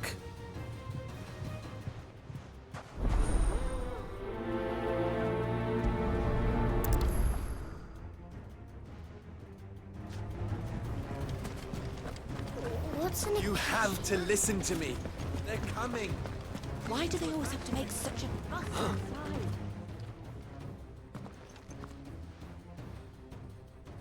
Ah, it's you. What do you want, Lord Underhill? To pass on an important message. There's been an ether flood out in the Velcroy. The camp where the so-called League of Outlaws were gathering has been swallowed. They're no longer just bandits. They're Akashic now, and they could be here at any moment. You need to begin preparing for a full-scale evacuation right away. Oh, do we? And who was it who gave you this disturbing news, might I ask? Lubor, perhaps? The man spreading the same poison out in the square as we speak. You may believe his lies, my lord, but we know better. But why would he lie about something like this? Some twisted attempt at revenge, perhaps.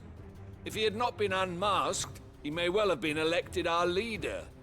A great honor for one of his kind. One he might well feel aggrieved at having been denied. Lord Underhill, forgive me, but it has become all too evident where your sympathies lie. Lubor cannot be trusted, and neither, therefore, can you. You may not trust me, but for the sake of your people, ask yourselves if there is any chance that this is true. There isn't. You can be certain of that. Now be off with you. You're making a mistake. Come, Clive.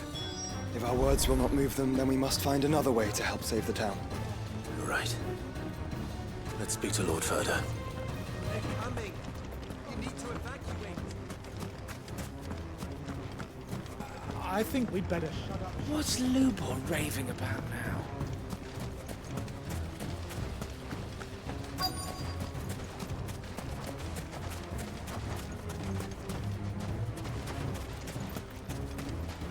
Anything I can interest you in? Fare you well. Lord Ferda. Cid, what's wrong? I went to warn Conrad and Natalie about the Akashic, but they wouldn't listen. They've convinced themselves that nothing Lubor says can be trusted. The bloody fools. Which means the town guard can't be counted on for support. But I can. If there's anything I can do to help you defend Dalamil, you only have to ask. I appreciate it. Cid! Further! I've been looking for you everywhere. Victor? I thought you'd left.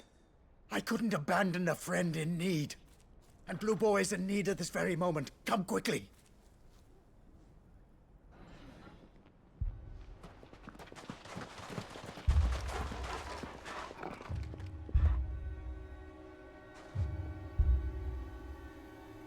You have to believe me! The Akashic are coming! They don't eat, they don't sleep, they don't tire, and they don't care who they kill. They're unlike anything that's come before. There won't be no parley, no mercy granted! We may have saved the town once, but this is different. I do not ask that you forgive me, but please believe me. If you do not run, you will die. You will all fucking die!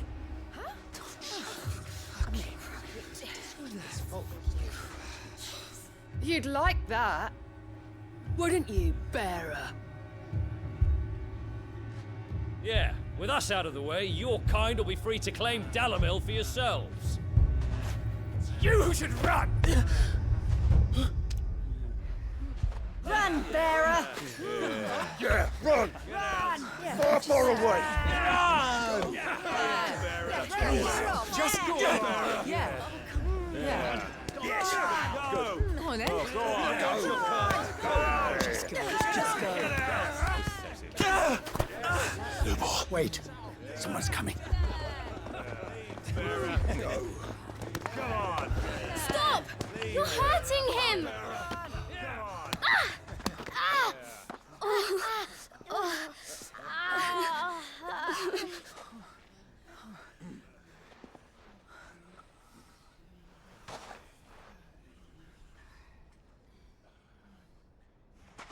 What did Lubor ever do to you? He solves all your stupid problems, and he keeps all of you safe. You know there's nothing he wouldn't do for this town. Who was it who made that cleaver you use every day, Conrad? And what about your counting table, Natalie? Who fixed that? Whose men make sure the streets are clean so all your boots don't get dirty? Who spends all day, every day making sure things run smoothly round here? And none of you ever say thank you. Ever. But did Lubor ever complain? Well, does he ever stop smiling? He keeps this whole place going. And you act like it doesn't even exist.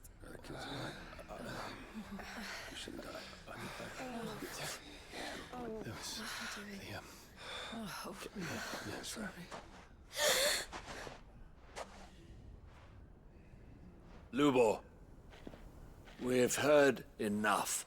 Wait! We will not run.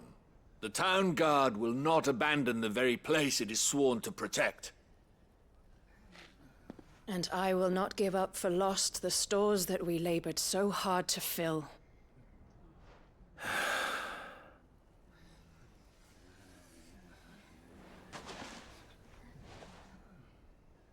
So tell us, how do you propose we deal with these Akashic of yours?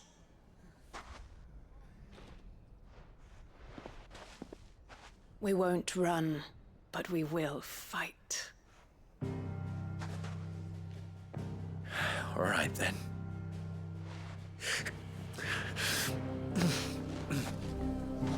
Fine.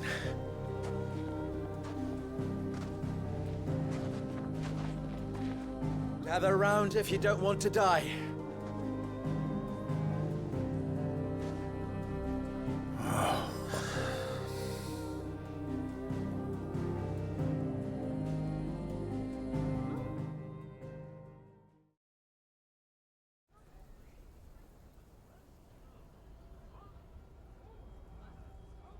Allow me to explain the situation. The ether flood occurred near the village of Cheratina, deep in the Velcroy. The place had been abandoned for years, until the League of Outlaws decided to make it their base of operations. Now they're all turned, and if the scouts' reports are correct, heading in this direction. They are mindless monsters, driven only by hate and rage, and they are utterly unpredictable. With the bandits, we at least knew how and where they were likely to attack. When these creatures come, Dalimil will have the bitterest fight it has ever faced on its hands. The town guard will muster at the north gate. The rest of us will take the south. Both forces will provide men to serve as scouts and messengers, ready to spread word of the size and nature of the Akashic Force as soon as it is spotted.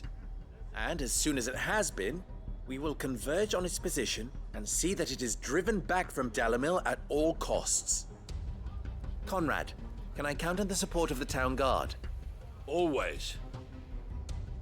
I leave the selection and coordination of the messengers in your hands, Victor. And the command of our men in yours, Ferda. If you would both be so kind. Consider it done. As you wish. Natalie, I would ask that you and your people have the townsfolk barricade themselves inside the bathhouse. And tell the merchants not to waste time securing anything beside the essentials. Preserving life is our one and only concern. As long as we survive, it doesn't matter what trinkets we might lose. Our riches can be regained. And if anyone doubts that, let it be known that the Briar's Kiss stands ready to cover any losses. Very well. I shall tell them. Where do I fit into this plan? Where else but the most perilous place of all? I would like you to travel to the home of our erstwhile League of Outlaws, Cheratina itself. The main host is most likely still there, and Dalimil will not be safe until it is eradicated, root and branch. A little gardening. How pleasant. I doubt it.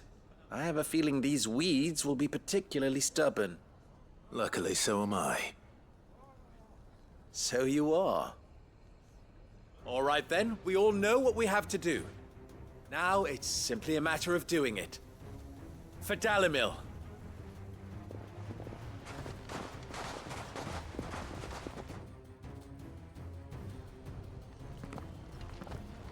Looks like everyone's ready.